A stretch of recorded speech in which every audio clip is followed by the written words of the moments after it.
Another school morning opens. The same halls, the same weight pressing down. As always, it starts with a sharp slap cutting through the routine.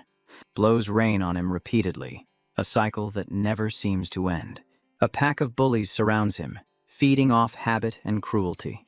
This torment has lasted for years, but today feels strangely different. For once, he barely reacts, his focus drifting somewhere else. A system window floats before his eyes, impossible to ignore. Fists keep landing, yet his expression no longer matches the pain.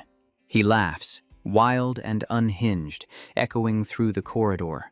The bullies freeze, convinced something inside him has snapped. Their fear twists into rage, driving them to hit harder. Instead, Taehyun moves, sending the lead thug flying with one strike. The others stand stunned, their confidence shattered in an instant. They stare in disbelief. The weakling has awakened at last. Still, they smirk, awakened fighters themselves, unfazed by the change. Like cowards, they rush him together, trusting numbers over skill. Taehyun slips past their swings, his movements clean and calm. He drops them one after another, effortless and precise. The main thug stirs, rising with fury burning in his eyes. His stone skin activates, hardening his body like armor. He charges forward, reckless power driving his assault. Taehyun avoids the rampage, steps light against brute force. The bully jumps high, preparing a crushing attack from above. The strike falls heavy, aimed to end everything at once. Certain of victory, the bully believes Taehyun is finished. In a blink, Taehyun appears behind him, striking back hard. Something goes wrong. The moment twists against expectation. The blow fails. Pain shoots through Taehyun's hand instead. The impact sends Taehyun flying backward through the air. He slams into the ground, the force stealing his breath. The damage is severe, his body refusing to respond. Seeing an opening, the bully moves in to end it. Pushed to the edge, Taehyun triggers his only skill. The system names it predation, a word that changes everything. A blazing red aura erupts, stopping the next attack cold. The strike meets his guard and breaks, powerless against him. Then something invisible shifts, the air itself reacting. Power drains from the bully, drawn into Taehyun's grasp. The crimson glow swells, shocking the entire school. When the dust finally clears, silence follows. The bully lies motionless, fully defeated, his earlier threat completely erased. Taehyun finishes predation. The system confirms the enemy skill is copied. The power settles in him, stone skin now part of his own body. It raises a question. How did someone so weak gain such power? The answer is simple. He returned to the past with it. Kim Taehyun was once 35, living an unremarkable life as a porter. He survived by hauling cargo for awakened fighters far stronger than him. One day, while collecting loot after another dangerous run, he worked carefully, focused only on finishing his assigned task. In an instant, every awakened fighter around him vanished. He was left alone, face to face with something unimaginable. An SS rank monster, a being no one had ever recorded before. It killed him without hesitation, ending that ordinary life. After death, his consciousness did not fade into nothing. Instead, he met a mythical existence known only as the King. The King offered no answers, only granted power without explanation. Then time rewound, returning Taehyun to his 19-year-old body. Now he stands here, having crushed the bullies with borrowed fate. Taehyun gathers the broken bodies and drags them straight to the teacher. When she demands an explanation, her eyes sharp with suspicion, he calmly says they all fell down the stairs together. She treats Taehyun first, closing his wounds with healing magic. The bullies, however, require far more serious medical attention. Leaving school, Taehyun feels satisfaction awakening and settling things with Hyuksu. Yet a lingering doubt presses on his thoughts as he walks. Predation, his rank, something feels fundamentally off. A lifetime of effort barely changed it, yet one fight raised it. He suspects F rank, yet its output surpasses C rank limits, and he learns predation steals defeated enemies' skills. Climbing the stairs, Questions pound his mind about the king and this regression. Even so, Taehyun knows one priority matters above all else now. He stops in front of a familiar house, memories flooding back. A quiet smile forms, calm hiding sharper intent beneath. It is his uncle's place, where he lived after losing his parents. Knowing his uncle is late, Taehyun enters, planning to search for skill records, but something feels wrong. The moment he steps inside, an unpleasant surprise reveals itself. Standing there is his cousin, Hwang Jae-young. Taehyun immediately asks why he is not at school. His gaze drops, locking onto the money box scattered on the floor. Memories return. Even before regression, Jae-young chased bullies and stole the household money. Of all days, this happens now. The bullies also learn Taehyun is Jae-young's cousin. One blonde bully steps forward, warning Taehyun to walk away quietly if he wants to avoid trouble.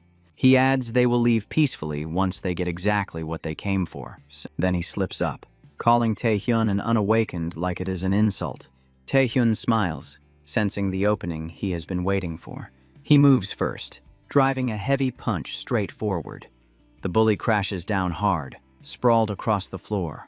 Taehyun follows in, aiming another strike to trigger predation.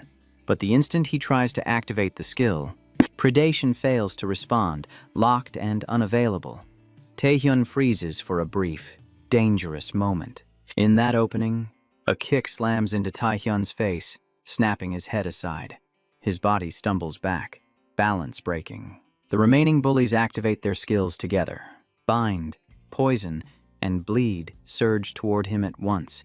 The effects strike Taehyun in rapid succession. The blonde bully mocks him, blaming him for pretending to be unawakened. Then everything shifts, and when the dust settles, Taehyun stands untouched, having absorbed all their skills. Thanks to the unknown power, resistance succeeds and predation reactivates. Taehyun reels inside, confused by how the skill failed, then erased enemy effects at will. Even so, one thing is clear. The power is overwhelming. Using predation, Taehyun strikes back and ends the fight. After dealing with the bullies, Taehyun learns two critical facts. The encounter leaves him with answers and deeper questions. The status window shows awakened data, yet much information remains hidden. First, mana was sufficient, yet predation failed, meaning other conditions affect activation. Second, predation hides a passive effect, resisting and nullifying abnormal states like poison or bleed. Taehyun decides to verify these conclusions step by step. His thoughts break when he notices his cousin Hwang Ji-yoon kneeling before him. Jae-hyung panics after seeing Taehyun's strength, regretting how he mocked him and begging for mercy. He offers humiliation without hesitation, exposing a level of cowardice Taehyun never imagined. Taehyun is not concerned about dealing with someone this pathetic, but his mind turns to another incident scheduled to happen today. As Jae-young continues barking in fear, Taehyun spares him, ordering his sly cousin to follow and help with a task. Time passes, and the scene shifts to a restaurant district, a restricted zone where alarms begin to rise. Control personnel panic as they witness a gate break forming. A gate break signals monsters emerging from the abyss, a disaster if ignored. The control officer notes it has been 10 years since the last dungeon break. This gate formed suddenly, and monsters are already pouring out. A female associate reports that judging by the monsters, a dungeon disaster is imminent, while another urgently asks the leader about evacuating nearby areas. The leader calms them, saying evacuation is unnecessary with his B rank barrier deployed. He adds that this gate break is rated only C rank. That means the strongest monster emerging should also be C rank. The leader remains calm as associates shout, "Monsters strike from behind and crack the barrier." He wipes out the attackers with a single kick, effortless and precise. He declares that even unexpected situations are manageable for B rank awakened.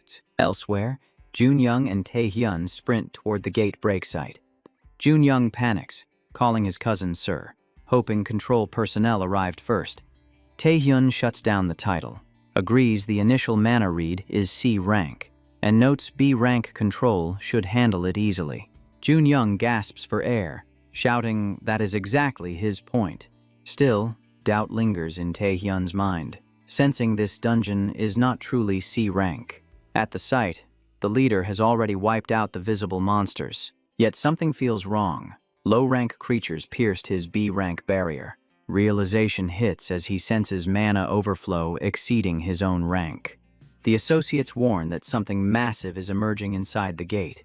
A colossal figure appears, followed by more monsters forcing their way out. A giant ogre reveals itself, clearly a rank, and the leader realizes the dungeon was misjudged. In the same moment, an explosion engulfs the area. The view shifts as Jun-young demands how Taehyun knew the truth about the gate break. He points out they did not even issue an evacuation order.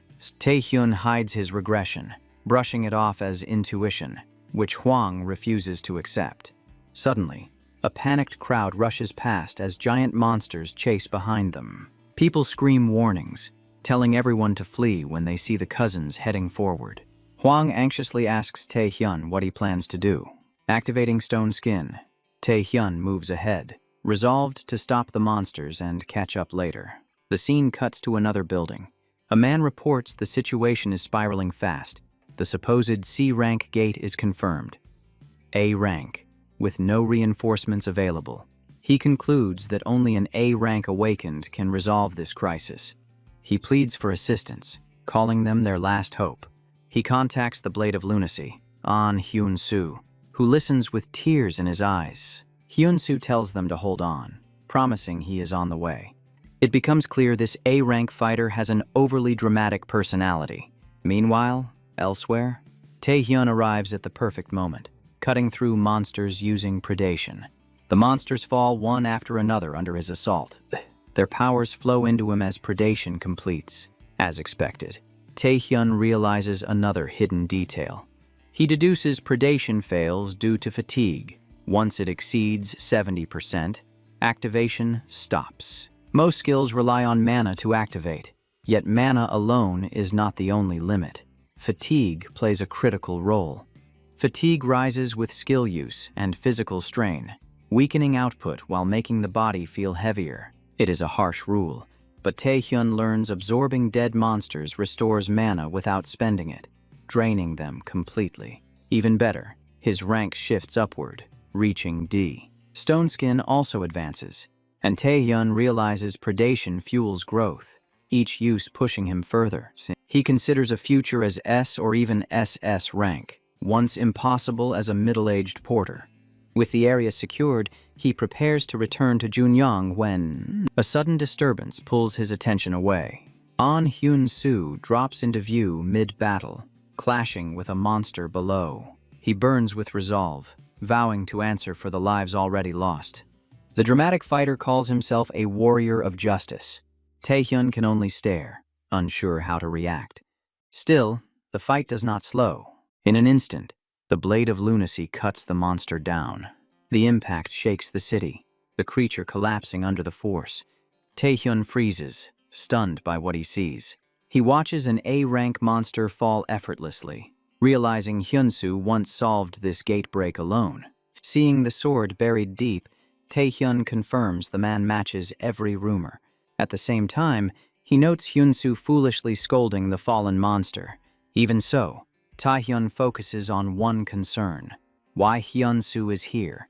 He recalls that before regression, Hyun-soo fought a giant ogre elsewhere, while now he mourns the dead. As Taehyun connects the dots, a sudden skill reaction pulses through his senses. He watches Hyun-soo struck from behind by a creature appearing without warning. The attacker grins, pleased to have caught the Blade of Lunacy. The scene shifts to a small stores. Hwang Jun-young hides inside with the school nurse, already asleep. Jun-young looks uneasy, questioning if this plan is right. His thoughts drift into a flashback.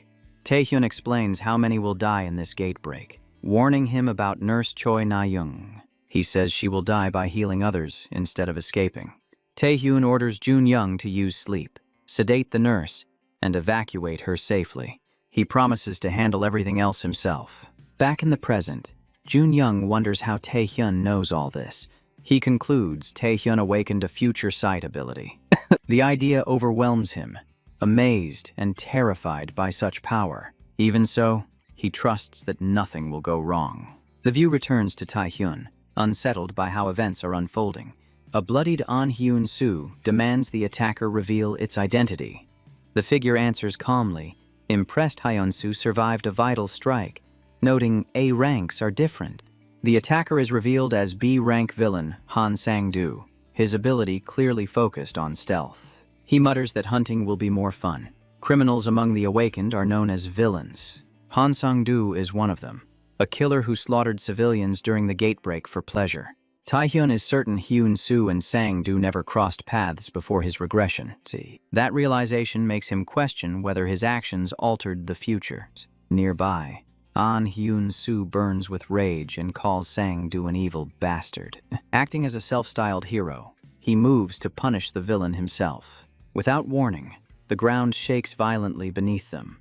A massive ogre rises, catching everyone completely off guard. Hyun-soo stands frozen, while Sang-do marvels at the A-rank monster's regeneration. The ogre rampages wildly, its power far beyond control. Terrified, Sang-do chooses to flee, abandoning Hyun-soo to the ogre.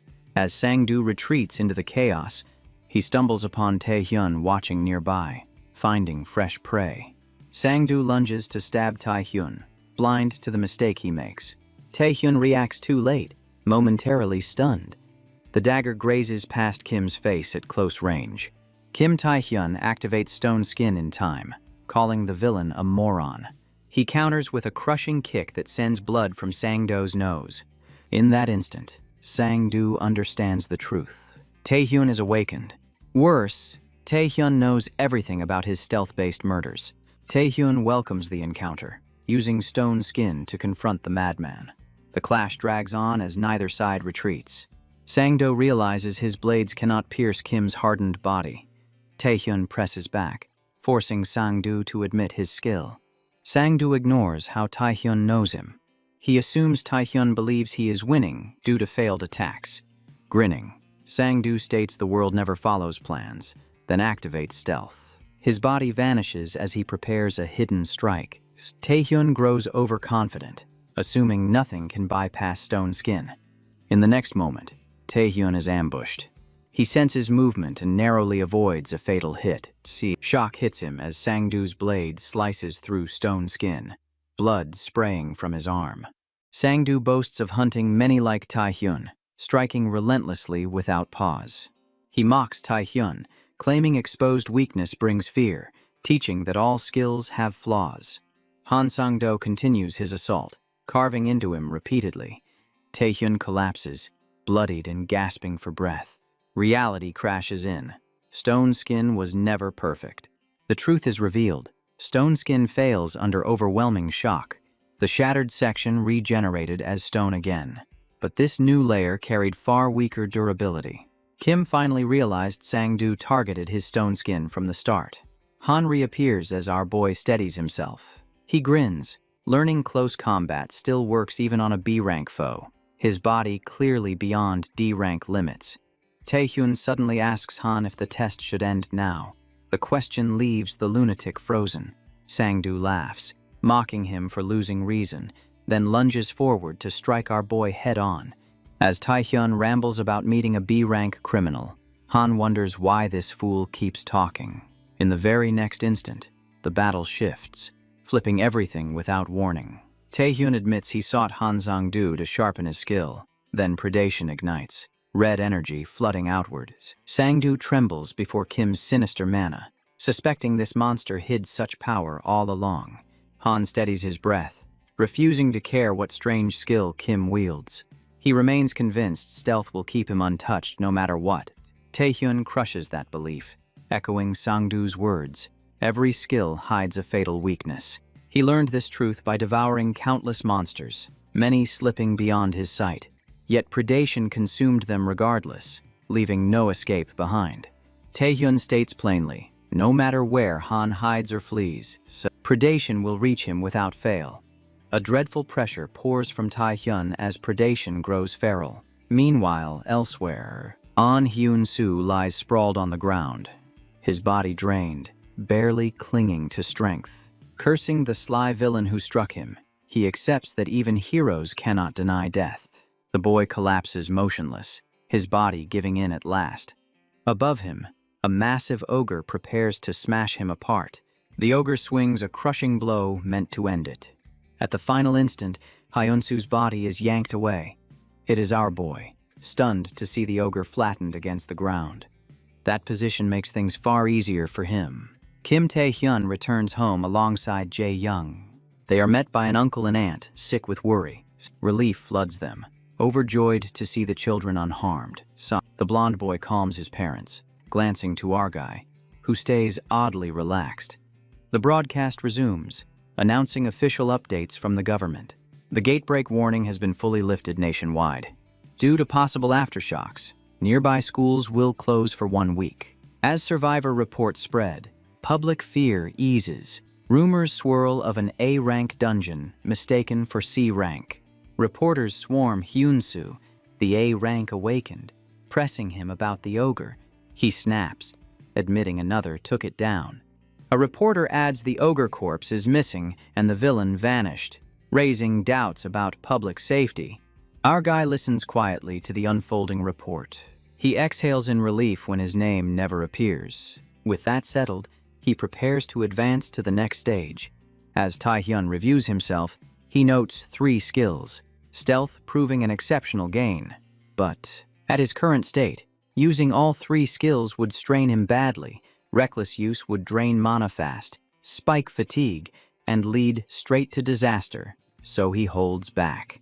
Tae-hyun understands the safest countermeasure is relying on recovery potions. Potions cost heavily, meaning he must hunt monsters to earn funds. Hunting requires proper authorization under the system rules. That leaves a single path, exploring unregistered dungeons. The moment he steps inside, monsters greet him with mockery, questioning how he found them, deciding to devour him, unaware of his strength. Tae-hyun notes their speech and identifies the B-rank Spider Sisters. He feels unimpressed. A B rank is too low to affect his status, wondering how many would be needed. The Spider Sisters notice his dismissive gaze. Enraged, they surge toward Tae-hyun together in a coordinated strike. They assume he is frozen in fear, unable to react. Instead, Tae-hyun activates resistance against their strange influence. Just as expected, their abilities prove surprisingly valuable. Tae-hyun completes the predation without delay. A new skill is registered, paralysis. Elsewhere, inside the New South Korea Player Association headquarters, 2 elite figures of the association stand out among the ranks. One is HR Deputy Manager Go Tai-woo. By law, awakened players may freely use skills for abyss raids, dungeon clears, and sanctioned missions. Currently, the association oversees 5 official player centers nationwide. The nation's power structure rests on the 4 great guilds: fighters, undivided, and crafters, alchemists and mages, magicians, informants, and the Nightwalkers. Above them stands the governing authority, the New South Korea Player Association. The Nightwalkers Guildmaster, S-rank Yu Ah-young, meets the association chairman, S-rank Ji Jin-hui, who expresses his gratitude for her visit. Young senses something deeper behind the summons. The topic shifts to the Malignant Guild, a criminal group of ruthless villains, marked by gold rings engraved with 3 skills. The chairman hands her a stack of documents. They detail the Malignant Guild's recent actions and their targeted players. The green-eyed guildmaster remains unconvinced, sensing another motive. Jin-hui laughs lightly, saying he wants her judgment. Asking when she took the player test, she replies it was at 19. The implication strikes her, eyes widening in disbelief. He smiles knowingly, pondering whether a student could challenge a monster head-on. Meanwhile, Kim Tae-hyun contacts one of the 4 great guilds, the Alchemists, requesting potion purchases. The 7-day school closure after the gate break ends. Tae-hyun recalls his routine while heading back. Intense physical training, continuous dungeon clearing, and steady dealings with the Alchemists Guild. Tae-hyun spends time trading potions, quietly strengthening his position. Along the way, his official rank rises and settles at C rank. He knows the path ahead is long, yet school life still waits. Suddenly, classmates confront him, spreading rumors about him beating Hyuksu's lackeys. One student warns him trouble is coming from someone named Lee Jung-jae. At the same moment, tension fills the room. Jung-jae arrives with 2 followers and casually takes the seat across from Taehyun. Lee Jung-jae is an S-rank awakened. He is the 3rd-generation heir of the Tyson Group and ruler of Tyson High Bullies. He also ordered Hyuksu to harass Taehyun for being unawakened. Taehyun barely acknowledges Jung-jae's presence. He bluntly tells him to stop talking and leave. One of Jung-jae's underlings immediately threatens Taehyun. Jung-jae strikes his own man for interrupting, then turns back. He assumes Taehyun feels confident after beating Hyuksu. The S-rank warns Taehyun to choose carefully who he defies. With that, Jung-jae releases his magic. Taehyun witnesses true S-rank power, momentarily stunned by it. As Taehyun prepares predation, Lim Ah-hyung steps in, ordering them to stop. Lim Ah-hyung intervenes without hesitation.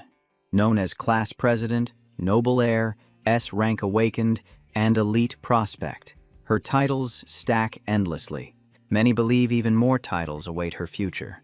The real issue is her refusal to compromise. Jung-jae claims they were just chatting, but Ah-hyung questions why he struck someone. The bully leader warns her to know her place. She stands firm, stating she will use force if needed. 2 S-rank awakened face off, while Taehyun worries about the classroom.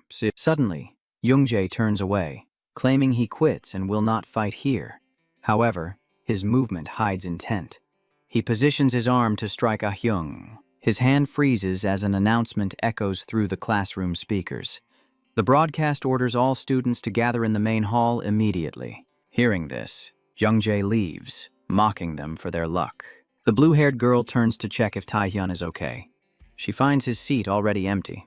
Spotting him near the exit, she hears Taehyun urge her to head to the hall as he leaves. Ah-hyung stands stunned, wondering if he was always like this. Students whisper among themselves as Go Tae-wook appears. The Player Association deputy greets them, apologizing for the gate-break response and offering safety training. He then announces changes to the upcoming player tryouts. The weight of tomorrow settles here, shaping the future of the new South Korea Player Association. Elsewhere, Jung-jae burns time muttering curses under his breath about Taehyun. After watching him stew, Ah-hyung decides it is time to step in and speak. Our guy stifles a yawn, eyelids heavy, boredom dragging him down. Students whisper in clusters, baffled why a player tryout matters to them when eligibility starts at 19.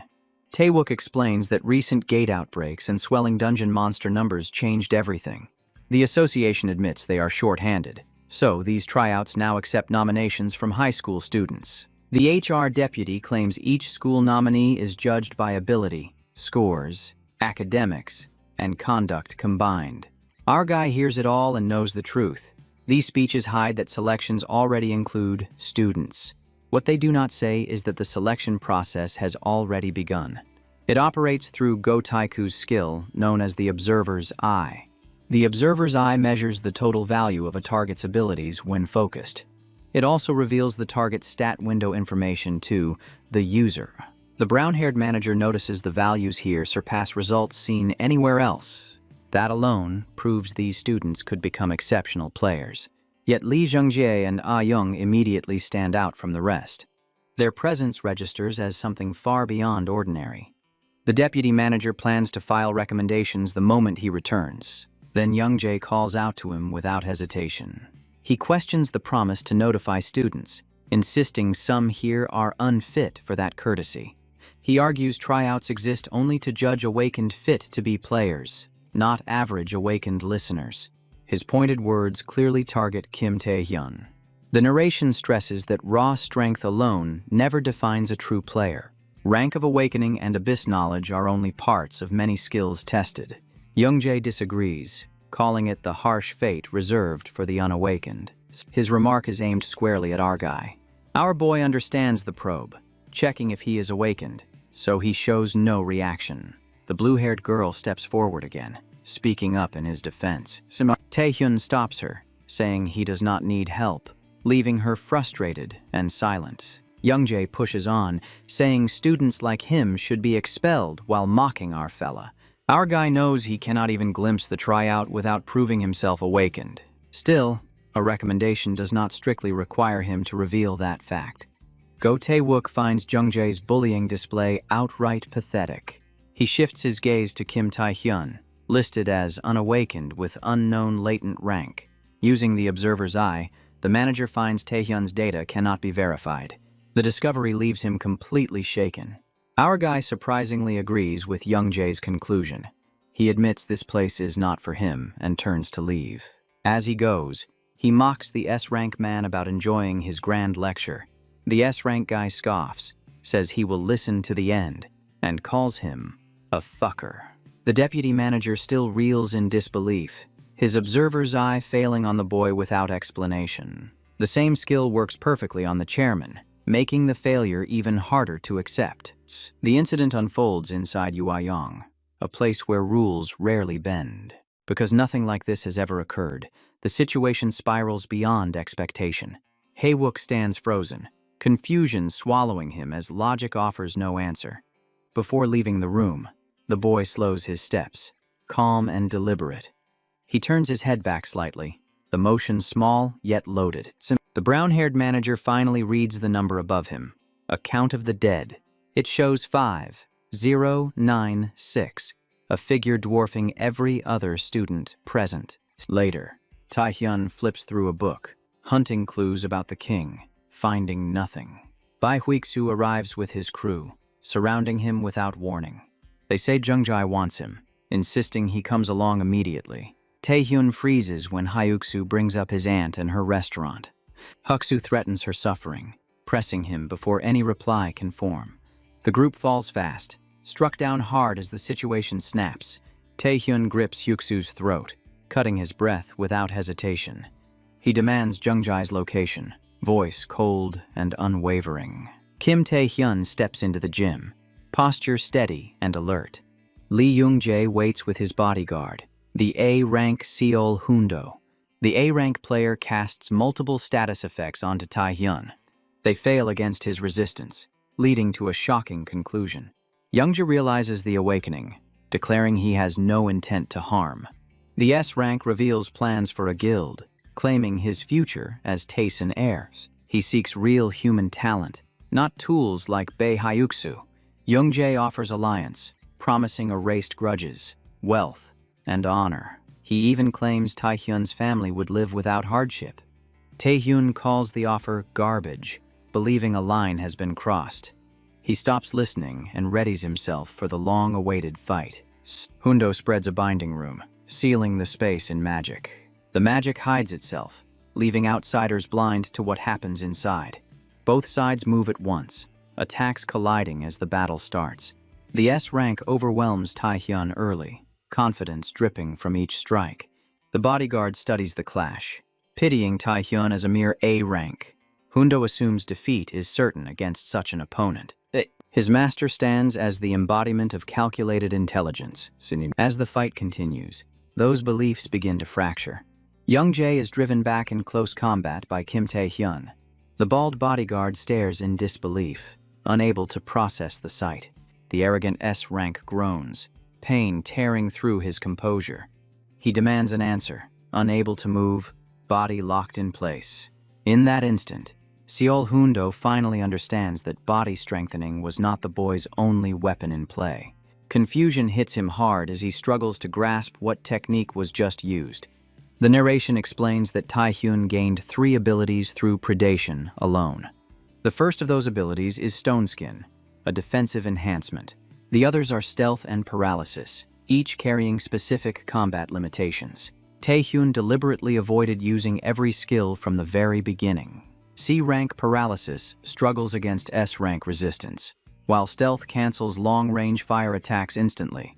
Predation stands as a final option, a dangerous method never meant for casual use. Taehyun instead focuses on stacking paralysis through repeated close-range exchanges. Status effects trigger stronger through direct contact, and constant strikes eventually overwhelm resistance. After resisting the effect several times, the strain begins to show clearly. Eventually, Youngjae fails to block the paralysis entirely. The S-rank awakened admits his misjudgment, yet refuses to accept defeat here. Without hesitation, he activates a stone he prepared in advance. His body mutates fully, reshaping into a brutal monster form. He stands ready now, abandoning restraint for a real confrontation. Kim Tae-hyun struggles as Lee Jung-jae's transformed power surges forward. This form represents the true release of the Flameheart skill. Drawing it out is normally difficult at his current rank. The S-rank youth relied on a mana-amplifying stone. The stone, refined from a monster core, temporarily boosts mana output. Using it allows Youngjae to force out genuine S-rank power. The issue is that the energy exceeds what his body can endure. Magic floods his body, threatening to rupture every blood vessel. As his A-rank guard intervenes, Youngjae lashes out violently, silencing the guard with harsh insults. As Hundo feared, his master has lost control and ignores all consequences. Seeing this, the bald guard shifts focus towards saving Tae-hyun. He reaches out, urging Tae-hyun to retreat and abandon the fight. Instead, he takes a solid punch straight to the face. Tae-hyun rejects the offer, reminding him they initiated the battle. He admits openly that S-rank power exists on a different level. Accepting that gap, Tae-hyun decides to fight without holding back. Meanwhile, the perspective shifts away from the battlefield. The player association chief reacts in shock after reviewing student statistics. The deputy manager reveals Lee Jung-jae at 1, 900, and Lim Ah-hyung at 2, tries Simti Komats, far beyond normal. The staff falls silent, whispering that the S-rank youth rivals top A-rank players like Japan's Saintess. Go Tae-wook remains calm, his thoughts drifting toward the Saintess herself. She stands among Japan's strongest, a prodigy whose stats passed 500 at 19. Even that monster barely crossed the 500 mark. The brown-haired manager spirals, unable to comprehend the student he witnessed at the school. Doubt creeps in. Tae-wook questions whether this is illusion or a system failure. Unable to trust reports, Tae-wook chooses to confirm the scene himself. Inside, Ciel Hundo witnesses a sight he believed could never happen. Kim Tae-hyun stands victorious, overpowering Lee Jung-jae through the king's authority. The clash ends with the Taesan group heir lying defeated. At the final moment, the bodyguard shields his master, taking the impact instead, shocking Tae-hyun. He never expected an A-rank to pull Youngjae away mid-predation. Yet it no longer matters. The skill has already been taken. Seol Hundo questions how Tae-hyun will face the consequences. Tae-hyun fires back, calling him shameless and reminding him who started this. Tae-hyun then declares he has no intention of killing Youngjae. Instead, he demands a fair exchange for sparing his life. The price he names is at least 1 billion won. Outside the gym, students gather, staring at the wrecked building. Among them, Lim Ah-hyung senses Lee Jung-jae's aura and grows uneasy. A sudden realization strikes her. Kim Tae-hyun comes to mind. Her thoughts spiral toward the worst possible outcome. She sprints inside, regret and guilt pushing her forward. The blue-haired girl silently prays that Tae-hyun survived. What greets her inside leaves her stunned and speechless. Tae-hyun acts casual, saying she arrived just in time to help move Youngjae's unconscious body. He tells her to take him to the nurse or hospital, but the class president demands answers. Tae-hyun feigns ignorance, claiming the S-rank fell downstairs and asking her to stay silent. Lim Ah-hyung insists on a proper explanation, but Tae-hyun has already disappeared from the scene. He exhales in relief, trusting the class president to handle Youngjae. The Taesan group also begins moving behind the scenes. Tae-hyun checks his status and notices a new additions. He finds the charm stat, tied to appearance, wondering how it transferred from Youngjae. Another skill appears, Monarch's Heart, replacing Flameheart. The skill enhances party members' overall attributes. Tae-hyun feels genuinely satisfied with the gain. Party-wide skills are rare at any rank and perfectly suit his combat style. While he celebrates internally, footsteps approach. Go Tae-wook appears with several team members beside him. It is clear they have been searching for Tae-hyun. Questions waiting. The deputy manager begins by asking what truly happened in the gym. Elsewhere, the Tyson Group president listens as Seol Hundo explains Tae-hyun's demand. The chairman agrees to comply with the request. The A-rank bodyguard stands frozen, unable to react. The chairman adds that such a price demands an equally worthy return. Hundo understands the threat immediately, his body shaking as the meaning sinks in. He pleads with his master, arguing the opponent is still a child and this would be excessive. The S-rank Lee Jung-soo cuts him off coldly, stating he will not tolerate a barking dog. Go Tae-wook presses Tae-hyun, asking directly what happened in the gym earlier. Tae-hyun hesitates, unsure if this refers to the explosion or the lecture hall incident, worrying if the HR manager noticed. Choosing caution, Tae-hyun probes back, asking if he means the gym explosion. Tae-wook dismisses it calmly, saying other agencies will handle that issue. Instead, he repeats the question, demanding an answer about Tae-hyun's actions inside the gym. Tae-hyun smiles faintly, wondering if the truth is already known. He assumes Tae-wook came to invite him to the player tryouts. The brown-haired deputy questions what grounds the boy has to assume that. In response, Tae-hyun releases his magic without hesitation. His stats appear, climbing even higher than before, now reaching 214. This confirms the earlier reading was no coincidence at all. Tae-wook stands stunned, questioning what kind of monster this student is. After returning home, Tae-hyun tells Jae-young about being selected for tryouts. The news sends the kid into instant excitement. Jae-young bows deeply, praising Tae-hyun with overflowing admiration. Tae-hyun reflects on the Taeson group covering the gym incident, easing suspicion, and focuses on training before tryouts. Just as he settles down, his phone suddenly rings. Outside Kim Tae-hyun's house, danger quietly gathers. The Black and White brothers, a rank villains and a two-man assault unit, stand waiting. They mock the association guard protecting a high schooler as they overwhelm him. The black-masked brother assumes the student is a tryout candidate and an association prospect. The white-masked brother dismisses the kid as inexperienced and worthless. Both decide to teach him what a true awakened looks like. Tae-hyun appears instantly, dropping the white-masked brother and shocking the other. The remaining A-rank freezes, demanding to know who this is. Tae-hyun walks forward calmly, closing the distance. He strikes him cleanly and introduces himself as the so-called inexperienced kid, the same experienced opponent they underestimated moments earlier.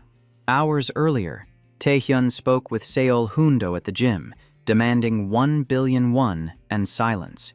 The bodyguard admits he lacks authority to decide such matters. Aware of this, Tae-hyun orders him to negotiate properly with the Taishan president. Anticipating betrayal, Tae-hyun prepares a safeguard. He binds Hundo with the Awaken's Oath, a magical contract carrying permanent penalties if broken. Tae-hyun states the first condition, full cleanup of the gym incident and the agreed payment. The second condition requires advance notice of any revenge actions against him. Back in the present, Kim Tae-hyun overwhelms the Black and White brothers. He remarks calmly about their reputation for stealth-based assassination attacks, which means their only strength lies there, useless in every other aspect of combat. Yoo Ah-young speaks with the chairman about the final list for the player tryouts. Curious about his interest, she wonders if it is the S-rank Shin Yoon-bok from Busan. The chairman corrects her, saying the one he looks forward to is her sister. Lim Ah-hyung is the name he gives without hesitation. Ah-young jokes back when asked her pick, teasing whether it is Yoon-bok. That is when the green-eyed girl admits their focus shifted after hearing something strange. She explains Deputy Manager Go Tae-wook personally contacted a student, implying extreme talent. Elsewhere, Tae-hyun worries since predation remains sealed by physical overload. In a nearby alley, the Black and White brothers lie restrained and heavily subdued. It seems Tae-hyun tipped off Go Tae-wook, sparking talk about rising villain activity. The S-rank manager thanks Tae-hyun and asks if he knows who ordered the attack. Tae-hyun answers calmly that he has no information on that. Suspecting a leaked list, the manager tightens security, while Tae-hyun quietly accepts pressure. For Tae-hyun, the Taeson group is no longer the immediate concern. His real issue is his own limit, predation blocked by severe overload. He questions the skill, wondering if higher stats will unlock it again. He considers boosting stats through monsters or awakened targets. Both ideas fail since each requires predation itself. With no alternatives left, he changes direction.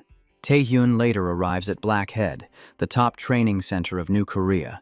He is greeted by a confident staff member named Yura. Jae-young panics, saying only elites with wealth and power train here. The mood shifts when trainer Jura mocks them, until Taehyun presents a black VIP card. He asks to register 2 people, stunning Yura as she recognizes the Alchemist Guild card. It reminds us Taehyun holds an SVIP contract with the Alchemist Guild. Yura struggles to accept it, fearing responsibility if something goes wrong. Iron Strongman, a B-rank trainer with muscle augmentation, notices the tension. The towering man states bluntly that money alone grants no entry. Jae-young freezes at Iron's physique, while Taehyun mocks his strange name internally. Iron's presence draws attention, others pitying the kids in his path. As Iron boasts his reputation, Taehyun cuts in, calling his speech worthless. Yura and Jun-young stare, completely stunned. Taehyun challenges Iron directly, proposing a fight with a year of fees at stake. Iron laughs loudly, offended, yet accepts and raises the intensity. Moments later, both are warped into a simulated battlefield. Jun-young panics, thinking they entered the abyss itself. Yura explains anxiously that it is a virtual reality program. The virtual porter is revealed as an abyss replica for combat trials. Contestants race weighted runs to rank strength, the center's favored hierarchy test. Yura assumes Taehyun stands at a heavy disadvantage against Iron Strongman, at least in her eyes. Moments later, the match begins without any delay. Iron steps forward, eager to crush the bold kid daring to challenge him. He brags about muscle augmentation, claiming absolute dominance in combat and movement.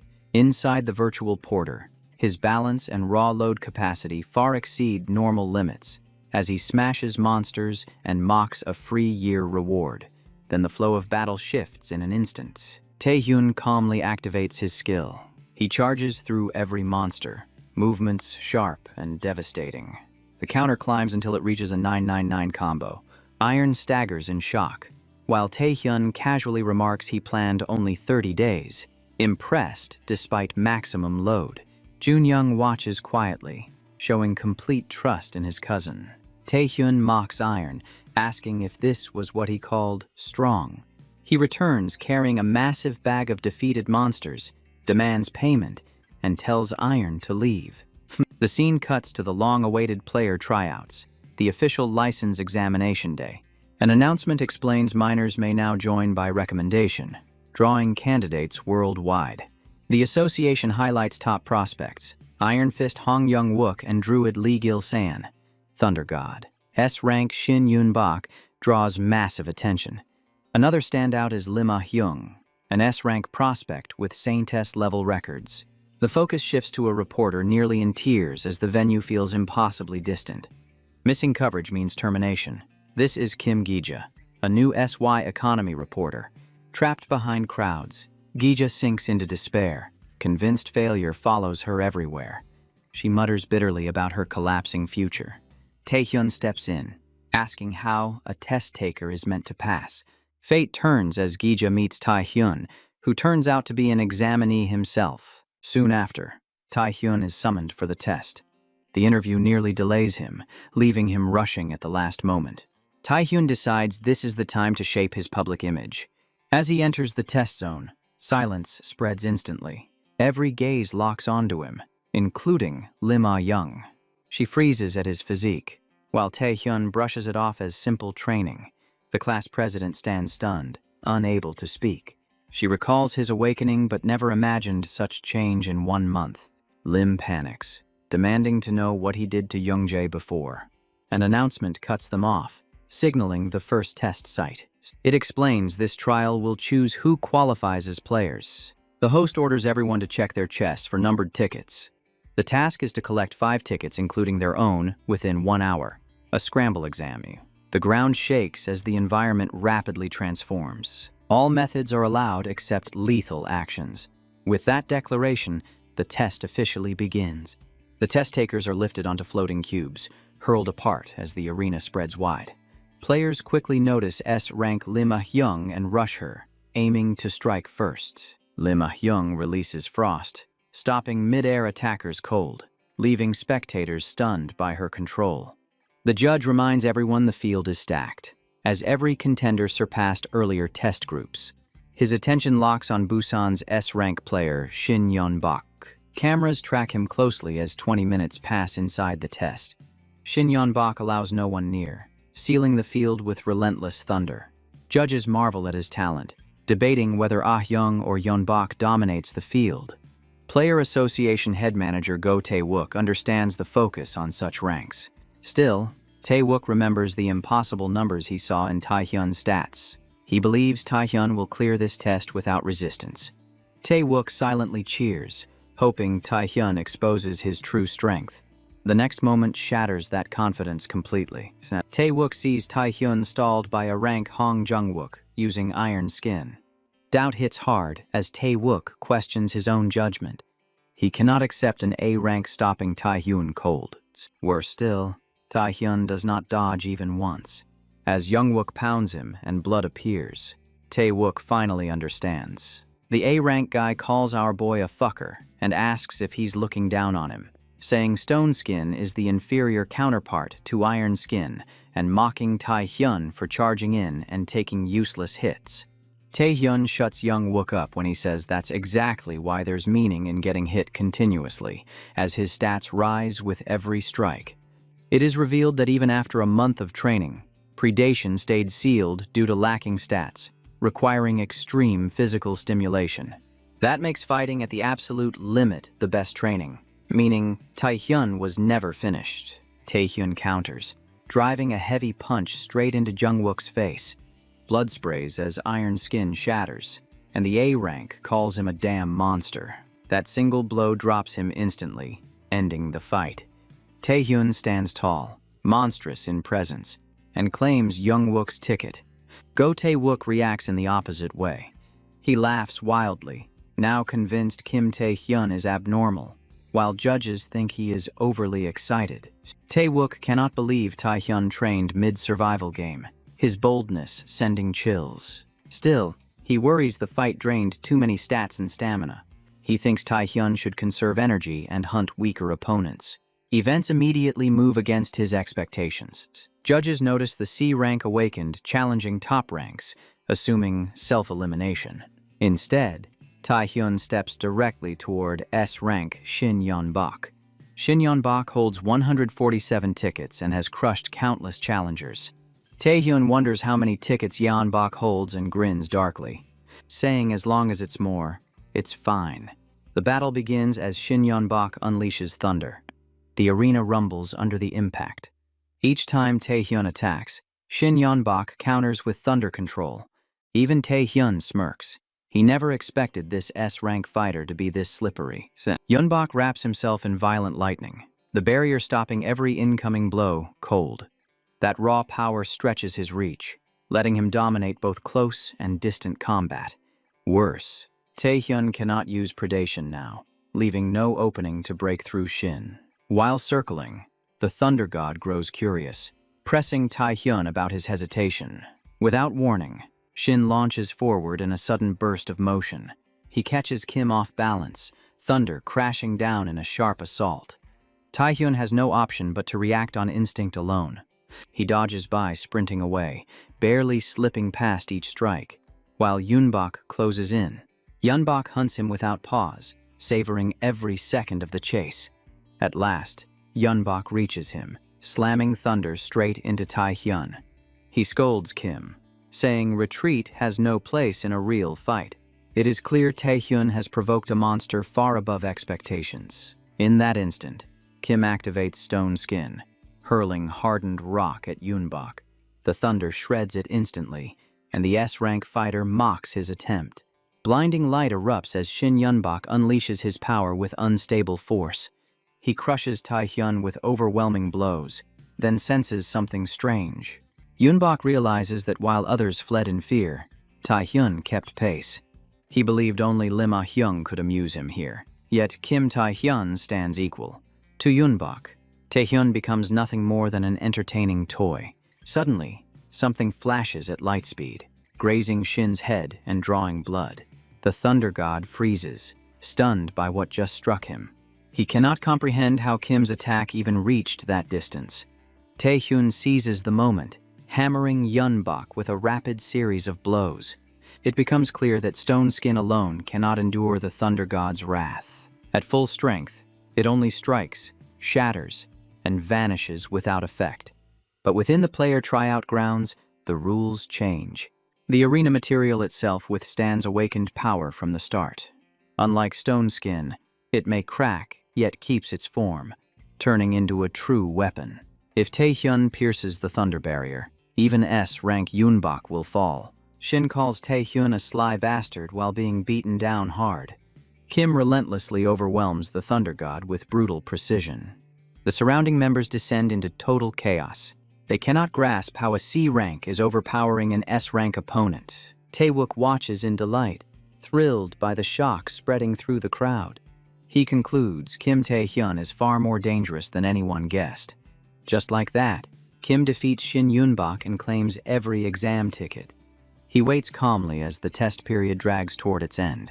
A sudden strike comes from behind, while Yunbok barely survives the aftermath. Kim gasps when he senses the attacker's chilling ice ability. Ice crystals bloom through the air, sliding fast and sharp.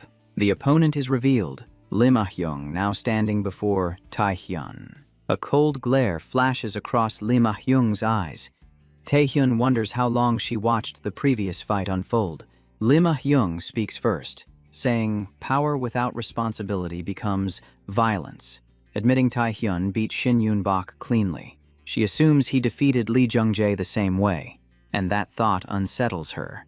Tae-hyun's eyes widen, shock turning into deep betrayal. Lim Ah-hyung launches her ice crystals straight at him. Tae-hyun sprints away as frozen force crashes down behind him. He realizes using stealth or any skill now would change nothing. Lim Ah-hyung vents her anger, feeling deceived after trusting him in the gym. She believed he was different from Lee Jung-jae, not driven by selfish impulse. She strikes Tae-hyun across the face without hesitation. After witnessing his fight, she accepts he caused everything involving Jung-jae and Bai Hyuksu. A massive ice crystal forms and slams toward Tae-hyun. She declares unauthorized skill use a crime, reminding him those two remain hospitalized. Lim Ah-hyung considers his hardships and states she will not report him. Instead, she orders Tae-hyun to withdraw from the player tryouts, claiming he is unworthy. Tae-hyun snaps back, asking who she is to decide, standing up and accusing her of failing to stop Jung-jae. He calls her out for preaching morals while acting like a hypocrite. Tae-hyun says she only wants him eliminated, preferring the survival test over hollow righteousness. Hearing his answer, Lim Ah-hyung decides she will hold nothing back. She summons an icy sword, cold spreading like a fatal omen. Lim Ah-hyung prepares to end Kim Tae-hyun with that blade. Tae-hyun remains seated, battered and hollow. His stone skin lost function long ago after repeated shattering. Stealth fails instantly each time he tries to use it. Even with his stat-boosting effect active, it cannot turn the battle. Predation remains sealed, and his stamina cannot support paralysis now. In the end, Tae-hyun is left with only one option. He charges forward without hesitation. Lim Ah-hyung braces her weapon to strike him down. A blinding flash erupts between them. Even the judges lose sight of the clash. As the frost settles slowly, everyone watches in tense silence. It appears Tae-hyun attempted something reckless, yet the result defies expectation. Kim Tae-hyun uses predation through a sudden kiss, leaving Lim Ah-hyung disoriented. In his final moment of desperation, he acted without another choice. He lunges in like a kiss, a reckless move made in a split second.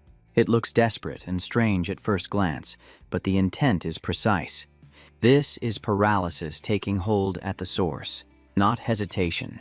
Close-range, abnormal effects aimed inward carry far higher success rates. He mixes paralysis into his blood and forces Ah-hyung to swallow. Against an S-rank body, the act should only provoke resistance. Yet it lands. Taehyun locks her body. She goes still and unfocused. Argyle strikes her mind, delivering a decisive psychological break. He exhales in relief. It worked. Barely, but enough. The first tryout round ends at once. Medics rush the fallen players. Medical staff move fast, treating every injured examinee without delay. Though Lim Ah-young is paralyzed, her tickets and combat skills secure a pass. Taehyun claims 7 tickets, beating Young-wook, Shin Hyun-bak, and Ah-young. He becomes the focus of the arena. Whispers trail him as he walks. He pauses, stunned by the level of healing on display. Even so, his body fails him. He cannot stand or walk. Suddenly, someone screams Taehyun's name with frantic fury. Shin Hyun-bak appears, rage boiling, intent on crushing Taehyun. Hyun-bak knows those earlier tricks will not work again. The crowd erupts, backing Hyun-bak to drop a mere C-rank player. Many cheer for Hyun-bak, eager to erase a former candidate. That interference brings swift consequences they did not expect. He shocks them into silence, telling them to shut the fuck up. Hyun-bak powers up, mocking Taehyun's reliance on those tricks, then stops. The ground shudders, a deep tremor rolling through the site. The thunder god is slammed into the floor, pinned hard. A man steps in, aura heavy, anger clear at the reckless brats. Taehyun glances over, tension locking his breath. He recognizes S-rank Park Sung-jin, intolerant of this chaos. Taehyun knows Sung-jin, elite of Korea's force, destined for SS rank. Taehyun stiffens as Sung-jin notices him standing there. Sung-jin lifts his power, targeting Taehyun with casual focus. Crushing pressure bears down, revealing a level beyond Taehyun's grasp. Sung-jin smirks, amused that Taehyun endures what veterans cannot. Curious, Sung-jin raises the intensity to test his limit. Medics interrupt in panic, seeing multiple examinees unconscious. They demand answers, fearing he is erasing players before round 2. Calm and composed, Sung-jin claims he was restraining them, testing as always. Amid the uproar, Park Sung-jin asks Taehyun who he is. Hearing the name, Sung-jin realizes he beat Shin Hyun-bak and Lim Ah-young. The man smiles wide, bored no longer. Someone finally feels worth watching again. Park taps Kim's shoulder, saying he will wait if Kim truly aims for S rank. Park bolts off, leaving Kim rattled while the medic struggles to keep up. They chase the S rank player, trying to contain the mess he caused. Soon, all examinees regroup. Park Sung-jin steps forward, asking if the break is over. The second round of the player license trial is about to begin. The S-rank player explains the next test, a portal leading into a D-rank dungeon. The words hit hard. Panic ripples through the gathered players. They explain that 5 examinees per entry will explore with 1 supervising players. Every move will be judged: awareness, knowledge, combat sense, and rescue response. All weapons and supplies will be issued by the association. Ordered forward, the players face the gate. Kim weighs the idea of a dungeon exam. On paper, a D-rank dungeon should pose no real threat, even to rookies. Still, Kim feels something is off. He recalls Apocalypto, a double dungeon hidden inside a D-rank, where countless died, including the first team, triggering widespread dungeon breaks. He thinks stopping it early would change everything, but no one would trust such a claim. Suspicion would follow instead. With a faint smile, Taehyun accepts staying silent, believing survival is possible if he avoids discovery. Kim and 4 others enter the dungeon with the second-round supervisor, a rank player Ma Do-hak. Ma Do-hak is known as the first discoverer of the double dungeon Apocalypto. In that moment, Kim realizes he is in deep trouble. The examinees engage the monsters as the trial officially begins. The enemies fall quickly, earning Ma Do-hak's casual applause. The supervisor notes their sharp initiative, impressed despite it being their first real fight. As Ma Do-hak praises the group, Kim clenches his jaw, cursing his luck for landing in this team. This is the Discovery Squad, and Taehyun recognizes the ring Ma Do-hak wears from memory. It is the Sage's ring, a unique item that boosts all stats by 10. The danger is clear. The double dungeon is S rank, and with predation sealed, survival is impossible. No matter what, Taehyun resolves to prevent Apocalypto from being uncovered. Later, the party reaches branching paths and the examinees seek guidance. Ma Do-hak remarks that this is common in dungeons, preparing to advise them. Before he can finish, Kim suddenly sprints down one of the paths. The supervisor snaps at Kim for acting alone. He warns that reckless movement invites danger. Kim insists this is the way forward, pushing his claim hard. Taehyun moves on instinct, refusing to repeat the path that doomed him before. He leaps into a hole ahead, Ma Do-hak and the others scrambling after him. Breathing hard, Kim forces himself deeper into the dungeon. What follows shatters any sense of control he had left. To everyone's shock, another portal stands before them. Taehyun freezes, eyes stretched wide as the truth finally crashes into his mind. This is not a normal dungeon. It is the double dungeon known as Apocalypto. He had sprinted through the maze in desperation, and somehow still ended up here, fate mocking him. As the others step closer, curiosity pushing them to inspect the portal, Taehyun shouts sharply, forcing everyone to halt on the spot. He explains that this gate is different, not the original entrance they came through. Taehyun stresses the danger, insisting the incident be reported, urging Ma Do-hak to handle it. The supervisor finds the sight amusing, his first time seeing such a phenomenon, and agrees to report it, but his interest only deepens. Despite protocol, Ma Do-hak firmly decides to enter the double dungeon himself. Taehyun argues back, but Do-hak calmly claims the mana flowing inside feels harmless. He adds that it registers as a B-rank dungeon, and with an A-rank present, risk is minimal. Prepared or not, Do-hak believes clearing this gate will earn massive evaluation points. Kim Taehyun snaps back in protest, questioning his judgment, bringing up the rules. Ma Do-hak cuts him off coldly, shutting him down. He remarks that someone who already broke rules has no authority to preach. The other examinees side with Do-hak, pointing out Taehyun's reckless dash earlier, silencing him. They accuse Kim of being arrogant for opposing an A-rank supervisor. Frustration surges through Kim, leaving him trapped and powerless. Still, Taehyun tries once more, urging Do-hak to reconsider the decision. The supervisor responds with a dismissive flick of his fingers. With that, the entire group steps into the double dungeon. Inside, they emerge within a grand hall, regal and unnatural for any dungeon. Something feels wrong immediately, the atmosphere heavy and unfamiliar. At the center stands a massive statue of a monster, towering and unmoving. The sword-wielding statue unsettles everyone, its presence cold and oppressive. The players whisper doubts, asking Ma Do-hak if this truly matches a D-rank dungeon. Taehyun cuts them off, ordering them to look ahead, his tone angering some. Knowing what comes next, he warns them calmly, saying the enemies are arriving now. Heavy footsteps echo as armored figures march forward. They reveal themselves as a rank Death Knights, pressure flooding the chamber with each step. The A-rank supervisor Ma Do-hak stiffens at the sight. He commands the team to ready themselves for combat immediately. The Death Knights raise their swords, mana surging through the air. Do-hak and the examinees move together without hesitation. They unleash their abilities, struggling to contain the Knights' advance. The team fights in tight coordination, blocking, countering, and covering each other non-stop. Against expectations, the Death Knights finally collapse moments later.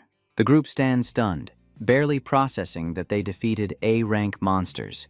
One examinee speaks up boldly, claiming he could handle another. 4 more death soldiers emerge behind them, answering his confidence. The truth hits them hard. The situation is hopeless, shock locking everyone in place. Taehyun studies the fallen soldiers closely, suspecting these are the ones that once killed him. The scene feels wrong, details refusing to line up no matter how he looks. Even after dozens fall, more knights continue to rise without slowing. Beyond them, an entire army waits, silent and endless. Ma Do-hak finally realizes killing them only multiplies the enemies. The players are drained, bodies trembling as they reach absolute limits. The supervisor accepts the outcome, believing death is inevitable here. Kim steps forward, warning Do-hak something is wrong, his calm stamina shocking the old man. Without Taehyun's monarch's heart, they would have fallen long ago. Doubt creeps in as Do-hak questions Kim's rank and urgently asks what he noticed. Taehyun admits it is a guess, stating plainly, these are not death knights.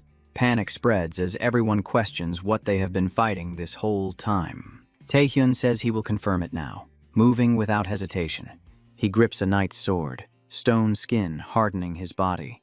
Then he launches himself straight toward the mass of knights. In a blink, everything shifts faster than they can track. Taehyun vanishes completely from their sight. He hovers above the knights, suspended in the air. The sword leaves his hand, hurled toward the statue at extreme speed. The blade strikes the statue dead center.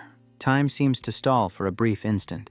Then the world around them starts breaking apart. As everything fades, Do-hak stares in disbelief as Taehyun walks back. Taehyun explains it was an illusion trap, draining intruders through false space and enemies. The team panics, realizing the fight was fake, fearing something worse awaits. Do-hak struggles to accept it, demanding how Kim knew the truth. Taehyun answers calmly, real death knights would never be that weak. The explanation leaves Do-hak shaken as Taehyun urges them to move now. They continue deeper, supported by the effects of Do-hak's Sage's Ring. The illusion ends, yet Apocalypto reveals a far worse reality. The dungeon space reshapes completely, twisted and unfamiliar. Wounds from the illusion worsen, but waiting for rescue is impossible. Their only option is to locate the dungeon's exit. After miles of travel, they find a massive gate. Unsure if it is real, the players hesitate, sensing danger ahead. Do-hak insists the gate must open, or they will all die here. The moment the gate opens, dread fills the air. What waits beyond is pure death. Inside, a single death knight stands silently before them. Light flares suddenly, revealing a vast army of death knights flooding the chamber in silence. The players freeze in panic, bodies locked as fear takes full control. Thick tension presses down, making every breath feel heavier than before. A throne stands ahead, its ruler seated calmly, addressing the insignificant humans who arrived.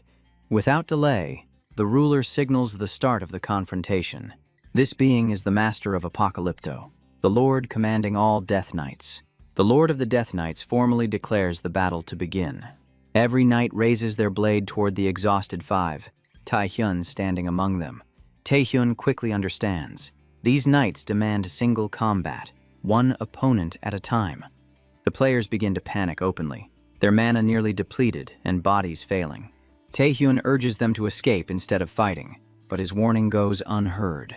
3 examinees turn and flee, driven by fear and survival instinct.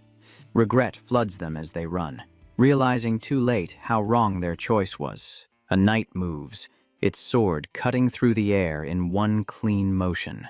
The 3 are cut down instantly, their escape ending before it truly began. Taehyun and the A-rank supervisor stand stunned by the sudden loss. The weight of the situation finally settles fully on their shoulders. Taehyun calls to Do-hak, telling him to find an exit while he stalls. Instinctively, Do-hak drags Taehyun and the injured woman backward to shield them. Taehyun stares in disbelief, demanding to know what Do-hak is doing. Do-hak snaps at him harshly, ordering him to stay in line and stop interfering.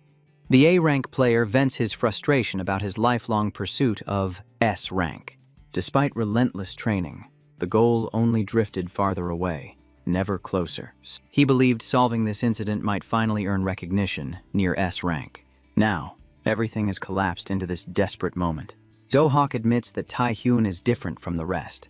Even unwillingly, he acknowledges Taehyun possesses true potential.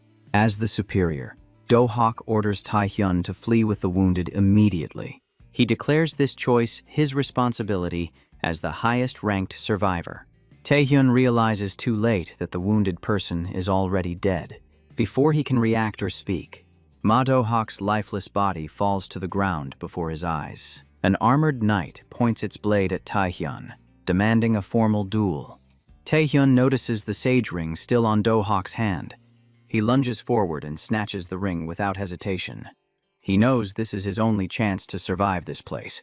In desperation, he prays for predation to activate.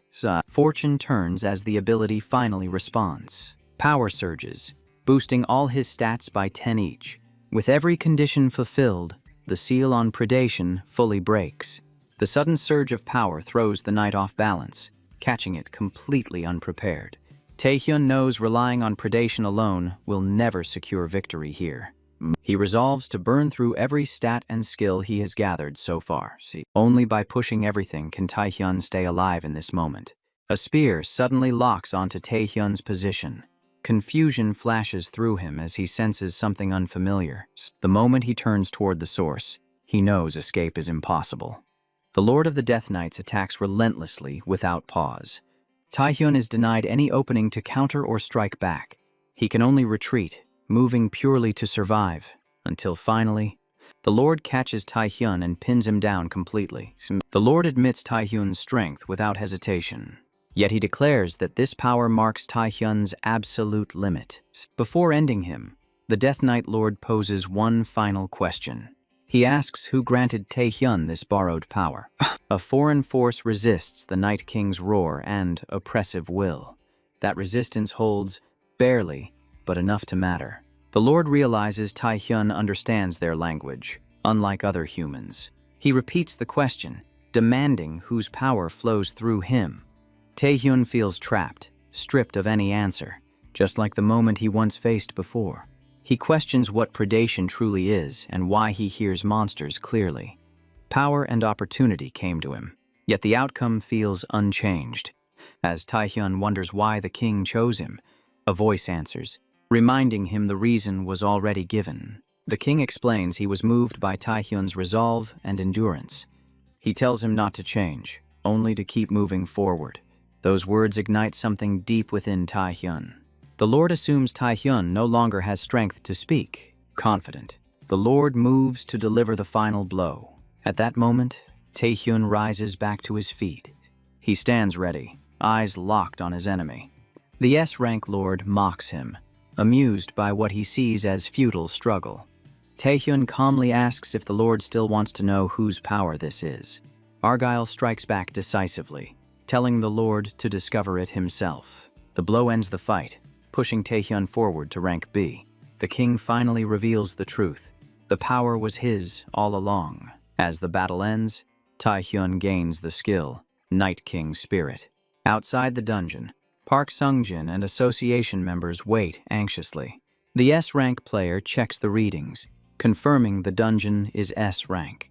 A staff member reports evacuation is ordered, but dungeon distortion delays extraction. Support may not arrive before collapse. Sungjin grows tense. The dungeon was meant to be D-rank. At this pace, everyone inside could die.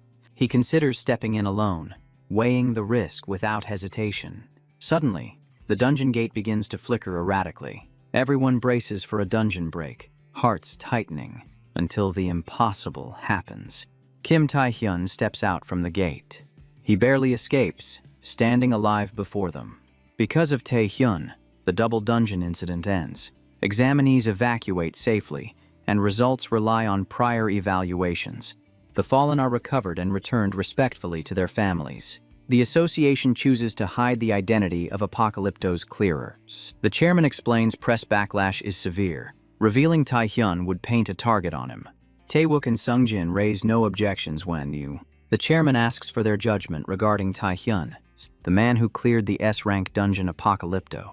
The blue-haired man looks impressed, believing Taehyun already rivals S-rank players. The deputy manager admits Taehyun's power and official rank are hard to measure. The chairman asks him to clarify that statement. Taewook glances at Sungjin before, saying there is a strong chance Argi equals a nation's entire force.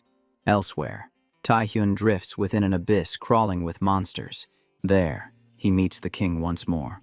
The king wipes out every monster instantly. He says he will wait in the deepest part of the abyss, and then vanishes. Taehyun wakes drenched in sweat. He questions if it was truly a dream, the memory far too real. Thoughts spiral as he reflects on predation. and his ability to understand monster speech. He wonders if entering the abyss is the only path to growth, then sets the thought aside. Taehyun checks his current stats carefully. He confirms his rank is B, despite barely surviving the Night Lord. With these stats, he believes he could challenge an S rank. At this pace, reaching a nation-level force seems inevitable. Noise erupts outside his room, followed by a woman's irritated voice.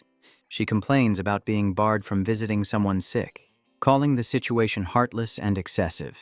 Yoo Ah-hyung enters moments later, greeting Tae-hyun affectionately. Soon after, she drives with Tae-hyun seated beside her.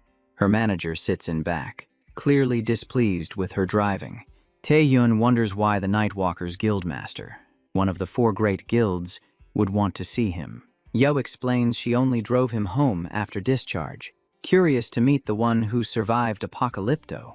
Taehyun doubts her motive and tells her to at least give a believable excuse. The S-rank woman admits he is perceptive, asking if he knows what awaits in round 3. She reveals round 3 mirrors the first survival test, but with one major difference. This time, spectators can watch, exposing his power and drawing every guild toward him. Because of that, Ah-hyung presents an offer she believes he cannot refuse. She promises full support without holding anything back. Wealth, recognition, whatever he wants. In exchange, she wants Tae-hyun to join the Nightwalkers. Confident in success, she is caught off guard when Kim Tae-hyun refuses outright. He thanks the Nightwalkers Guildmaster for the ride and says he will walk from here. Yu stops him, asking if he even listened to her properly. She stresses she will meet any demand, wondering if another guild already approached him. Taehyun grows irritated and clarifies there is no hidden reason for refusing. There is no other guild involved, and he does not find the Nightwalkers special. He repeats that the refusal is purely his own decision. As he turns to leave, preparing to walk away, the S-rank woman suddenly grabs him. She restrains him, covering his mouth tightly. She demands to know what is wrong with him. To her, rejecting a great guild without reason makes no sense for a new player. Still, she decides to let it slide. She openly admits that she likes him. Her manager intervenes, reminding her he is still a test taker. He advises Taehyun not to dismiss the offer lightly, as joining a guild is inevitable. Taehyun notes her stubborn nature feels familiar. He compares it directly to Lim Ah-hyung. The name shocks her, clearly catching her off guard. Taehyun calmly says he knows far more than she expects, even the stolen name. Her composure snaps as she tightens her grip around his neck. The manager panics, sensing the situation spiraling. He knows Guildmaster Yoo Ah-hyung's true name is Lim Ah-hyung. Raised by Lim Chang-young as an heir, she lost her name when another daughter was born. Changing her surname after awakening is a secret few are meant to know. Furious, the green-eyed woman threatens Taehyun for daring to speak such things. Taehyun points out she started this, resisting her pressure and leaving her stunned. He counters using the Night King spirit. Ah-hyung is shaken, realizing he endured and reversed an S-rank force. She questions what kind of power he truly holds. Taehyun steps closer, placing his arm above her, trapping her in place. Taehyun calmly warns her not to cross the line, calling her by the name Misa Young. The S-rank woman freezes, color rushing to her face. Even her manager stands stunned, questioning if he truly heard that name. The ancient Roman Colosseum becomes the stage for round 3 of the tryouts. A reporter announces this round is open to the public, unlike the previous tests. Industry figures, families, and civilians fill the stands to witness the trial. Yoo Ah-hyung watches from the crowd, disguised as an ordinary spectator. Taehyun's uncle and aunt sit nervously, aware of how brutal the tryouts are.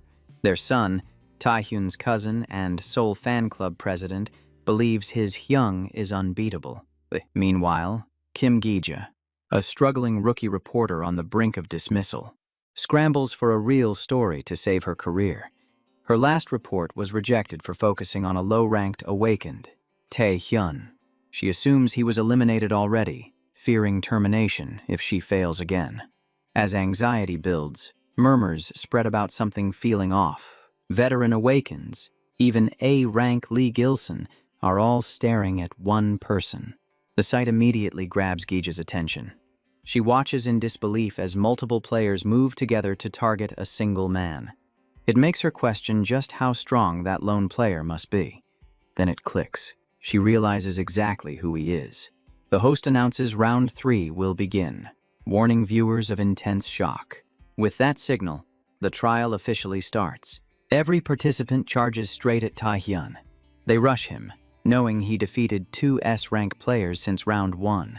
Fear drives them, believing Taehyun must fall first for them to survive. One after another, they are dropped by Taehyun alone. Suddenly, he senses movement beneath the ground. Thick vines erupt upward without warning. They bind Taehyun tightly as he reacts in surprise. The attack comes from a rank Lee Gilson, confident Taehyun is exposed. Taehyun slams the arrogant A rank into the ground. The fight ends instantly, leaving no contest. Taehyun waits calmly for the next challenger. The remaining players plan another rush. Certain exhaustion will claim him. Taehyun activates the Night King spirit. Every participant collapses at once. The arena is swallowed by pressure, stunning everyone present. Yu Young stares in disbelief, calling him reckless for unleashing that power here. Taehyun exhales slowly, tension finally easing. The round ends with only one player left standing. The final opponent standing before him is Lim Young, calm yet clearly provoked. Taehyun tells her plainly that she is free to withdraw from the test if she wants. He adds that a repeat of the first round is also an option. Wearing a faint smirk, Young lunges at him immediately, telling him to focus on surviving himself. She declares that the same outcome will not happen again this time. After a fierce exchange, the battle finally ends with the blue-haired woman defeated. Taehyun admits honestly that she was his most difficult opponent by far. With that result, the tryouts conclude, naming applicant 902, Kim Taehyun, as top qualifier. Inside the chairman's office, Taehyun receives the award directly from the chairman. He is congratulated for officially becoming an S-rank player. The chairman admits surprise, having not expected Taehyun to end round 3 alone. He then offers Taehyun a position within the new South Korea Player Association. The proposal leaves Taehyun completely stunned. He reflects on how drastically his life shifted, from unawakened to S-rank. Now top qualifier, courted by great guild leaders and Ji Jin-hoi himself. Even after weighing everything carefully, Kim Taehyun declines the chairman's offer without giving a special reason. He explains that working alone feels more effective than joining any guild or association. With that belief, he apologizes for being unable to accept the offer. The chairman pauses, suppresses his shock, then allows Taehyun to leave. He breaks into loud laughter at Taehyun's unexpected answer, never imagining someone would reject both great guilds and the association. Admiring his confidence, the chairman suggests an alternative path instead.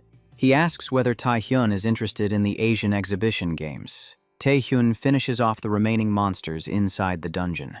As the dungeon clears, his thoughts drift back to the Asian exhibition games.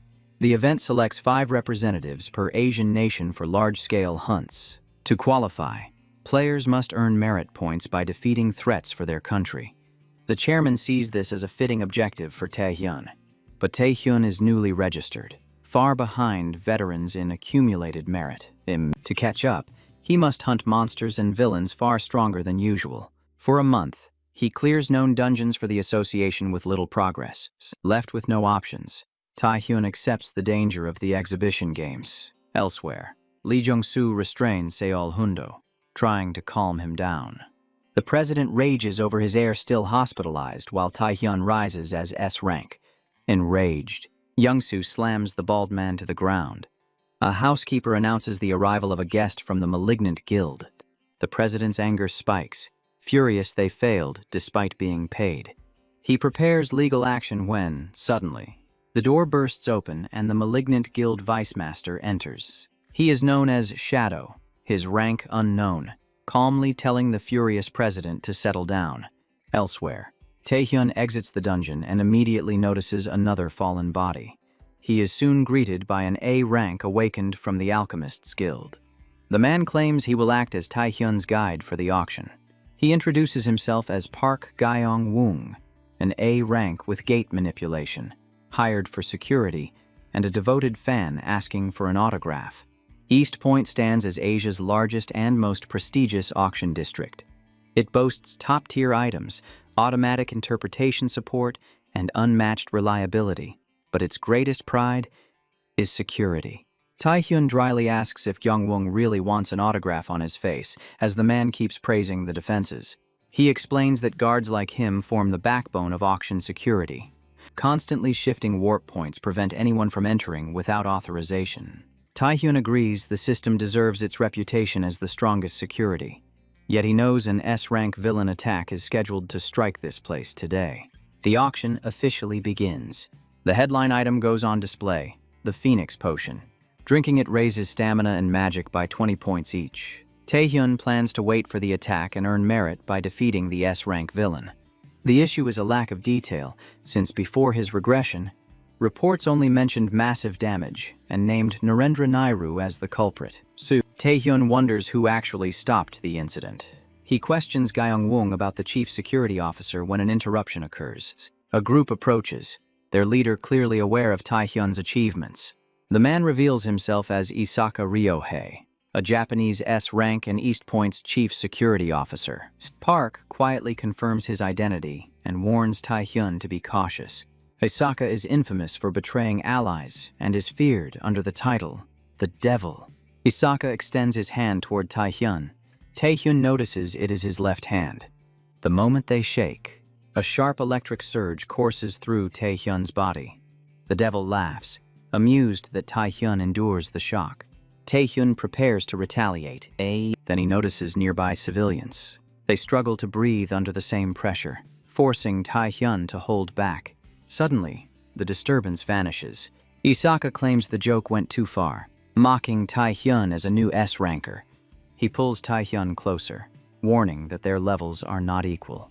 Unconcerned with Taehyun's purpose, he orders him to stay quiet and disappear. With a casual remark to enjoy himself, the Devil walks away. Taehyun realizes the situation is far more complex than expected. Elsewhere in the building, awakened guards encounter a strange group, wondering where they emerged from. Whatever the case, the bald leader says names do not matter to them. Beyond this point lies only the Warp Gate Control Office. Their presence confirms one thing: they are the targets. The leader orders support. Confident as an A-ranker, he will handle it himself. What follows shatters expectations. The turbaned enemy wipes out the entire awakened squad, commanding a dark, writhing creature.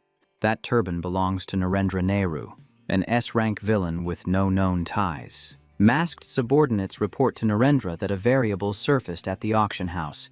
Kim Tae-hyun, the newly appointed S-ranker of the New South Korea Association, is present. They await orders. Narendra dismisses Taehyun as worthless trash. He mutters that, under his watch, divine revelation cannot be escaped. Seconds later, an explosion tears through the auction hall. A violent chain reaction rips across the entire building. An Alchemist Guild member rushes off in panic, searching for Kim Tae-hyun. Taehyun stands frozen, shock locking his body. He expected a planned attack, not bombs planted throughout the structure. People are swallowed by the blasts, leaving Kim stunned by how the terrorists infiltrated and prepared everything in advance. His thoughts spiral. Before he can grasp reality, crowds flee, screaming about terrorists. Narendra's masked followers storm in, ordering weapons lowered and valuables surrendered. One terrorist fires wildly. Seconds pass, and the gunman falls headless with the rest. Taehyun moves, cutting them down instantly. Jianwang shouts toward Taehyun.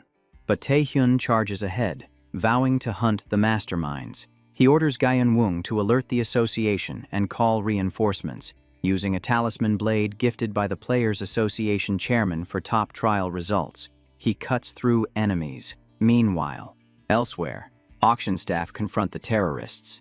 They state the auction items are already sold, and not to criminals like them. The terrorist leader orders a massacre without hesitation. His men slaughter the guards protecting the auction goods. They seize the items soon after. Their true goal emerges, a rare artifact called the Phoenix Photon.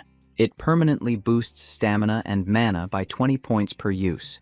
The leader questions why Narendra demanded it at the cost of their lives. A masked man feels immense energy from the Phoenix photon and considers secretly consuming it. Before greed takes control, a figure crashes through the wall, striking the terrorists. The men warn their leader, Mr. Dyke, of the sudden attack. Worse still, the enemy uses stealth, remaining unseen. In an instant, the unseen attacker tears through the terrorists. As the enemy lunges for Dyke, he barely slices the mask, leaving a shallow wound. Dyke activates a chain ability, restraining the attacker immediately. The captive is Tae-hyun, revealing stealth as his only active technique. Dyke flashes a cruel grin and tells him that he's fucking dead now, confidence dripping from his voice. Bound tight by chains, Tae-hyun studies Dyke's skill. Impressed it tracks even stealth. He smirks, thinking this man suits predation well. Elsewhere, a disturbing sight unfolds as several captives are restrained together, their bodies encircled by pulsing waves of unstable magical energy. The location feels wrong, crawling with monsters pressed in from every side. Everything points to a ritual about to trigger inside the warp gate control room. The architect is Narendra Nehru, steeped in malice, ordering the captives to fear his god even more. His sermon cuts short when a subordinate rushes in, reporting an unexpected issue. The man reveals a message arrived from Dyke's unit, sent to secure the Phoenix photon. He passes the walkie-talkie directly to Narendra without hesitation. On the line stands Kim Tae-hyun, calling for him without fear. Tae-hyun overpowers Dyke, slamming him into the wall and ending the fight. He takes the Phoenix photon straight from Dyke's grasp. Tae-hyun provokes Nehru, telling him to come here now if he wants it back. He calls that old hag a fucking terrorist, his tone cold and direct. With every terrorist dealt with, silence finally settles. Kim consumes the Phoenix photon potion, feeling its effect immediately. He admits it stands on an entirely different level. Even endless dungeon runs never raised his stats, yet one potion did. At least now, Tae-hyun knows the potion will not reach terrorist hands. Soon after, someone enters, revealed as Chief Security Officer Isaki Ryohei, the devil. Isaki and his men take in the aftermath left behind by the terrorists. The guards, along with Isaki, assume the enemy already escaped. Sharp-minded as ever, Isaki questions what nonsense they are spouting. He states plainly that the culprit is standing right before them. That sly Isaki asks our boy to stop hiding and come out. Tae-hyun drops stealth and reveals himself, puzzled that his flawless skill was seen through. The chief officer questions what someone of Tae-hyun's caliber, an S-rank player, is doing in this place. Tae-hyun mocks Isaki, saying the head of security should clean up the terror mess. Unmoved, Isaki bluntly states the object he is seeking. The truth sharpens for Tae-hyun, everything suddenly making sense. It was strange that Isaki and his forces never found the bombs. Kim explains that terrorists entered through East Point, a restricted zone. That detail proved the culprit had to be an insider. Tae-hyun throws shade at Ryohei, muttering who expected the security chief to be the spy. Tension thickens as Ryohei smirks, reminding Tae-hyun he warned him to mind his own damn business. In the next instant, Isaki lunges at Kim with explosive speed. Weapons collide in a sharp clash, sparks cutting through the air. Isaki asks him to hand him the potion, eyes fixed on Tae-hyun. Tae-hyun casually suggests he try taking it the way a true villain would. The clash explodes as both fighters move fast, like colliding lightning. When a guard attempts to step in, his comrades stop him cold, warning not to interfere between two S-rankers. Ryohei bears the title Devil, and careless interference could mean being cut down. Amid the violent exchange, Tae-hyun realizes he tracks attacks by killing intent and sound alone, while the Japanese fighter truly sees him. That realization tangles Tae-hyun's focus for a split second. Isaki's blade cuts across Tae-hyun's chest in that opening. Blood spills as Tae-hyun coughs under the impact. He cannot believe they share stealth, yet their mastery differs so widely. Still, Tae-hyun trusts that nothing surpasses his predation.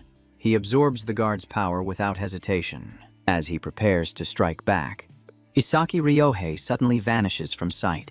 A soft giggle echoes as Isaki praises his sharp judgment. He explains stealth falters against wide-range abilities. Isaki adds Taehyun should have aimed it above as well, revealing he hid on the ceiling. He launches the ambush without warning. Dropping blade first toward Taehyun's head, narrowly avoided at the last instant. The pressure surges as Isaki drives his sword downward, when something abruptly stops the strike. Kim Taehyun activates Monarch's Heart, binding Isaki's sword in place. A smirk crosses Taehyun's face as he calls Ryohei a fool. The chief officer finally realizes the truth behind that earlier move. It was meant to keep him trapped inside the skill's range. Taehyun takes the opening and strikes Isaki hard, who erupts in rage, calling him a fucking little shit. Kim coils the chain around his stone-skinned arm, then drives a crushing punch into Ryohei's face, drawing blood. Soon, Taehyun restrains Chief Isaki completely. His allies lie drained, their power consumed down to the bone. Isaki thrashes in fury, shouting "bastard" at him.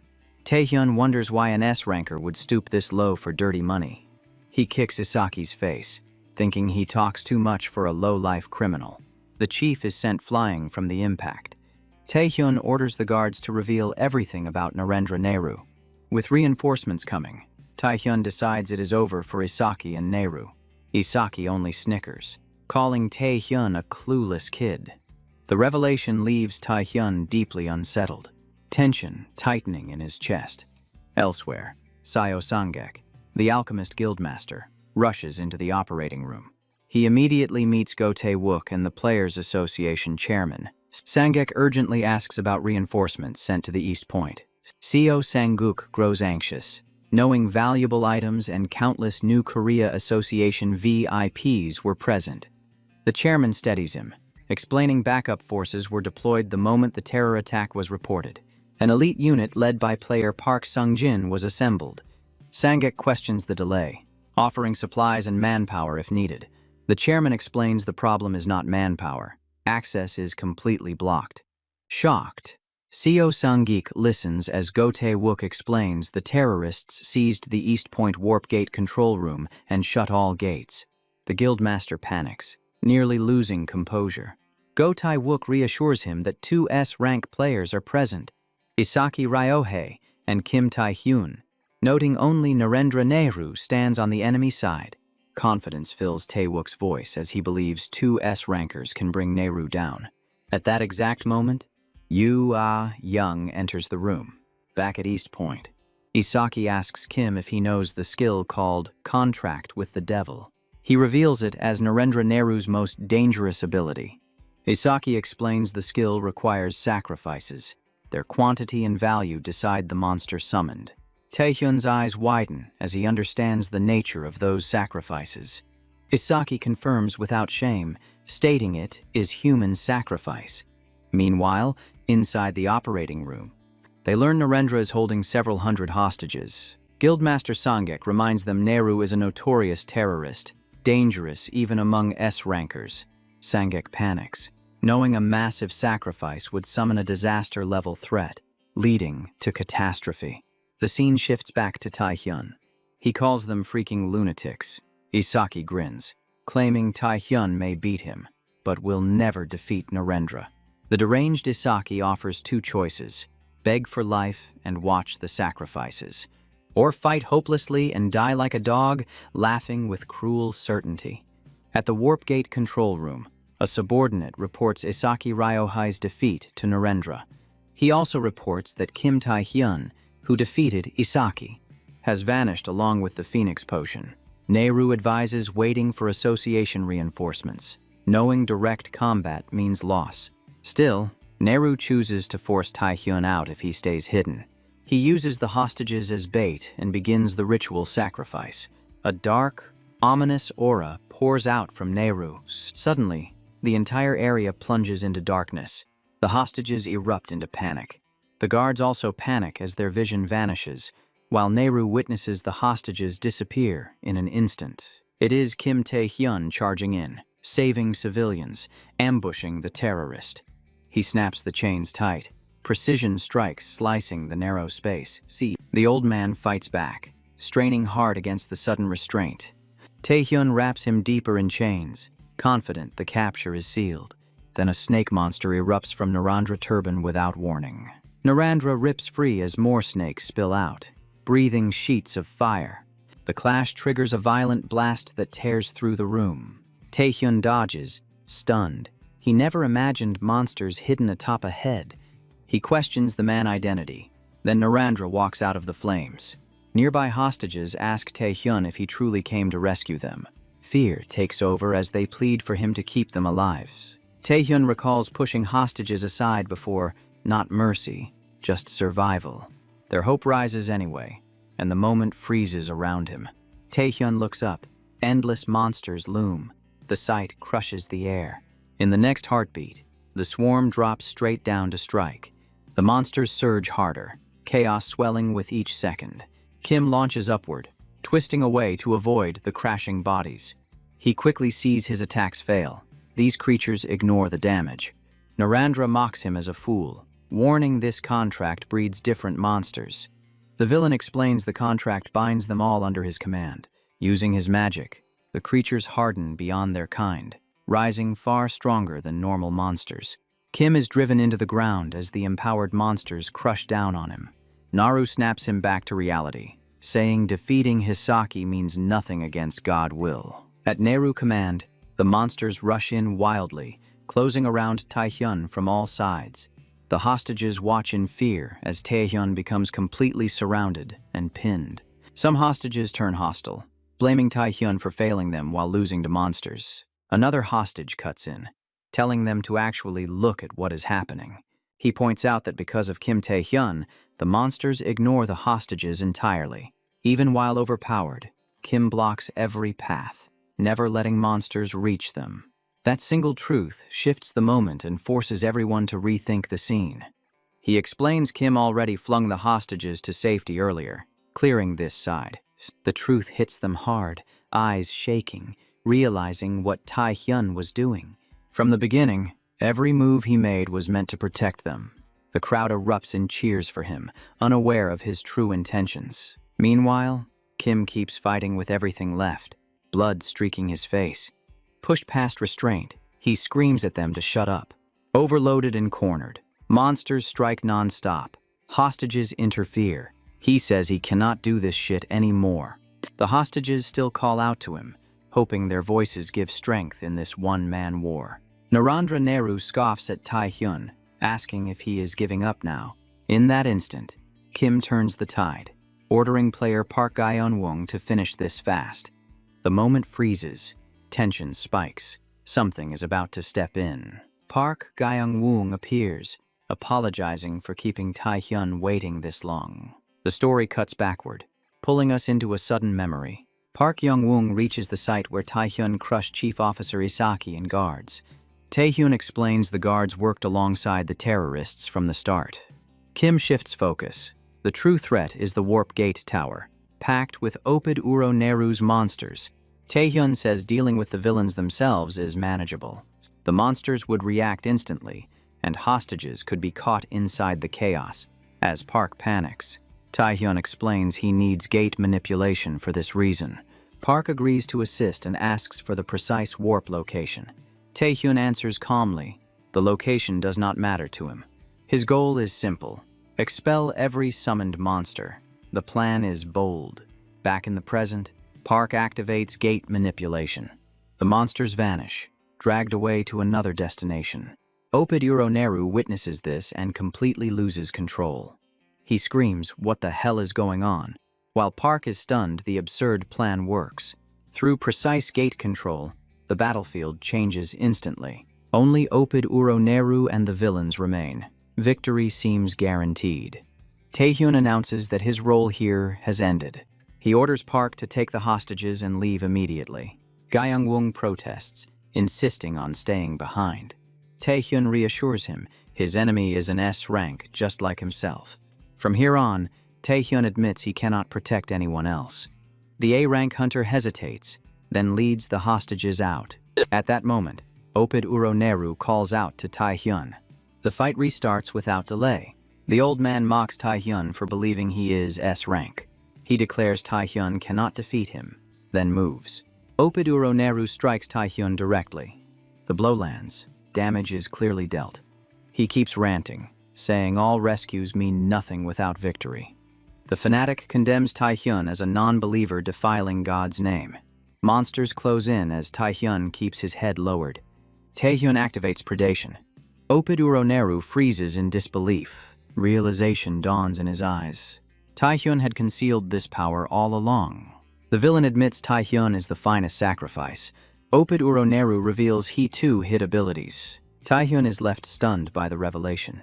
Without warning, the villains begin to drop, their strength fading all at once.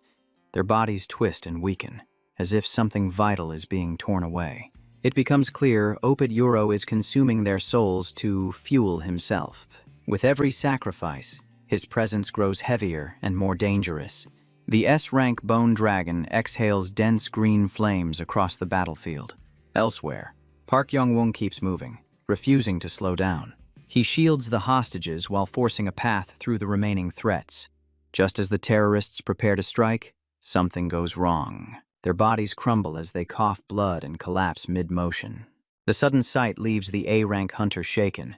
He struggles to understand what kind of power causes this. Kim Tae-hyun clashes with the bone dragon, pushed to the edge. He breaks away and dives into a nearby building for cover. His thoughts race, questioning the origin of such a monster. Before any answer forms, danger closes in again. The bone dragon tracks him instantly and closes the distance. A brutal impact sends shock through the structure. Kim Tae-hyun triggers predation against the hollow skeleton. The skill activates, but the dragon remains unstoppable. Opid Uro approaches. Surprised Kim Tae-hyun survived the strike. The building collapses further under the clash between Kim Tae-hyun and Opid Uro. Kim Tae-hyun realizes just how overwhelming an S-rank enemy is. Even at full output, predation barely softened the impact. The fact they share the same rank feels unreal. Kim Tae-hyun senses this power is forced, not natural. Believing Opid Uro is nearing his limit, Kim Tae-hyun chooses to stall longer. Opid Uro laughs coldly, mocking Kim Tae-hyun as a filthy non-believer. He claims to see through the delay and dismisses it as pointless. Rather than pursue him, Opid Uro turns his attack elsewhere. His power targets the building the civilians escaped from. Far away, inside the New Korea Player Association headquarters, alarms ring. A woman confirms East Point coordinates linked through the emergency warp gate.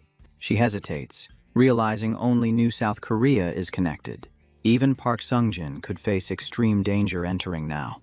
Sungjin snaps, calling that idea nonsense.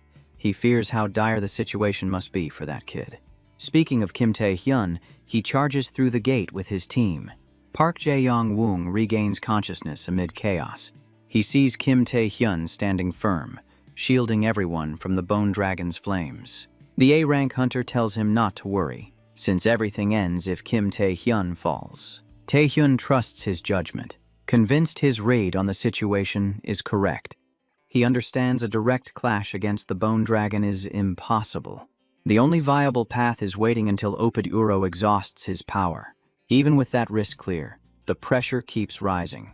Still, Taehyun refuses to surrender or step back yet. Taehyun strains his mind, chasing any path that might still save everyone trapped here.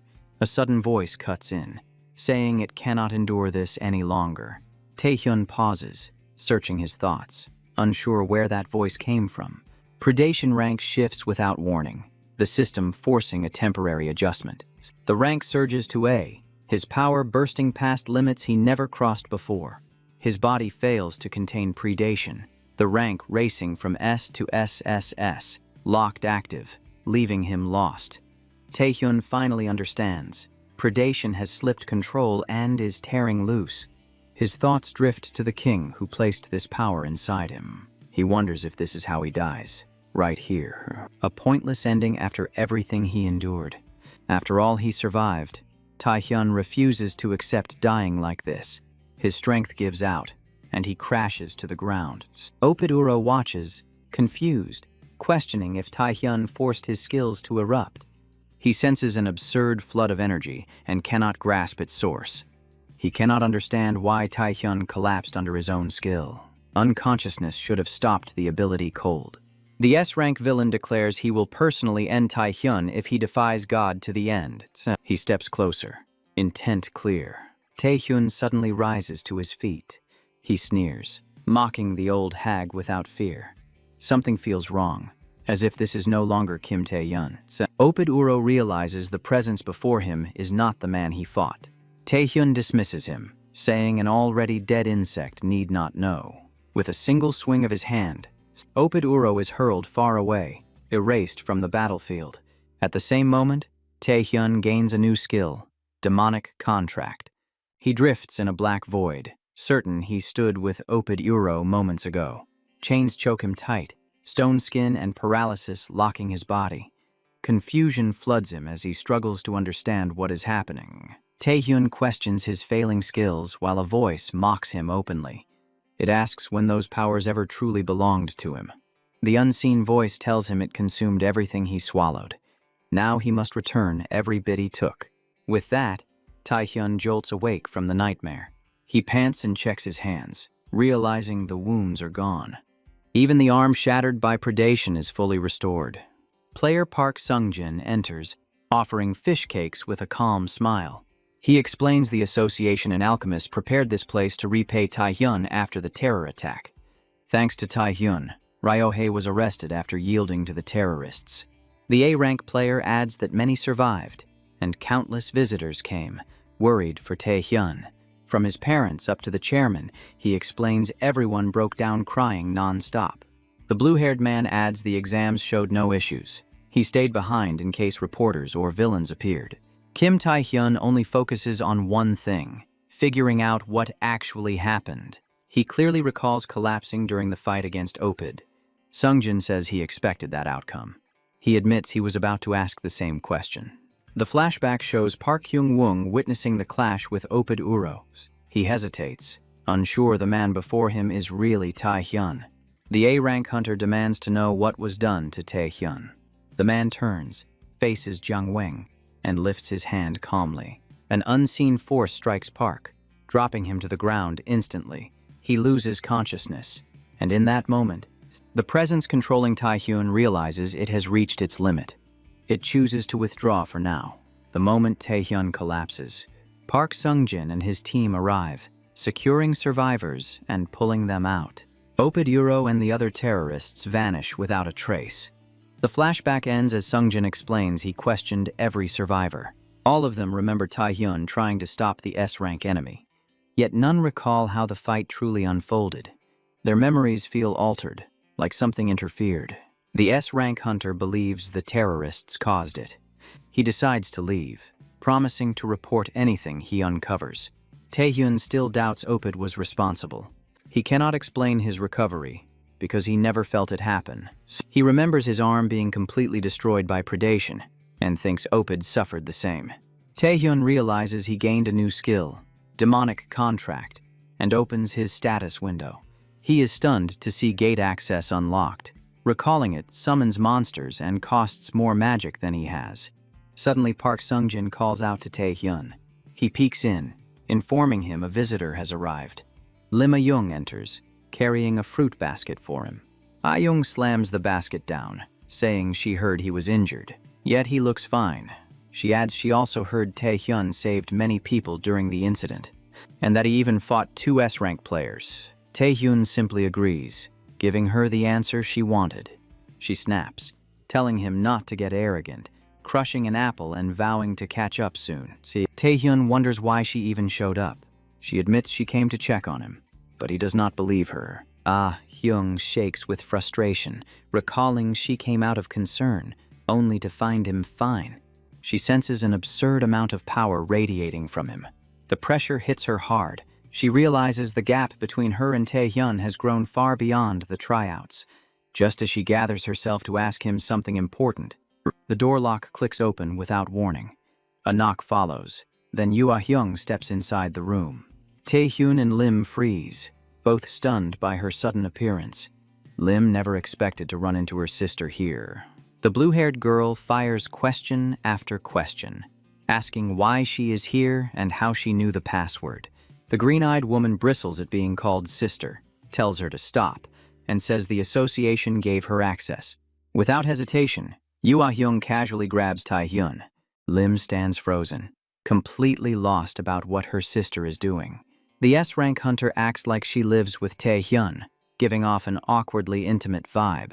Lim snaps back, saying it would be a crime since Tae-hyun is still a minor, her face burning with anger.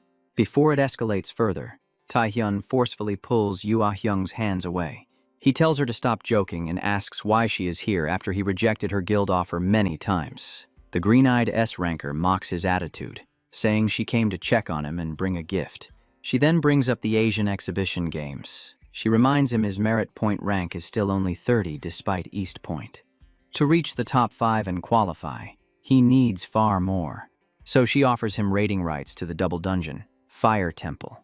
Elsewhere, Shadow of the Malignant Guild surveys the ruins where East Point once stood.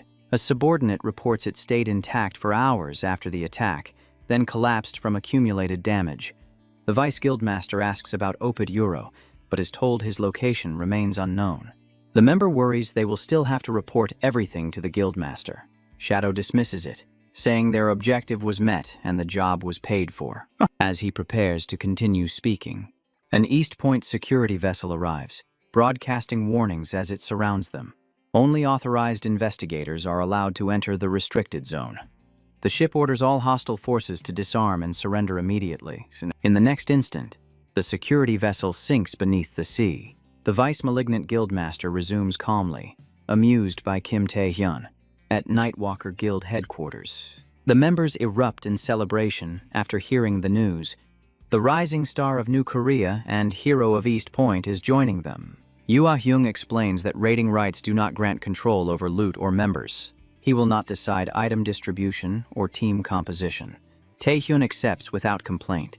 The opportunity itself is enough. Fire Temple is the nation's second double dungeon, named for its flame-like entrance. See, before Tae-hyun's regression, Nightwalker cleared it, but nearly lost everything. Knowing the danger, Tae-hyun is certain it promises huge gains and merit points. With his right arm collapsed and stats reduced, he decides challenging it now may be too much. With Yoo Ah-hyung, an S-rank hunter present, Tae-hyun feels the balance already tilts their way. Alongside these guild members backing them, the setup feels unshakable. Tae-hyun believes that even inside a double dungeon, failure is not an option.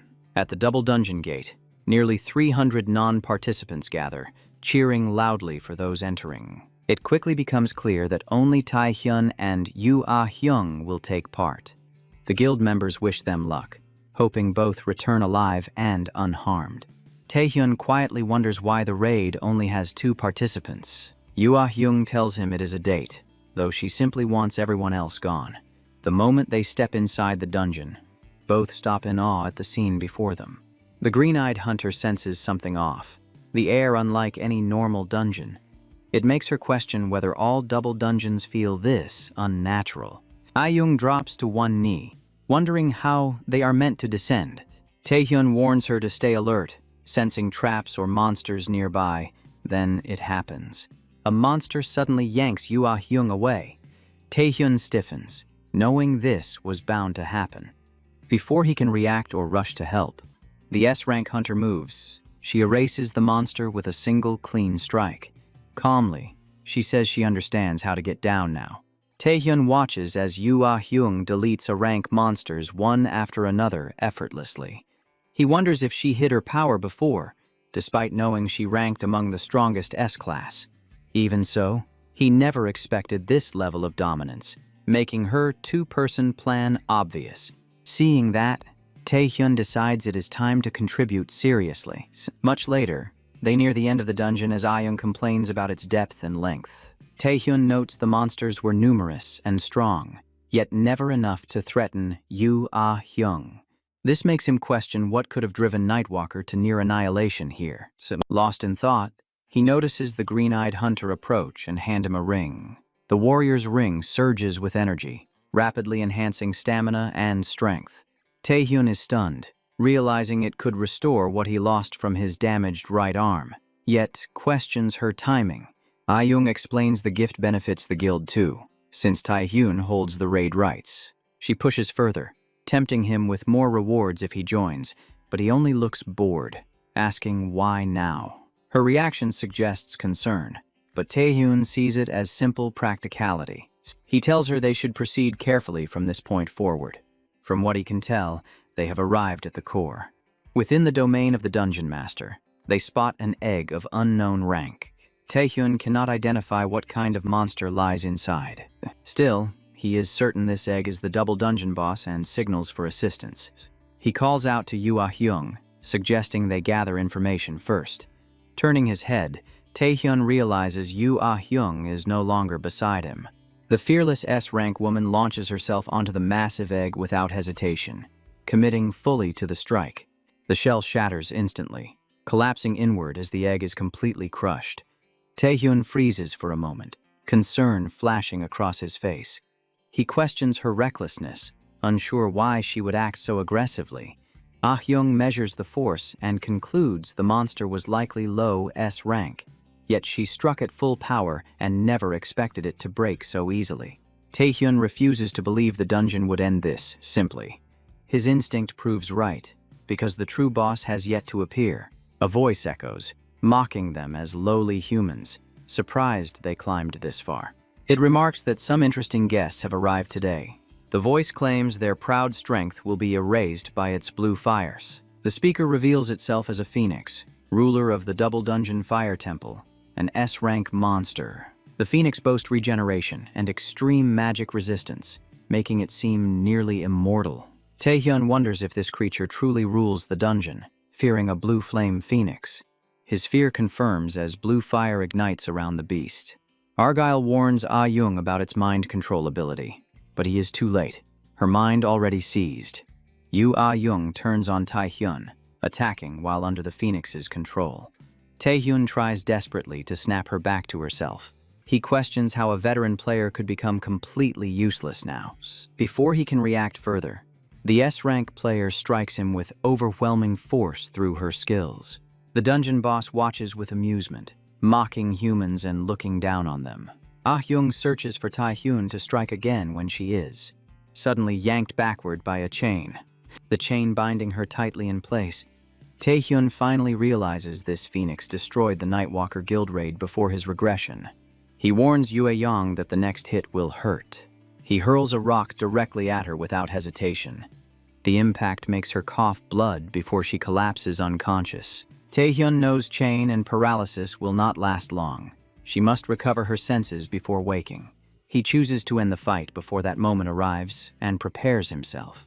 The phoenix asks if Taehyun enjoyed the game it arranged. Taehyun mocks it, calling it a chicken playing with humans and warning its end is near. Taehyun attempts to retreat with her, still unconscious and bound, secured tightly against his back. The dungeon boss refuses to let him escape so easily. It demands Taehyun show his strength as attacks rain down, and Taehyun weaves through them. He counters with swift strikes using the dagger in his hand. The phoenix sneers, claiming repeated slashes only fuel its raging flames. It declares with certainty that the outcome is decided. A mere human like Taehyun could never defeat a being like it. He realizes this regeneration rate is absurd, even by phoenix standards, far beyond reason. On top of that, the creature can expand its body, growing to a terrifying scale. That detail makes Taehyun certain this thing is not a normal phoenix. He considers it might be a grand phoenix, a mutant monster classed above standard ranks. Kim Taehyun knows his current skills cannot suppress regeneration at that level. The only method that gives him any chance is predation.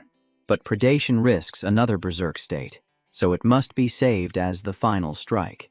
While he weighs his options in silence, Yoo Ah-hyung suddenly regains consciousness. She has no idea why she is bound, why her body aches, or why the phoenix has grown to such a massive size.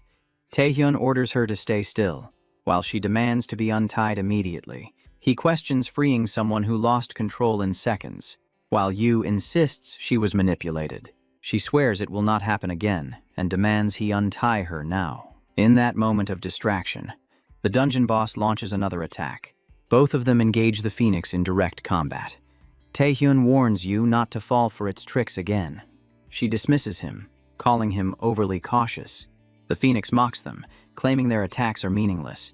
Taehyun steps forward to lead, activating Monarch Heart.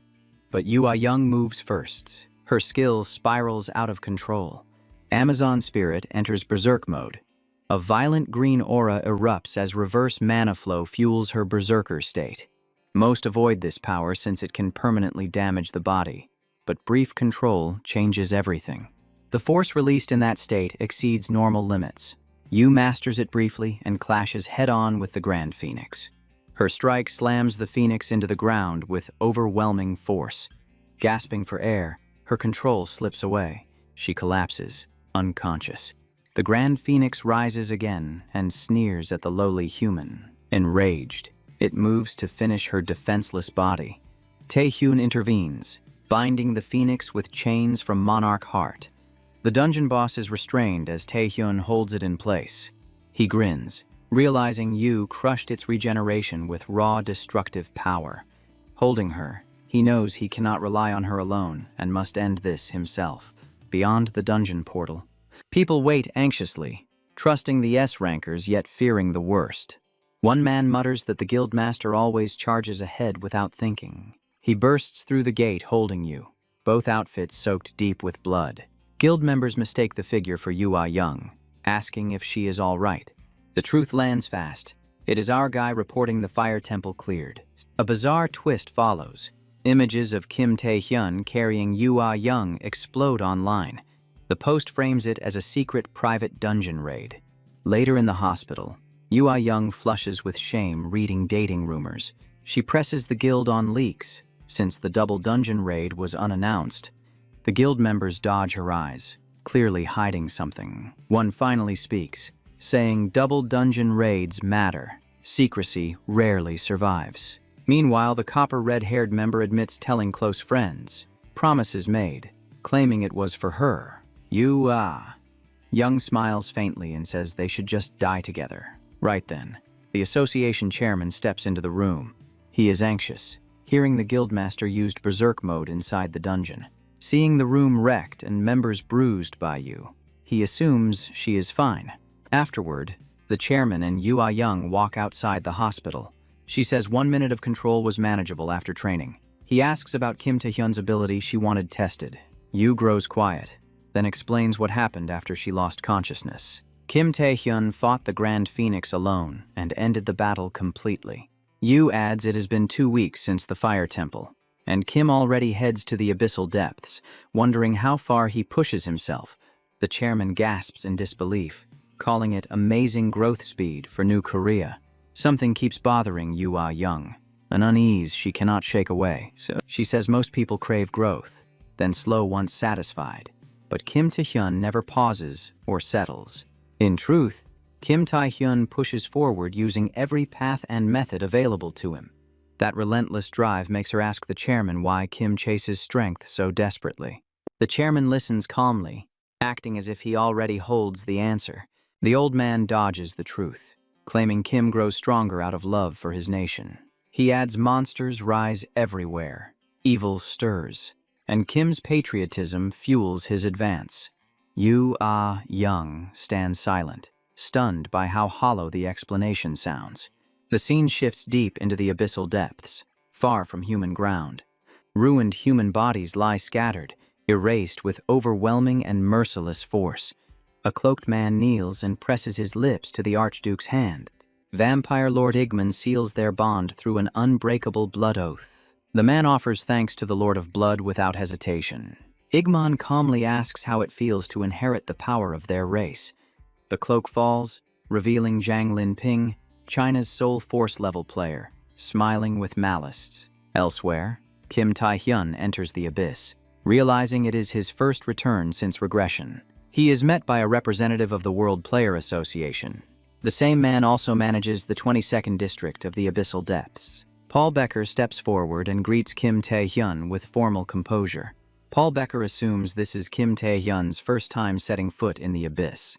Becker advises that Kim recruit players as guides or hired blades for safety. The manager explains the World Association built player zones as camps and shelters to support abyss exploration. Even so, the abyss stays lethal. Strong monsters can strike any time. zones included. Because of that, Becker insists Kim bring mercenaries no matter his skill. Companions still matter. Kim answers flatly that it is unnecessary. And at that exact instant, a massive monster erupts from nowhere and lunges straight at Kim. Paul shouts a warning about the sudden threat, but Taehyun cuts the monster down instantly with a clean dagger strike. He calmly finishes his thought, saying mercenaries are pointless since he is just walking around. The message is clear. Kim moves better alone. He roams the abyss and drops monsters freely, assuming nobody remains nearby. All of this traces back to praying before the Grand Phoenix at the Fire Temple. Taehyun fulfilled the condition of 200 magic power to trigger the demonic contract. For him, the demonic contract opened an abyssal gate. This makes Kim question the change. The contract once controlled monsters. Now it forms a gate. Since the skill works only once, he suspects predation altered its effect. Still, Kim decides one overwhelming creature beats hauling dozens. Then he activates mana-amplifying stones. These items are refined magic crystals that briefly boost magic power. And then, the demonic contract activates, forming a gate shaped from an eerie skeleton. Taehyun steps through the gate, unable to hide his excitement. He arrives before a towering castle, impossibly massive in scale. He climbs the long stone stairs without slowing. Kim reflects that he has never heard of such a place within the abyss. Even after boosting the skill with a magic stone, he has no idea where he landed. Before Kim can think further, mythical flying creatures suddenly attack him. He evades at once, triggering a violent impact nearby. Kim draws his dagger as they reveal themselves. One asks what punishment he deserves for holding such danger there. The attackers are S-rank succubi, and the revelation shocks Kim stiff. Succubi are known to drain men through mental assaults like illusions and domination. What truly disturbs Taehyun is that succubi should only be B rank. He realizes they may be his contract targets. While the three sisters study their human prize, Kim declares that if they are his targets, he will gladly knock them out. He lunges forward, dagger aimed high, while the succubi dart effortlessly through the air. They hover above and taunt him, saying that he's quite eager so it might be tricky to tame him. The succubi unleash their ability on Taehyun, attempting to seize his mind. Fully confident no man could ever withstand their brainwashing. Yet Kim remains completely unaffected by their so-called power. He drives his fist straight into a succubus face. Kim turns the fight around by activating the Monarch's Heart ability. The power locks enemy movement, leaving the succubus frozen in shock. She cannot grasp how a mere human resists their brainwashing skill. Kim senses the skill used on him and identifies it as temptation, muttering that attraction toward monsters feels deeply wrong. He activates a strange resisting power and asks the sisters crushed to the floor if they want a contract.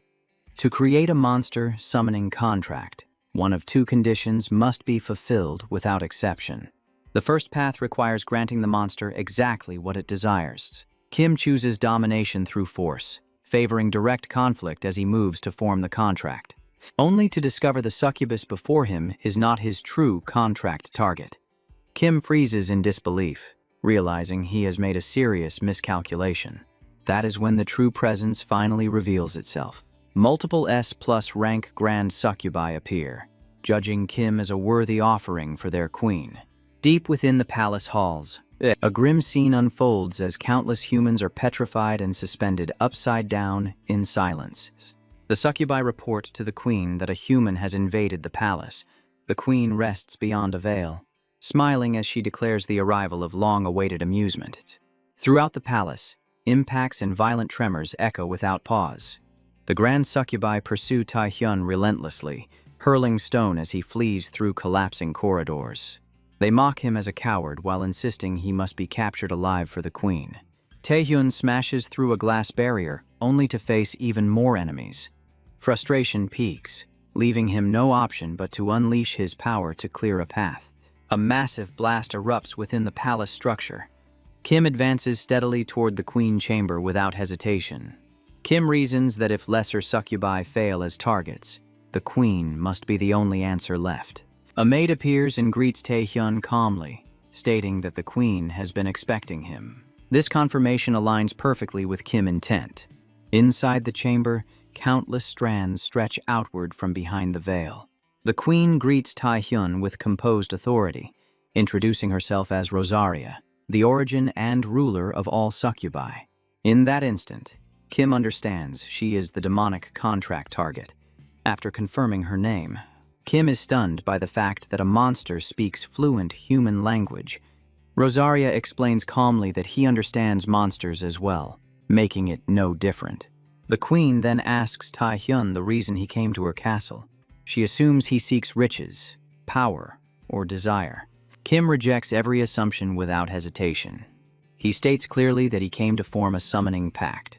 Hearing this declaration, Rosaria laughs darkly, praising his boldness as a guest. She reveals herself fully and warns Kim to restrain his delusions. She questions whether treating toys as equals could ever be called a pact. Her tendrils surge outward in a violent motion, striking toward Kim. In that instant, Kim forms a clear plan inside his mind. He resolves to force Queen Rosaria into submission using demonic power alone. Kim weaves past the incoming tentacles, pushing straight toward the queen. He charges forward, chaining stone skill momentum with his binding ability.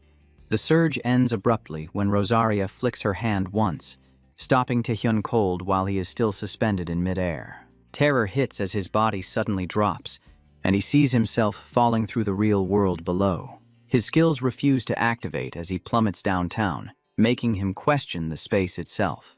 Taehyun realizes this falling world is nothing more than a succubus illusion. The scene shifts instantly as he sinks into deep water, unable to breathe. Kim spots the queen floating above, wondering when the illusion began. Rosaria answers by reading his thoughts, revealing the illusion existed from the start. Her tentacles coil around Kim as his consciousness fades away. Taehyun sinks deeper into Rosaria illusion, completely submerged by her control. As he struggles to break free, he finds himself inside a car, seeing his childhood self riding with his parents. Young Taehyun excitedly talks about high-ranked awakeners earning fortunes. He dreams aloud of awakening strong, promising to buy his parents everything they want. His mother smiles and tells him that he is the best. She adds that his happiness and health matter more than anything else. The child feels bored by that answer, while Kim watches silently, remembering how his parents were always like this. They never cared about rank or wealth, only wishing for their son happiness. Then, without warning, the memory shatters into the moment of a violent car crash. Kim sees his parents lifeless before him. He watches his younger self held by his uncle and aunt as they grieve. The memories continue as he sees himself bullied during his teenage years. As a non-awakener, Taehyun lacked power to resist daily injustice. What hurt more was knowing he could not help anyone else. Instead, he believed his weakness only burdened those who supported him. Teenage Taehyun leaves his uncle and aunt home despite their desperate attempts to stop him. He carries heavy guilt, deeply thankful for everything they had done. Kim Taehyun's parents wished only for his happiness. Yet to achieve happiness, he believed strength was absolutely necessary. Kim senses queen hypnosis confirmed, resists with mysterious power, but fails as all abilities are suppressed. Even so, he activates predation and escapes with his life intact. Rosaria watches in surprise and amusement, never expecting such an outcome. Yet several fragments inside Taehyun's memories feel off to her, details that refuse to align. First, she spots moments where he appears older than his current body should allow. Second, she finds memories sharing the same period, but ending in completely reversed results. Sensing hidden truth, the succubus queen decides to dig deeper into his memories. Before she can continue her search, the king suddenly manifests before her without warning. Her strength collapses instantly, forcing her down onto her knees. Taehyun steps into view behind her. He presses a dagger close to her neck, cold and unmoving. He remarks on her vile habit of invading memories, then calmly orders her to accept. The summoning. Rosaria reels from his escape, yet mocks his belief that a mere dagger can kill her. Taehyun answers with resolve, ready to test that assumption himself. The succubus queen then declares her acceptance of the pact, ending the standoff. She wraps her arms around him with crushing force. The pressure draws a strained groan from his lips. At that moment, every condition of the pact is satisfied. The summoning pact forms. Demonic contract shifts into the Queen's man, its rank realigned. A new skill, complete hypnosis, registers, its rank adjusted. Boosting his charm, Taehyun's body gives out, dropping him into darkness. As he fades, Rosaria wishes him rest, calling him the King's chosen one. Taehyun awakens to Paul Becker calling his name, his surroundings unfamiliar.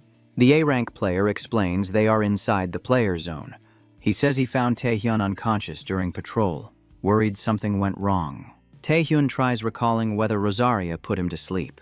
Checking his status window, he sees Queen's Man, granting the ability to summon her. He also sees complete hypnosis, confirming the encounter was no illusion. With Rosaria summoned, he could challenge forces rivaling an entire nation's strength. The hypnosis skill offers endless application, leaving him wondering why she agreed. His thoughts return to her final words about him being the King's chosen one.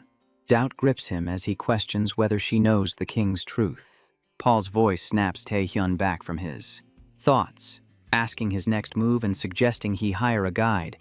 Taehyun thanks him, explaining his business here is finished. With that settled, he chooses to return home. Young steps out of the hospital doors. Her guild members greet her warmly, celebrating her release. Nightwalker's Vice Guild Master Young Hanzu asks if she feels better. She answers confidently, already recovered and having beaten several challengers. Hansu shares fresh news, revealing Taehyun has returned from the abyssal depths. At first, Hyung feels his return is too fast, then realizes even Kim Taehyun would struggle alone in the abyssal depths. The Vice Guildmaster believes the name Grave of S-Rankers exists for a clear reason. Her concern shifts to the person who met him, as the green-eyed woman questions their identity. She learns the visitor was the leader of Undivided, the one who sought him out, one of the 4 great guilds, the S-rank player Kwon Kang-hyuk. Elsewhere, Kang-hyuk openly challenges Taehyun to a duel. He advances immediately, denying Taehyun any time to respond. Kwon Kang-hyuk, Undivided's leader, famed as New South Korea's strongest tank, carries countless battle legends. His most infamous tale is recruiting players by forcing duels upon them. As Kwon prepares to strike, his secretary sharply blocks him, demanding he stop. Kim Hyun, a B-rank secretary, warns him about bans and public backlash she must clean up again. She then calmly introduces herself to Taehyun. She explains their guildmaster's reputation, stating this visit is an official scouting attempt, offending her boss. Eon explains that if Taehyun shows interest, a duel becomes unnecessary, raising doubts in his mind. Kim quietly admits force is likely, though she sees the offer as worth considering. Referring to Taehyun's Asian Exhibition Games record, she reinforces her claim. She states Undivided excels in abyss exploration, offering dense raid schedules and full support systems. The secretary believes joining them would earn Taehyun enough merit to cover any shortage. The impatient guild leader interrupts, believing words will not sway him. He claims Taehyun would have joined already if persuasion worked. Stepping forward, he is stopped as Taehyun suddenly says he changed his mind. This leaves both leader and secretary uncertain. Kwon wonders if Taehyun is ready to join after all. Instead, Taehyun questions the nonsense coming from the guild leader. He declares they will settle this his way. The winner will take everything they want. With that, both sides agree to the terms. The scene shifts to the Undivided headquarters arena. Reporters swarm Taehyun with questions, draining his patience fast. He resists the urge to silence them with spirit skills. As they wait, he spots interviewer Kim Gi-ja pushing through the crowd. Taehyun grabs her hand, pulling her clear of the chaos. He reveals he remembers her from the player tryouts. Whispers and rumors spread rapidly among the reporters. Gia feels honored, believing someone like her should be forgotten by elites. Taehyun announces all questions will be handled by her later, citing his duel plans. Shocked, she is left surrounded as Taehyun walks away, reporters closing in. He enters the arena and finds Kwon Kang-hyuk already waiting. The leader fears Taehyun might back out. Taehyun thinks the concern is misplaced and decides to finish this now. Choi Hyesol, a B-rank player and undivided commentator, announces the long-awaited main match, stating victory comes only when one kneels. The host signals the humane recruitment duel to begin, and combat erupts immediately. Taehyun unleashes the full force of the Night King spirit, a power known to fell even solid S-class monsters in a single strike. He believes even Kwon Kang-hyuk will struggle to move under it. The undivided leader admits the skill is impressive, yet the attack fails to restrain him at all. In a blink, Kang-hyuk appears behind Taehyun. He drives a heavy punch into him. Taehyun absorbs the impact and holds his ground. The S-rank fighter presses on without pause. He lunges again, noting Taehyun's tricks are not bad, but he warns that such moves will never make him kneel. The clash continues as Taehyun barely evades another strike. Kang-hyuk mocks his retreat, questioning how he plans to win. Taehyun fires back, saying kneeling will not come easy without another monster. The guild leader remarks that Taehyun talks boldly for someone on edge. He decides to end the fight as requested. Kang-hyuk releases his final combat stance, sending the crowd into a frenzy. Yu Ah Young watches with young Hansu, pleased to attend while Hansu grows uneasy. He believes allowing this duel was a mistake. They know Kang-hyuk's blessings of the beast grants overwhelming close combat power. The vice guildmaster doubts Taehyun can win a direct fight. The green-eyed woman stays calm, telling him not to worry.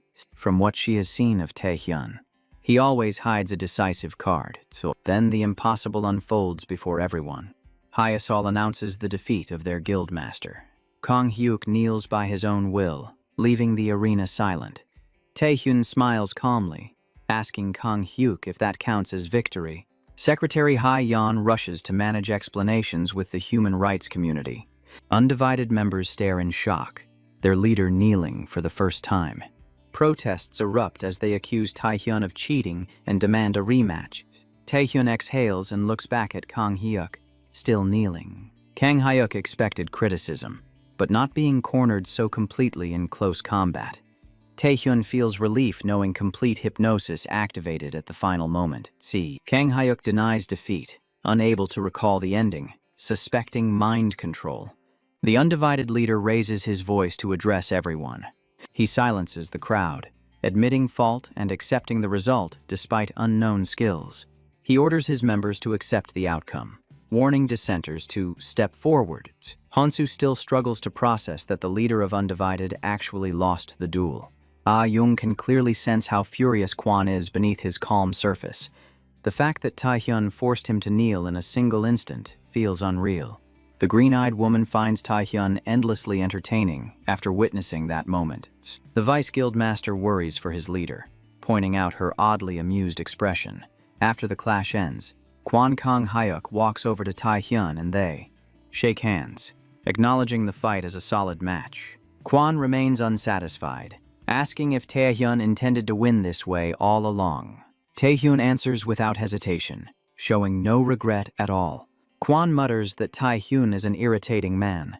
Kwon grips Kim's hand and says, "A promise is a promise, offering money or a unique item."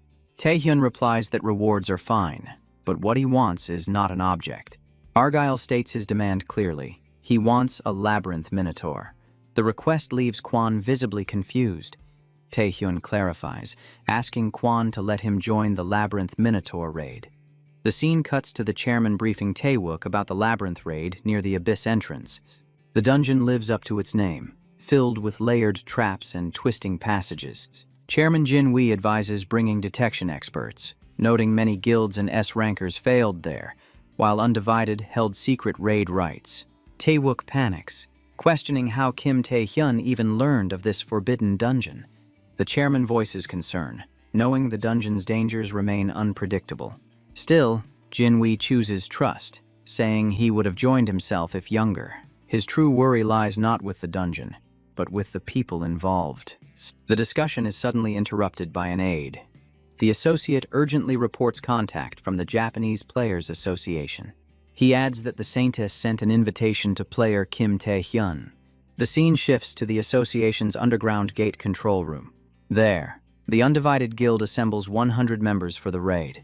Kwon Kang-hyuk eagerly leads them inside. ready to face hostile monsters.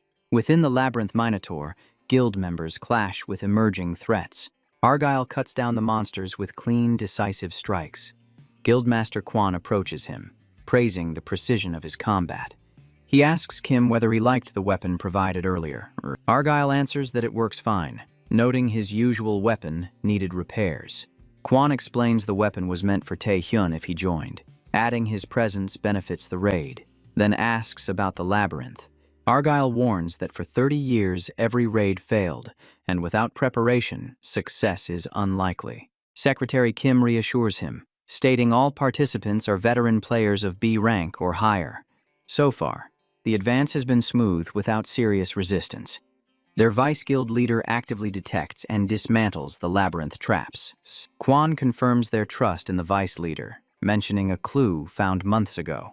Quan explains they discovered a monster corpse believed to originate from the labyrinth. They find a massive minotaur corpse, its body marked with the same labyrinth patterns carved into the walls. Once touched, every part except a single horn crumbles into dust. That confirms the creature originated from the labyrinth. Using tracking skills, they can trace its path and locate the inner route.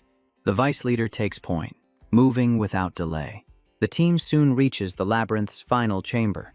A towering minotaur statue stands there, unsettling everyone. Quan panics when no boss monster appears. The vice leader concludes the horn must be placed on the statue. Secretary Kim rushes forward carrying the massive horn.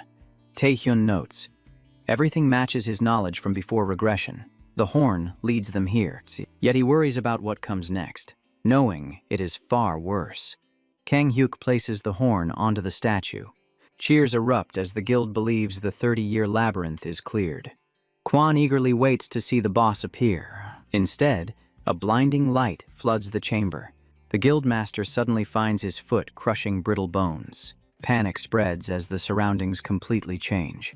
The members realize they have been split into separate spaces. Just as Tae-hyun expected, it triggers the spatial transfer trap. Tae-hyun is isolated with 4 confused guild members. Elsewhere, Shadow learns Kim Tae-hyun joined the raid, his subordinate apologizing. The excuse is haste, suggesting they abort the plan immediately. Shadow disagrees, finding the timing ideal. With 5 S-rank villains inside, plus A-rank threats, he knows limits exist. He wonders how they will handle enemies while trapped in the labyrinth. Shadow radiates killing intent, thrilled by what will unfold. Back inside, Tae-hyun stands with guild members who begin introductions. Miranda, a B-rank player, steps forward and introduces herself. She is struck instantly. Our guy tells her not to fucking lie, calling her a villain, exposing Milena, an S-rank magician. From Park Sung-hoo's view, he reflects on his long curiosity about Kim Tae-hyun, a leader like the guildmaster, steady and reliable on the front lines. Or the saint rumored to have sacrificed himself at East Point. Either way, Park believes Kim is worthy of deep respect. That belief shatters when Park sees him attacking guild members. The boy shouts at Tae-hyun for acting recklessly, calling him a fucking lunatic. Tae-hyun calmly says Milena was a villain, telling Park not to worry. Park Sung-hoo snaps and opens fire on Kim. Tae-hyun tries to explain the truth to him while staying calm under pressure. He moves fluidly, avoiding every bullet without slowing down. Sung-hoo watches in shock, never imagining Tae-hyun would sound like a man losing his mind. Park feels crushed, mourning Miranda, a comrade who fought beside them in the abyss for years. He liked her, which makes accepting her as a villain impossible. Park shakes Milena, yelling that they need to escape this lunatic immediately. A sudden punch crashes into Park's face. The strike comes from Milena herself. She calls him a filthy pig for daring to touch her. Tae-hyun presses the truth as Park is suddenly ambushed by 2 guild members attacking him. Stoneskin absorbs the blows, and Tae-hyun realizes 2 more villains were hiding. Milena steps forward openly and questions how none of her longtime companions noticed she was a villain. She advances boldly, demanding to know how Tae-hyun figured it out. Tae-hyun explains it was not her acting. He came from the future. Milena mocks the claim, mentions Tae-hyun and Yoo Ah-young's relationship, suspecting leaks. Unbothered, She extends her demon-like claws and lunges at Kim. Unaware of who she is truly facing, the three villains rush Taehyun at once. Taehyun activates the chains binding effect. Chains coil tightly around their necks. He cuts through them with a swift dagger strike. Milena leaps in, slashing him with her nails. She freezes, shocked by his movements, realizing he was never ordinary. Milena's witch's nails spread poison from the moment of contact. The effect causes vomiting, hallucinations, and paralysis, even against S-rank targets. She cannot believe Kim is unaffected after being scratched. Her hesitation creates an opening. Taehyun exploits it without mercy. He uses Rosaria's power, brainwashing, exposing Milena's skills, stating her poison does nothing. Milena suddenly sees something horrifying before her when a short blast erupts. After the explosion fades, Park Sung-hoo arrives at the scene.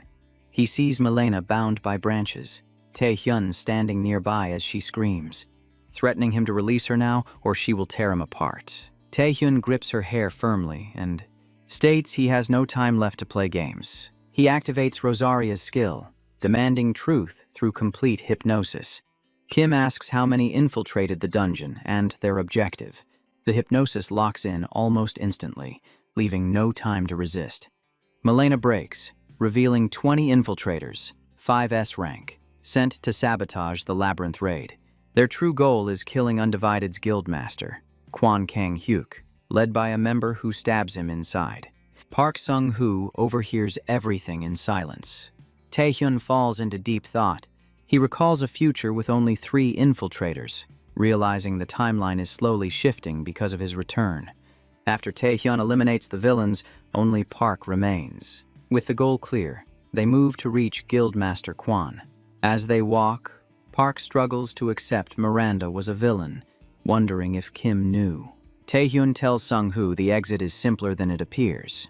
Despite the warped surroundings, this space still belongs to the labyrinth. They find a gate, and Kim suspects passages linking multiple spaces. He knows one path will not suffice, but repeated crossings will lead to Kwon Kang-hyuk. Park Sung-hoo starts panicking quietly. He asks why Kim never told the others. Park apologizes for doubting him, saying this disaster could have been prevented.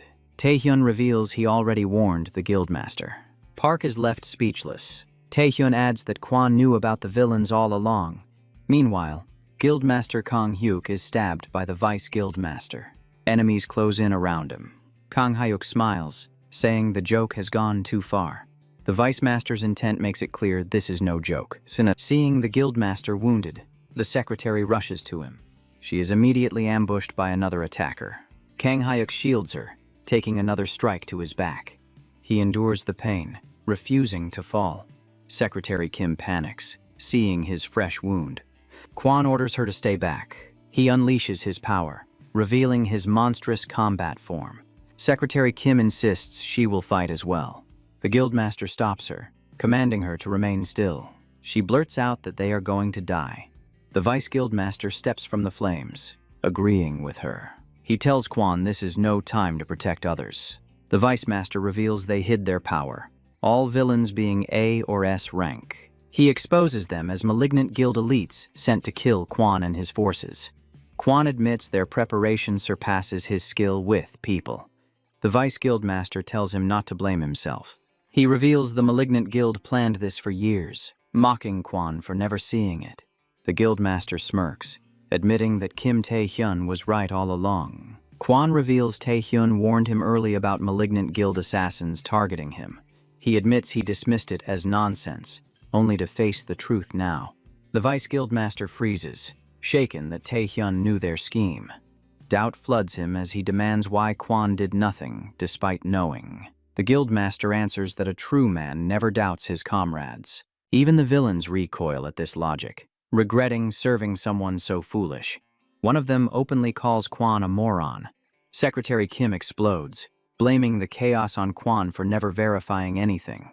At the same time, the Vice Guildmaster strikes, binding Kang-hyuk with blazing skeletal chains. The Guildmaster grabs the secretary and narrowly evades. The villain mocks Kwon, thanking him for his stupidity. He declares the plan a success and tells him to die quietly. Betrayal hardens the guildmaster's resolve in that instant. Kang Hyuk unleashes his ultimate blessing, taking the form of an ancient dragon. He rips into the vice guildmaster with massive claws. Blood spills from the traitor's mouth as the blow lands. Park Sung-hoo staggers, stunned that Kwon knew yet waited, as Kim tells him to ask Kwon himself. The scene shifts into Tae-hyun's memory. He recalls warning Kwon about the infiltration, scolding him for standing idle. The guildmaster told Kim he had not shown his true strength yet. He trusted Tae-hyun's words completely. Kwon never planned to endure quietly. He knew his own limits. Back in the present, Kim and Park finally reach the labyrinth exit and step inside. They find the traitors defeated, and Kwon's expression brightens at Tae-hyun's arrival, who reached the scene only moments later. The guildmaster asks Tae-hyun if he saw any survivors. Argyle bluntly admits he passed some, leaving one drowning, earning Kwon's comment about his cold nature. Tae-hyun asks about the next move, and Kwon grows frustrated. He decides retreat is the only option for now. He warns more villains may remain, and the labyrinth boss still has not appeared. Despite reaching the end, Kang Hyuk orders withdrawal to prevent further losses. He apologizes for his stubbornness, earning a sharp reply from Tae-hyun, telling him to stay sharp next time and exit like a boss. The words sting Kwon's pride as he snaps over being humiliated after apologizing. Argyle withdraws, thinking the retreat was right despite wasted effort, while Kwon suffers heavier injuries than before regression. As Secretary Kim gathers the guild to leave, Tae-hyun worries about shifting futures and unknown variables. He snaps back when the secretary asks Park about monsters or traps in other spaces. Park replies they crossed many spaces but found no monsters at all. A sudden thought hits Tae-hyun. He realizes they never encountered monsters or traps. Normally, spatial transfer traps drop victims into zones packed with danger. Yet every space they crossed felt empty, harmless, and that detail unsettles him. Tae-hyun wonders how Kwon met the Labyrinth Master before regression if nothing guarded the path. As that doubt forms, they move forward. The Minotaur Labyrinth boss finally reveals itself. An S+ rank Grand Minotaur Queen stands before them. The guild freezes in shock at its sudden appearance. The queen's presence shakes the ground, blasting everyone back. The exit gate collapses under the impact. Tae-hyun activates his stone skin. Kwon unleashes his dragon power, charging straight at the queen. Together they close in on the massive beast. The monster swings a massive axe capable of tearing bodies apart. Oddly, the Minotaur also wields a massive lamp-like weapon. A dreadful force erupts from that object. At that instant, something dormant awakens. Gigantic monsters roar into existence, smashing Kwon and Tae-hyun aside. One is revealed as Tao King, revived by the Grand Minotaur Queen. The guildmaster panics, realizing they face two overwhelming S-rank monsters. More giant beasts appear near Park and Secretary Kim. Pressure skyrockets as monsters keep emerging without warning. The Grand Minotaur Queen speaks, addressing those who disturbed their slumber. She commands the intruders to step forward and face judgment. The situation worsens as the Queen advances, trapping Tae-hyun and the others. Monsters surround them, reaching toward Secretary Kim and Park as he fires back. Kwon swoops in, smashing one creature with crushing dragon force. His strike pierces straight through a monster's eye. Kang Hyuk unleashes his ultimate dragon fire breath. Flames engulf the beasts, burning several at once. When the smoke clears, the sight leaves them stunned. The cow-like monsters remain unharmed by the dragon fires. The fight drags on, Tae-hyun and Kwon battling non-stop without rest. Kwon realizes it is hopeless. Their attacks fail, and the monsters regenerate. The odds grow impossible with each passing second. Kang Hyuk considers whether killing the queen would end it all, but doubt remains. The queen's strength is overwhelming. He knows he cannot face her while protecting Secretary Kim and Sung-hoo.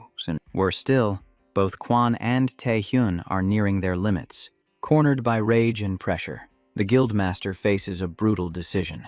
The scene shifts to Kwon's memory, the chairman urging him to make a choice and warning forced recruitment will bring consequences. He advises Kang Hyuk that doubt is sometimes necessary before calling someone a comrade. The chairman recalls his own days as a player who He explains how minor errors once cost him everything. He teaches that some sacrifices protect what matters most, and raw strength alone is never enough. Knowing limits and choosing priorities, he says, is what defines a true player. Quan laughs it off, assuming the old man speaks from weakness. The story snaps back to the present. The guildmaster realizes the chairman was right, and the decision before him is unavoidable. He curses himself for ignoring that advice and sees that killing enemies means losing comrades. If he strikes them down, his allies will fall. If he hesitates, the outcome is the same. Rage boils in Quan, refusing to watch his comrades die. Power surges from him in response. He turns to Taehyun and reveals his intent. Quan declares he will protect his people and crush the monsters, rejecting forced choices. Taehyun struggles to grasp his meaning. Then he reveals there is still a method to defeat the Minotaur Queen. They leap across massive beasts as Quan asks if Taehyun is certain. The Minotaur Queen senses their resolve. She declares that whatever choice they make, the end will not change. Quan gathers his dragon breath and releases a blazing stream. Flames engulf the cow-like monsters. The queen dismisses it as meaningless. Taehyun bursts from the smoke. He channels Rosaria's power and charges the queen. The guildmaster shouts encouragement. Taehyun leaps as the skeleton knight clamps onto the queen's neck. He activates his strongest move.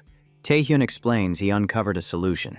He reasons that connected spaces allow the queen to regenerate Tao Kings. When she enters that space, the monsters revive endlessly. Remove her from it, and they will disappear. Taehyun and Quan charge through the Tao Kings, Quan warning that failure means death. Taehyun replies the situation is already fatal, and they commit. Moments later, every Tao King vanishes. Taehyun overwhelms the queen with aid from the monarch's power.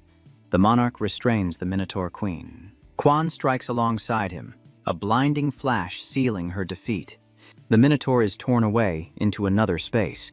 A crushing strike lands clean, the impact echoing across the bone-filled ground. The force hurls our guy straight into a mound of shattered bones and debris. In the chaos, Kang Hyuk loses an arm, the loss sudden and brutal. Taehyun stumbles back, stunned, staring at the arm in disbelief. Quan screams for focus, warning everyone the Minotaur Queen is charging in. At that moment, the towering monster steps out from the darkness. Both fighters rush forward, pushing their bodies to attack together. The Minotaur answers with a devastating swing, raw power unleashed. The blow sends them flying apart, weightless and helpless. They crash hard onto scattered bones, bodies rattled by the fall. The Minotaur mutters that it never expected them to exploit the space they made. Quan and Taehyun lie injured, blood spilling as pain floods in. Then it gets worse. The Grand Minotaur declares she has stopped restraining herself. Freed from holding back on the Tao Kings, her power now runs unchecked. Taehyun realizes the truth. They are completely outmatched. The Minotaur raises its massive foot, timing perfect and merciless. In a blink, it kicks him away like a ball, sending him airborne. Our guy knows the gap is fatal. Without predation, he will die. Doubt hits hard. He is unsure predation can fell the Grand Minotaur in one strike. Time is collapsing around him. Failure means predation, losing control entirely. Still, this single gamble is Taehyun's only path to survival. The story cuts to a flashback from Kim's past. He asks Yoo Ah-hyung about skill usage. She explains application matters more than descriptions. She says real combat reshapes skills far beyond what the stat window shows. Power adjustment changes mana cost. She reveals her use of Amazon Spirit. She demonstrates key reinforcement, then forms condensed magic bullets with ease. In real battles, she explains, skills can be combined when needed. She guesses Taehyun already applies stealth through his ring. Yu suggests coding a weapon or another skill if control feels unstable. She believes he has the instinct to make it work. The scene snaps back to the labyrinth, tension choking the air. Taehyun lunges wildly at the Grand Minotaur, control slipping fast. His eyes burn red as he activates predation. Kim's power surges, frantic and barely contained. He shatters the Minotaur's staff, then fuses chain bindings with predation. A red chained aura drives through the Minotaur's chest in one motion. Taehyun regains control, striking relentlessly, forcing the beast to cough blood. A confident smirk forms as he realizes Yu Ah-hyung was right. He remembers sensing it before, faint but undeniable. Predation shifts with his will, becoming a skill he can apply freely. With one brutal motion, our guy delivers a finishing strike packed with overwhelming force. The Grand Minotaur collapses, its massive body crashing lifelessly to the floor. Our guy still does not grasp the true nature of predation, yet he chooses to wield it without hesitation. Taehyun cuts down the Grand Minotaur, predation surging through every swing. The monster is defeated, its body drying up as its presence fades away. The dungeon space begins to fracture, cracks spreading through the labyrinth. The guild members panic as the surroundings shatter and collapse around them. Moments later, they see Taehyun and Kwon Kang-hyuk walk out alive. Our guy calmly says that everything is finally over. After the Grand Minotaur's fall, the truth behind the aftermath is revealed. The raid team uncovers vast hidden gold and silver scattered across the labyrinth. Among the loot, the most prized item is a great elixir, the Fountain of Vitality. The elixir is scarce, so only Taehyun and Kwon Kang-hyuk receive it for their contribution. Kwon panics since losing his arm cost more stats than the elixir gives, yet accepts it anyway. At the same time, the infiltrators within the Undivided Guild are exposed and arrested. The remaining players turn their focus to recovery, rest, and stabilizing their condition. This marks the official end of the Labyrinth Minotaur raid. Everyone survives, leaving the dungeon with relieved smiles. Soon after, Guildmaster Kwon Kang-hyuk announces a temporary break from being a player. The media assumes retirement, but he angrily shuts them down on stage. Reporters question if his missing arm is the reason, worrying about the Asian exhibition games. Kwon assures them the games are safe, revealing a stronger replacement has appeared. He then introduces Kim Tae-hyun to the stage. Our guy steps forward under the glaring lights and cameras. Reporters erupt, doubting the rookie, while others insist Kim is qualified. Rumors spread that the Fountain of Vitality pushed him to national force level. The journalists react in shock, calling the claim unbelievable. National Force is a title beyond S-rankers, reserved for unmatched monsters. As the crowd spirals into chaos, Kim Tae-hyun grabs the microphone. He announces he will serve as one of the game's representatives. The conference airs live, capturing the attention of the entire nation.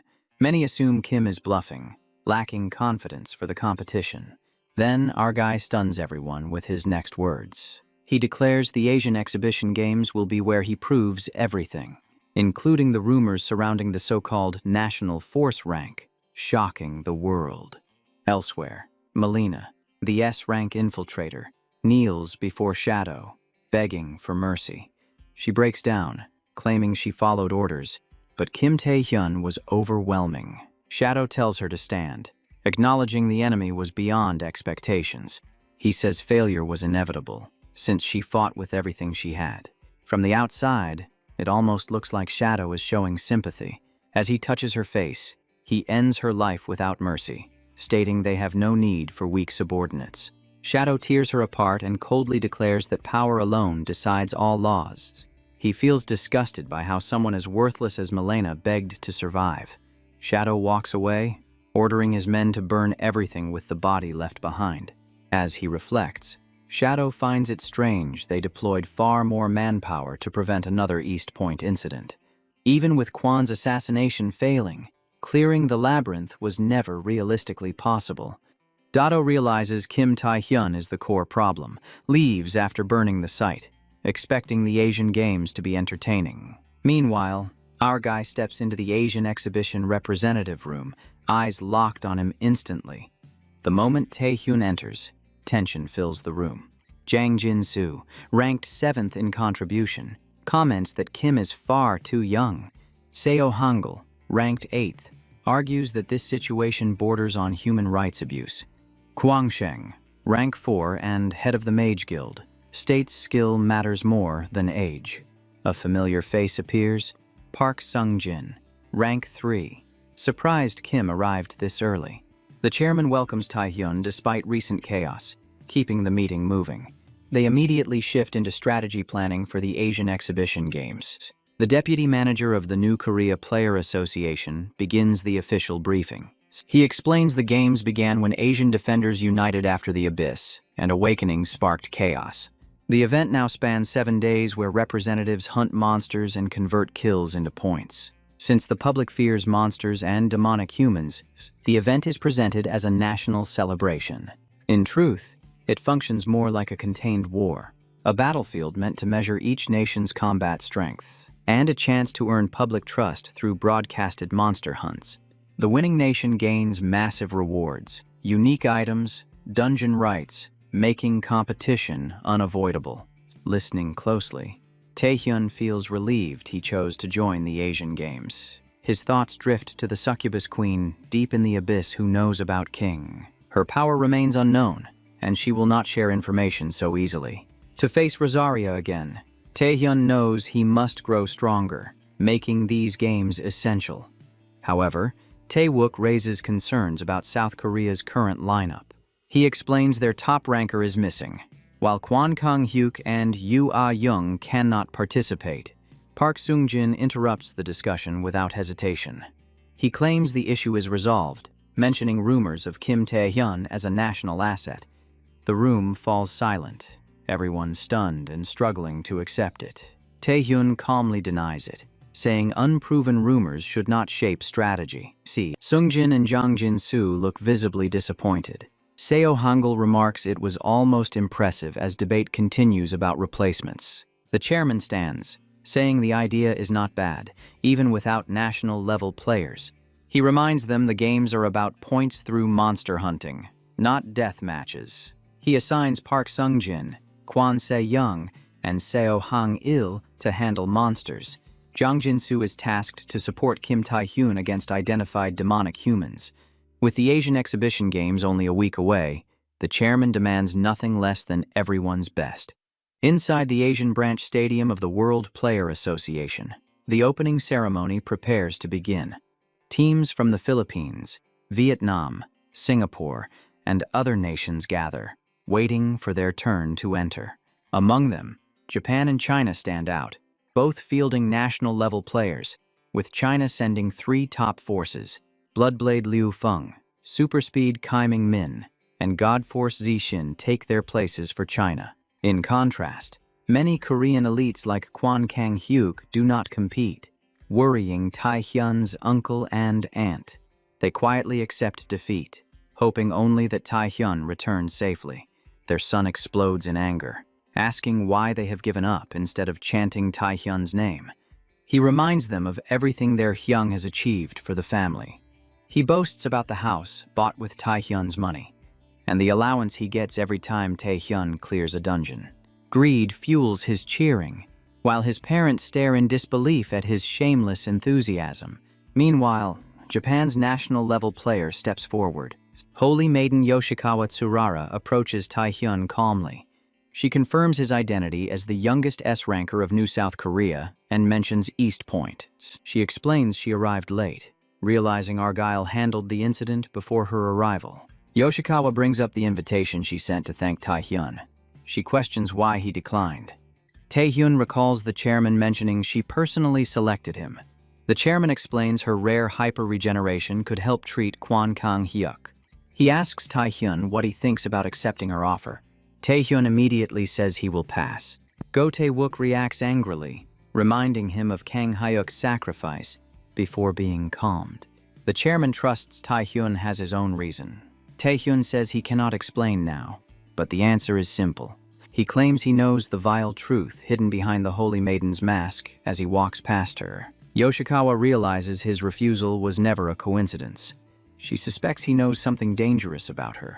Ghostblade Nakata Shinji, another Japanese national force, grows hostile. He moves to strike Taehyun, but Yoshikawa stops him without hesitation. She finds his awareness of her the most intriguing thing. Yoshikawa says Taehyun keeps achieving feats beyond pure strength. She wonders how he learned her secret and waits for the day he belongs to her. At last, the long-awaited Asian Exhibition Games begin. The crowd erupts, counting down loudly with the host. Alex go. Singapore's A-rank player, announces the start as official host. A Chinese player whispers about killing early, quickly silenced by his teammate. Jong-sin briefs New South Korea's team on their assigned roles. When it comes time for Taehyun, he is nowhere in sight. The host declares the fiery week-long festival officially underway. The moment his head falls, severed by none other than Kim Tae-hyun, the scene freezes in shock. Every witness stands stunned, unable to process what they just saw unfold. New South Korea's team immediately shields Taehyun, forming a barrier against hostile teams closing in. Kwak Xiong snaps at him, questioning whether he has completely lost his mind. His words cut short as Zixin storms forward, furious that the host was killed and defended. Rage flares as Zixin activates his extermination skill, power surging outward. At the same time, Yoshikawa calmly tells Ghostblade she does not care how many die. She only warns him to keep her property, Kim Tae-hyun, alive. Before violence erupts, Haley Tan from Singapore's Player Association steps in. She arrives with New South Korea's chairman, refusing to yield authority over a Singaporean casualty. The chairman insists there must be a misunderstanding, claiming their representative would never do this. But the act was witnessed clearly, and Haley orders the criminal arrested as Taehyun speaks. He names the target, demonic human Wan Kai. Taehyun reveals that years ago, Wan Kai slaughtered civilians aboard a Pacific cruise. A massive bounty was issued, yet Wan Kai escaped by exploiting information and altering his appearance. Haley questions how this explanation connects to the current incident. Then realization strikes her. Taehyun explains Wan Kai's disguise skill and exposes his true face for everyone to see. The revelation leaves the entire venue frozen in disbelief. Taehyun credits the Nightwalkers for the intelligence, sparking whispered speculation among players. The scoreboard updates. South Korea leads with points, followed by China and Japan.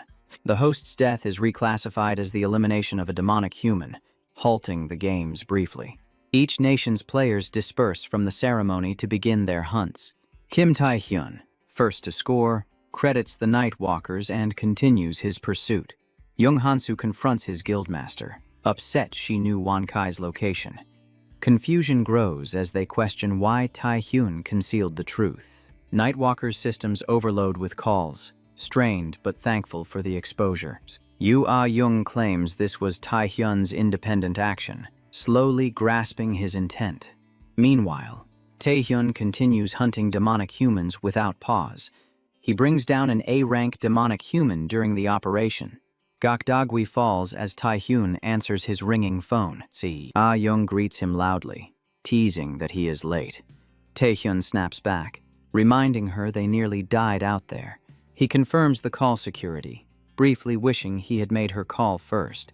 Taehyun admits he cannot use secured lines and asks her for two favors. He requests investigation support and deeper intel on demonic humans.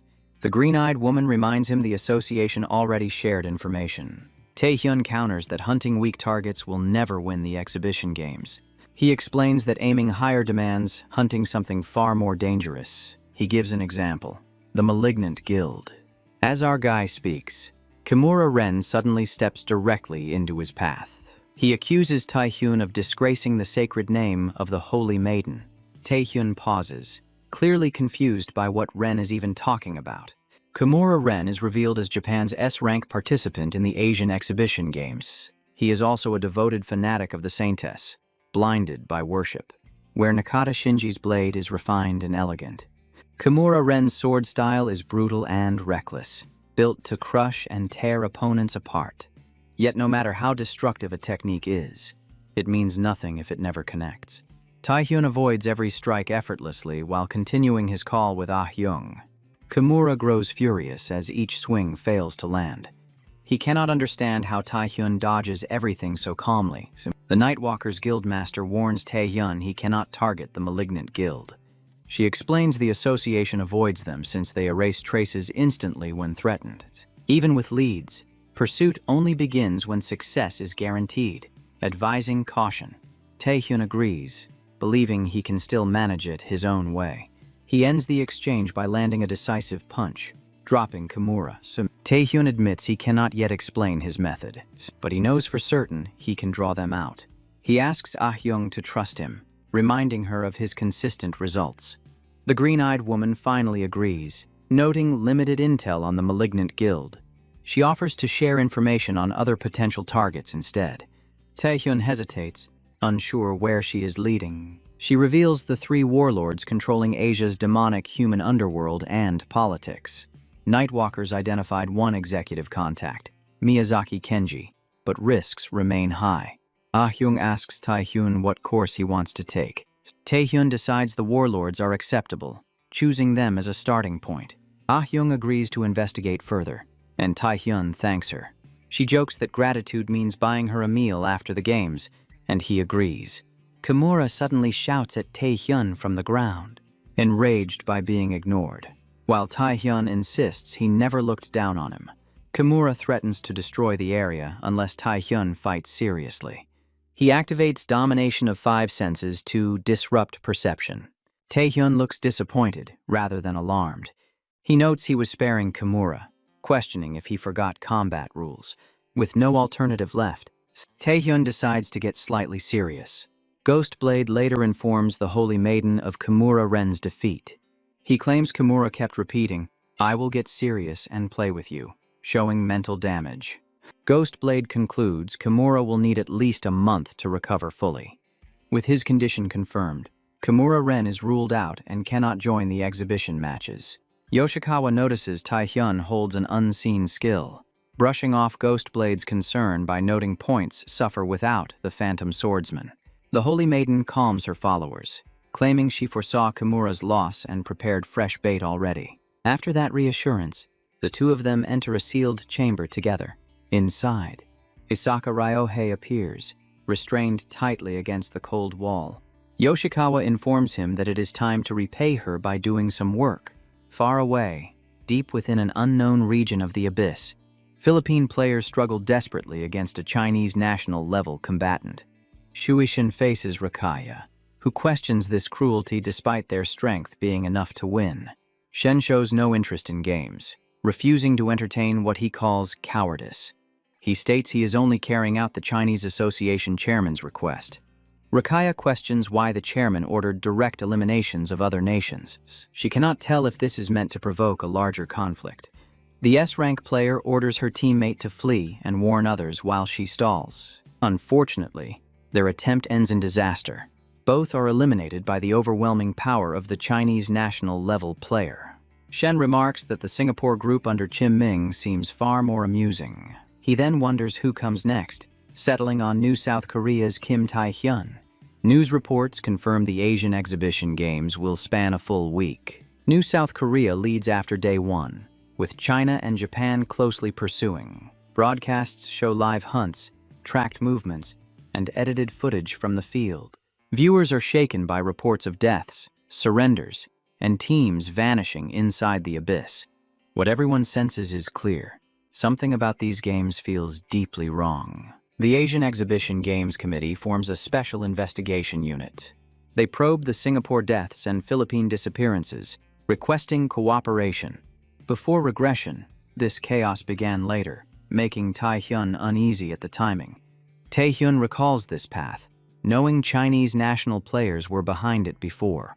Aware the scientists and enemies will not stop, Taehyun prepares to move faster. Late at night, a knock echoes at his door unexpectedly. He pauses, wondering who would arrive at this hour. Jang Jin-soo introduces himself, revealing he traced Taehyun through the association. He asks Taehyun to step out for a serious discussion. Jang Jin-soo criticizes Taehyun's solo actions during the host incident, despite success. He reminds Taehyun that he represents a team, not a lone fighter. The words feel familiar, stirring an old memory in Taehyun's mind. The buzzcut S-ranker admits disappointment, wishing Taehyun had shared intel. Taehyun reveals Kimura Ren attacked him earlier and was restrained successfully. His real concern is how Kimura tracked his location so precisely. Taehyun concludes there must be a traitor within the association. The claim leaves Jang Jin-soo frozen in shock, unable to respond immediately. He tries to defend himself by claiming Taehyun is the most suspicious, but Taehyun knows it is not that simple. Anyone with access to shared intelligence is a potential suspect, himself included. He explains that he started acting carefully after learning Won Kai hid inside the Singapore Player Association. If foreign players were not killed by monsters or demonic humans, then a national force had to be involved. So grouping up would only reduce targets. For that reason, he chooses to move alone, seeing no reason to change tactics while leading. Despite Jinsu trying to stop him, Taehyun walks away without hesitation. The S-rank player shouts his name after him. The moment Taehyun disappears from view, Jang Jinsu completely snaps, rage boiling over. He curses, offended that a rookie dared to treat him this way. He swears Taehyun will regret this decision. Taehyun senses the hostility and quietly wonders if Jang is the spy. In his past life, he never uncovered the traitor's identity, but Kimura finding him proves someone leaked information. For now, he trusts no one. Until the truth surfaces, he decides to focus elsewhere. At that moment, Ah-hyung sends him intel regarding the 3 warlords. Taehyun picks up a double cheeseburger and drink at McDoria. He notices Miyazaki Kenji's subordinates seated nearby. They are disguised as ordinary high school students. A bag under their table catches his attention. Taehyun is convinced it contains illegal items. He sits elsewhere, deciding to tail them back to Kenji. He freezes when Isaka Ryohei suddenly sits beside him. Ryohei asks if he remembers him, shocking Taehyun, who believed he was imprisoned for East Point. Taehyun tells him to stop talking and leave immediately. The blonde man mocks him, saying stealth is pointless in this spot. He suddenly smashes the glass window. The crash draws every eye in the room. People quickly recognize the figures involved. Kenji's men panic and try to flee after spotting Taehyun. Ryohei drops everyone nearby unconscious in an instant. Taehyun wonders if Ryohei has grown stronger since East Point. Ryohei confirms it, asking if Taehyun targets Kenji and the warlords. He promises results if given time, claiming it will not be wasted. Taehyun restrains him with chains but agrees, sensing his confidence. He allows exactly 1 minute. Taehyun warns him there will be consequences if this is nonsense. Ryohei recalls his bitter past, believing his power has improved. Yet the pressure of the chains shocks him, realizing Taehyun grew far stronger. Taehyun begins the countdown, forcing the blonde man to speak without delay. He warns that even Kim Taehyun cannot face the 3 warlords alone. Chasing bait only leads into traps. As the count continues, Isaka insists he is different from the rest. He claims connections that can lead straight to Miyazaki Kenji and the warlords themselves. He insists the deal is fair and worth considering. The countdown hits 10 seconds. Tension thick in the air. Panic sets in as the blonde realizes Taehyun might be targeting the warlords. He scrambles to guess Taehyun's true goal as the timer ends and chains tighten. The pressure crushes him, forcing Ryohei to beg for survival. Taehyun admits the offer sounds tempting, but feels wrong for an enemy to help so easily. He activates hypnosis and commands Ryohei to speak truthfully. Taehyun demands his real objective and who stands behind him. Elsewhere, Ghostblade wipes out demonic humans with swift precision. He erases them in moments, leaving no resistance behind. The display only deepens the Holy Maiden's interest. The scarred man questions sending Isaka Ryohei, who already lost to Taehyun once. Rumors say Taehyun reached national force, making Ryohei hopeless even with holy orders. Failure risks binding Ryohei by the awakened oath to deliver Taehyun alive. Ghostblade prepares to act personally, but Yoshikawa stops him calmly. She says Isaka's victory or defeat is irrelevant. Her network confirms Taehyun is hunting the 3 warlords, and she leaked it already. Ryohei's ties to demonic humans and Miyazaki Kenji make him useful as bait. She admits Taehyun remains unpredictable and difficult to read. Ghostblade questions why, and she answers that mystery demands observation. They need his combat style, values, limits, and mindset. Whatever happens to Isaka, they will extract information from the outcome. Yoshikawa believes Taehyun has no path left but forward. Miyazaki Kenji asks Ryohei where the new South Korea brat went. Ryohei claims the strong devour the weak in this cruel world. He calls it a place without fairness or mercy. He advises Kenji to obey Kim Taehyun if he wants to live. Ryohei steps into the light, battered and worn. Taehyun drops in calmly from above, taking the stage. He agrees, saying survival means listening to the strongest presence. His gaze locks onto Miyazaki Kenji. Kenji threatens to kill Taehyun on the spot. He curses him for sneaking in like a child. In a flashback, Ryohei explains the Holy Maiden's oath, unsure how Taehyun controlled him. Ryohei asks about the plan as Taehyun plays along. He answers that everything proceeds as planned, leading straight to Miyazaki. Naturally, the blonde man is now tied to Taehyun, yet Ryohei curses him, swearing he will never help.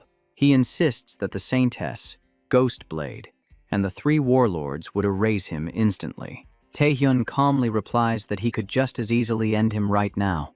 Remembering East Point, Taehyun says trash like him means nothing, yet still offers a chance.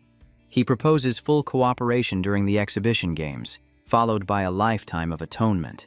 Taehyun promises protection from the Saintess and the three warlords. Ryohei doubts him, reminding him those enemies include national forces and a demonic cartel. He questions whether Taehyun can truly overcome such monsters. Kim Taehyun answers without hesitation, saying he will. The scene snaps back to the present. Isaka Ryohei trembles before Taehyun's overwhelming presence, calling him a monster. Taehyun grips Miyazaki Kenji by the face. He orders Kenji to open the gate leading to the three warlords, deep within the abyss, inside the stronghold of Tetsu, one of the three ruling warlords. Shueishin sits above him, warning Tetsu not to waste his time. Tetsu kneels deeply, lowering his head in submission. He offers a legendary ranked item kept overseas as a tribute. Before that, he asks Shen to eliminate a nuisance chasing him. Tetsu admits their traps may fail, and discovery is only a matter of time. Shen finds the idea of a feared man more amusing than the offered item. He asks who could frighten the three warlords. Suddenly, chaos erupts outside the hideout. The doors are blown open without warning. Isaka Ryohei steps in first, urging Taehyun to win. Kim Taehyun follows, calling Ryohei his partner and giving orders. Taehyun is surprised to see China's national-level player present. Shueishin approaches, asking if Taehyun frightened Tetsu, revealing orders to deal with him. Shen explains he chose to handle it personally. Ryohei curses Shen's presence, realizing he works with the warlords. Taehyun demands to know if Shen killed the other participants. Shen wonders if Taehyun deduced it from the association mention. Taehyun confirms his suspicion and knows South Korea was next. He remarks that the timing is fortunate. Taehyun declares Shueishin will die here, ending the threat forever. Their battle begins instantly. Tetsu is ordered to evacuate at once. Ryohei blocks him, questioning where a warlord thinks he is fleeing. Ryohei wonders if Tetsu fears Shen's defeat. He openly states the end is set, claiming Kim Taehyun will fall by his partner's hand alone. Aragai cautions Isaka not to flee, demanding the same resolve be shown back. Shen challenges him, asking if he truly believes he has time to look away. Mystic deity. Shueishin stands revealed, his presence heavy and absolute. He ranks highest in raw power among national hunters from the Asian exhibition games, a figure who crushed hundreds bare-handed. Yet the title Mystic Deity reaches far beyond abnormal physical might. His real threat lies in ghost-like technique, force so violent it eclipses muscle. That ability carries a name spoken with fear, Death Scythe. Death Scythe forms a manifested weapon, drastically boosting the user's stats. Its toughness surpasses even unique ranked equipment by a wide margin. The cost is severe. Every other skill rank drops by 1 in exchange. The clash drags on, tension tightening with every exchanged blow. Taehyun senses Osran fracturing, the weapon nearing its breaking point. Shen laughs at him, voice dripping with ridicule and dominance. Taehyun shifts plans, aiming to lock Shueishin in place. The Chinese national hunter snaps the chains, declaring a weakling stays weak. He makes it clear these tricks cannot bring him down. In his eyes, this gap explains why Taehyun never reached national rank. He lunges forward with full force, unleashing a decisive strike. High above, Tetsu watches the battle unfold in silence. To him, The outcome seems sealed at last. He admits Taihyun shows promise, yet believes no chance exists against Shui Shen. Below, S-rank demonic human underlings overpower Ryo High. They spare him, planning to use him as leverage against Japan or the Holy Maiden. Still, Tetsu questions why Hisaka turned against them. Aware of the punishment awaiting him and the Holy Maiden's rage, he wonders if Taehyun was the reason. In the end, it means nothing to Tetsu. The battle already decided. He simply waits for Shui Shen to finish things. Instead, he sees Shui Shen seated on the ground. Shen struggles to understand how he ended up there. He recalls swinging to cut Taehyun, mana erupting from his blade, then stopping. Until that instant, victory had clearly been his. Evidence lay in Taehyun's weapons chipping with every clash. Realizing Taehyun hid his strength, Shen attacks in blind fury. The narration reveals Taehyun's Asuran and Talisman were only rare rank gear. Like the Taurus Queen before, channeling predation might overwhelm them with mana. That means pushing predation to its limit could secure victory. Taehyun offers to hand Shen his weapons. Instead, he chooses to end his life. With that moment, Shui Shen, China's national level hunter, falls defeated. Kim Taehyun's status rises, his rank now recognized as a national force level. The scene shifts to Chai Ming-min, China's national player, and warlord Pinghua, resting in bed while discussing Shen and Tetsu. They recall how Tetsu asked for help in exchange for a legendary item, as Guo informs Ming-min and questions his next move. Ming-min states expectations are pointless now that Shui Shen is involved. The S-rank demonic human calms him, insisting a national hunter cannot fall to a brat from New South Korea. At that moment, Ming-min's phone begins to ring. The caller is Zhang Long, head of the Chinese Player Association, revealing Shui Shen's death. He immediately orders Ming-min to bring him Kim Taehyun's head, following Shui Shen's defeat. After the battle, Argyle attempts to activate predation on fallen targets.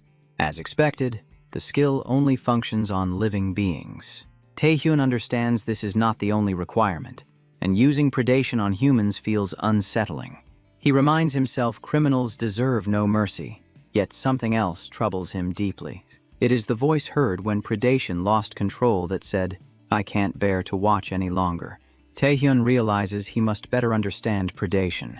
Once Shui Shen fell, events moved smoothly.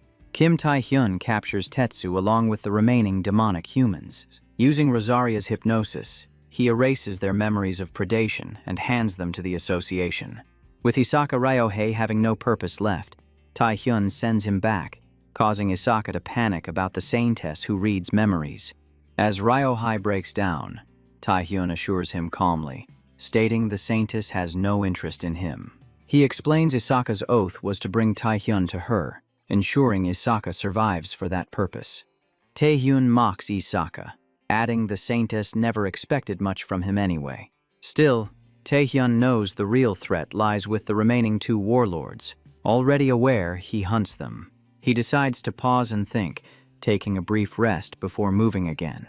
Later, Kim watches reports on missing Chinese player Yui Shen and his own rise after capturing warlord Tetsu. He reasons Zhang Long likely knows Shen is dead, hiding it to protect his own position.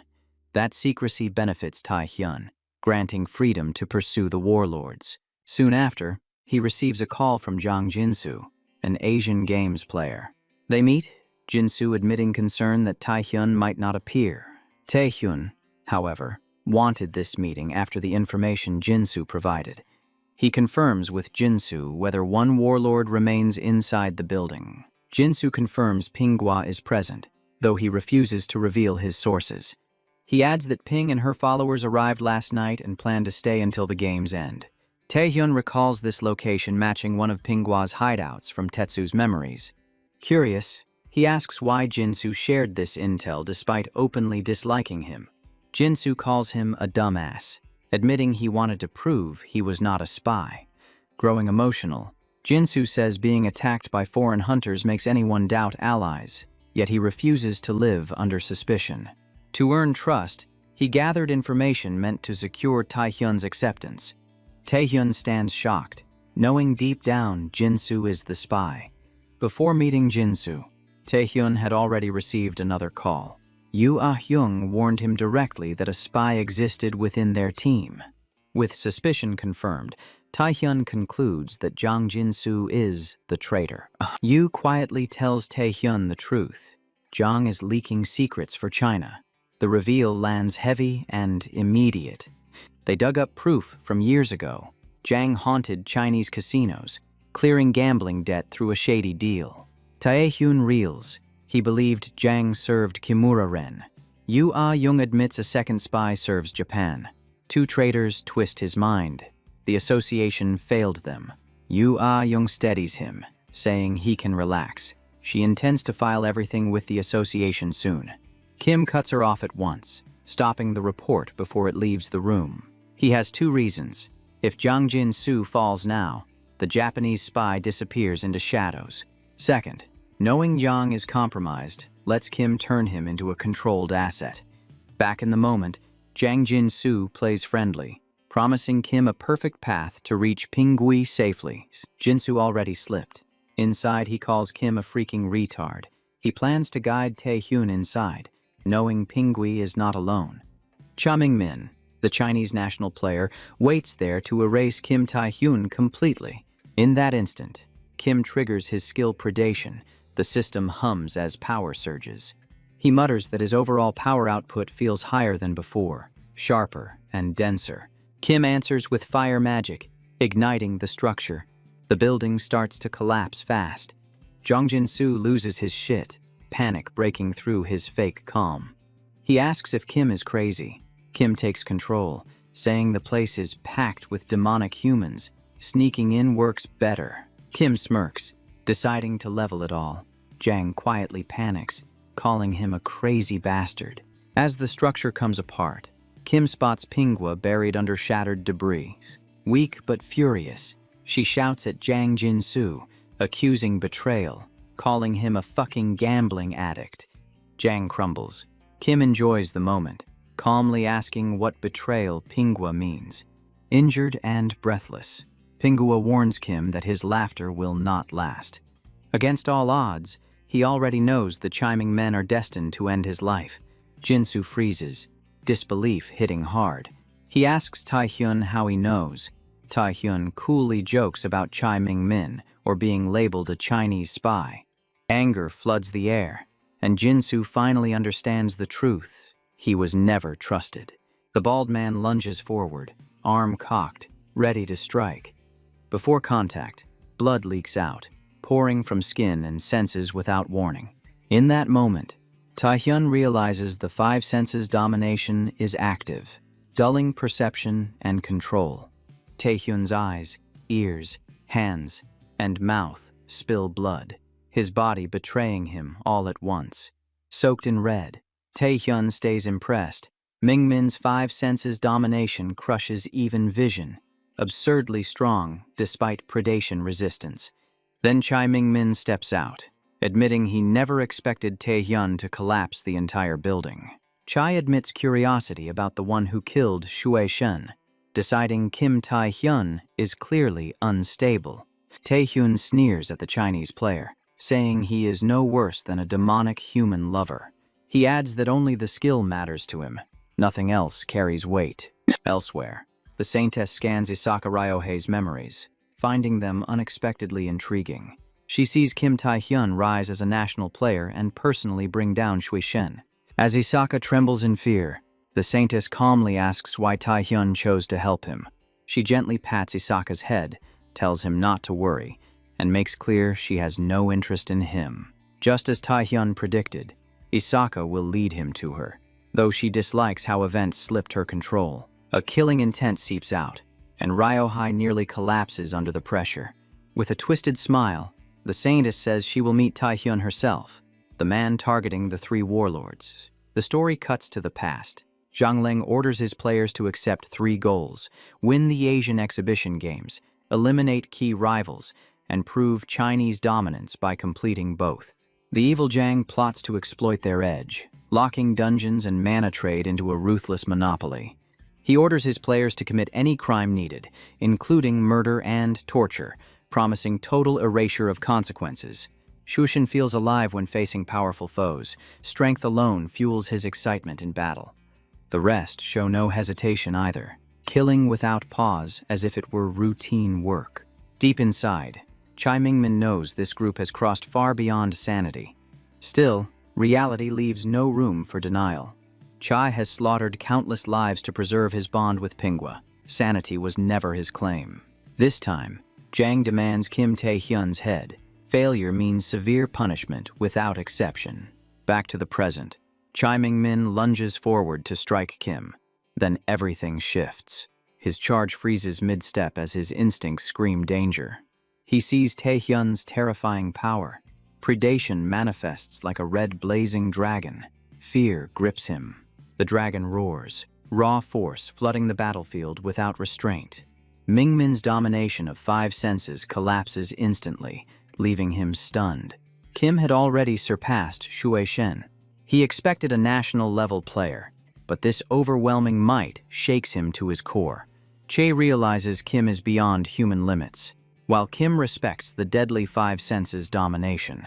Kim admits without predation he would have struggled, smirking as he claims the skill. With no delay, Kim unleashes predation, his dreadful power swallowing Chai Mingmin whole. The system records domination of 5 senses as a newly acquired ability. Cha drops a dagger behind. Kim feels lucky since he lacked a proper weapon. He pulls the dagger free with a firm grip. Fortune smiles. The blade is a nationally prized relic of unique rank used by Chai. Kim has now defeated 2 Chinese national players. Only one opponent remains. Kim believes even the last one cannot catch up alone, no matter their strength. If he takes down Pinghua as planned, the exhibition game is effectively decided. Yet Japan's silence troubles him, and then the air shifts without warning. A helicopter appears overhead, blades cutting through the sky. From it, a woman dives straight down without hesitation. She lands with striking precision, leaving a memorable impression. The woman is Yoshikawa Tsurara, widely known as the Saintess. She possesses hyper-regeneration, restoring limbs, plus holy orders that calm minds and boost bodies. This earned her sainthood, but beneath it lies a hidden and unsettling truth. Holy order can rewrite memories, turning enemies into devoted followers. The two finally face each other in silence. Kim asks how she found him. Yoshikawa replies she never caught the warlords since she never knew their location. Kim feels uneasy, knowing she orchestrated everything just to meet him in person. Even so, Yoshikawa is surprised by how calm Kim remains before her. She believes her duty is to give people the will to survive this cruel world. She does this by making them worship her. Kim clearly grows tired of her arrogance. Yoshikawa boasts about being elegant, lovely, sexy, saying worship fuels life. She asks why the fuck Kim stays calm. Kim concludes without doubt that this bitch is completely batshit crazy. Even so, she believes it is her obligation to guide people like him toward salvation. And at that instant, the situation shifts. Crowds of ordinary civilians suddenly flood into the area from every direction. Tae-hyun immediately understands they are victims of mental control through her so-called holy orders. Yoshikawa corners Tae-hyun and reveals that despite probing his past and Ryohei's memories, she found neither his information source nor the skills he conceals. Because of that failure, the Saintess arrived fully prepared, determined to seal him regardless of how many skills or secrets he still hides. The brainwashed civilians surge forward and surround Tae-hyun without hesitation. Yoshikawa coldly declares Kim will either cut down her devoted followers or submit and accept her salvation. The situation turns grotesque as Tae-hyun is forced into a choice with no path of retreat. She deliberately tests him by turning innocent people into living shields. Meanwhile, elsewhere the scene sharply shifts away. Guildmaster Yu Ah-hyung's allies finally uncover the hidden base of the last remaining warlord, Shadow, revealing a lunatic level of preparation by concealing an entire zone. Only then do they grasp why he stayed hidden. The entire structure is completely invisible. As one associate asks whether the guildmaster has been notified, he suddenly discovers the other associate lying lifeless on the ground. The killer is revealed to be Shadow himself. Shadow steps out from behind, recognizing pests from the Nightwalkers, confirming he is the malignant guild vice guildmaster and one of the 3 warlords. He tears through the Nightwalker's associate without restraint. Shadow seethes with rage over how Kim Tae-hyun has been disrupting everything lately. The target meant to be erased through rival warlords, Kim personally ends Shui Shen. Meanwhile, his forces ready the portal, clearing the way for Master Shadow. This time, his resolve hardens, his focus locked on Tae-hyun. Shadow seeks to prove supremacy. Having seen true genius years ago, he steps into the abyss. Under control, civilians rush forward, throwing themselves at our guy. Yoshikawa recalls East Point, where Tae-hyun saved countless lives. She expects restraint. She plans to stall him, waiting for exhaustion to leave him helpless. That plan shatters instantly. He strikes them aside using stone skin without pause. Even Yoshikawa panics, accusing him of harming innocents. He answers calmly, "They attacked. She controlled them." Kim snaps his chain tight around the Saintess and drives in a crushing hit. A sharp kick lands across her face, stripping away her smug confidence. As blows fall, Yoshikawa accepts that her reading of him failed. She never imagined East Point's hero would act so cold. Still, she notices a crucial detail. His attack stayed weak, no deaths, proving it was deliberate misdirection. To test that thought, Yoshikawa scatters seeds. A massive tree erupts, branches threatening civilians. Kim lashes out, binding everyone with chains, pulling them clear. Even Tae-hyun freezes, suspecting the Saintess used regeneration on seeds. He never expected her to endanger her own controlled people. At that moment, Yoshikawa steps forward. She realizes his earlier brutality was theater, meant to devalue hostages. She mocks him for hesitating, then flicks her hand. People move like dolls. A woman in Kim's grasp turns, choking him. Disbelief hits hard. He cannot understand how they still move. Their numbers swell, movements wild, resembling mindless monsters. Yoshikawa declares they will not stop despite collapse or injury, demanding he accept her salvation. Kim refuses, condemning a Saintess who shows no guilt. Deciding she is beyond saving, he triggers domination of 5 senses. Yoshikawa falls under its effect. Her senses dull, mana flow fractures. She screams as blood seeps from eyes, mouth, and hands. She recognizes Chiming Min's skill, stunned that Tae-hyun wields it too. She grasps it is no coincidence, realization arriving far too late. Kim decides she needs punishment, no mercy held back. He attacks again while restraining the civilians. Chains tighten, locking them in place. Afterward, Kim notes her recovery speed with surprise. She endures thanks to hyper-regeneration. He is shocked she still breathes after that assault. Just then, Yoshikawa presses him about the domination of 5 senses skill, questioning what kind of monster stands before her. He admits quietly that he had been waiting for her to finally notice it. He tells Yoshikawa to attempt brainwashing him with holy order, stating she planned to do it anyway. Kim Tae-hyun intends to absorb her skill, a meeting he anticipated someday, just not at this moment. Holy order twists minds and memories, giving Yoshikawa access to his inner thoughts, making things dangerous. Sarara once saw his dream originating from East Point. She witnessed how Rosaria's attitude toward him shifted after seeing those memories. Inside Tae-hyun's mind lies the answer to predation, and he intends to dig through it himself. Yoshikawa's sudden laughter pulls Tae-hyun back from his thoughts. She asks if he truly underestimates her power, then allows him to take her abilities. In return, she demands that Tae-hyun worship her as his condition. Sarara activates Holy Order, and massive wings spread behind her. Unaware of his real scheme, she declares resistance useless once Holy Order takes hold. She foolishly attempts to seize his power and dominate him as her skill activates. Instead, she falls into a dreadful sea of blood stretching endlessly. Yoshikawa believes this blood sea is his mind, where someone sits upon a throne. The figure on the throne speaks, telling the Saintess she should have thought harder. The presence rejects the intruder, and Yoshikawa realizes the throne's owner is not human. Terror grips her as the being declares Sarara utterly insufficient. Then it unleashes the horrifying predation skill, Devour. A dragon rises from the blood sea and swallows Yoshikawa whole.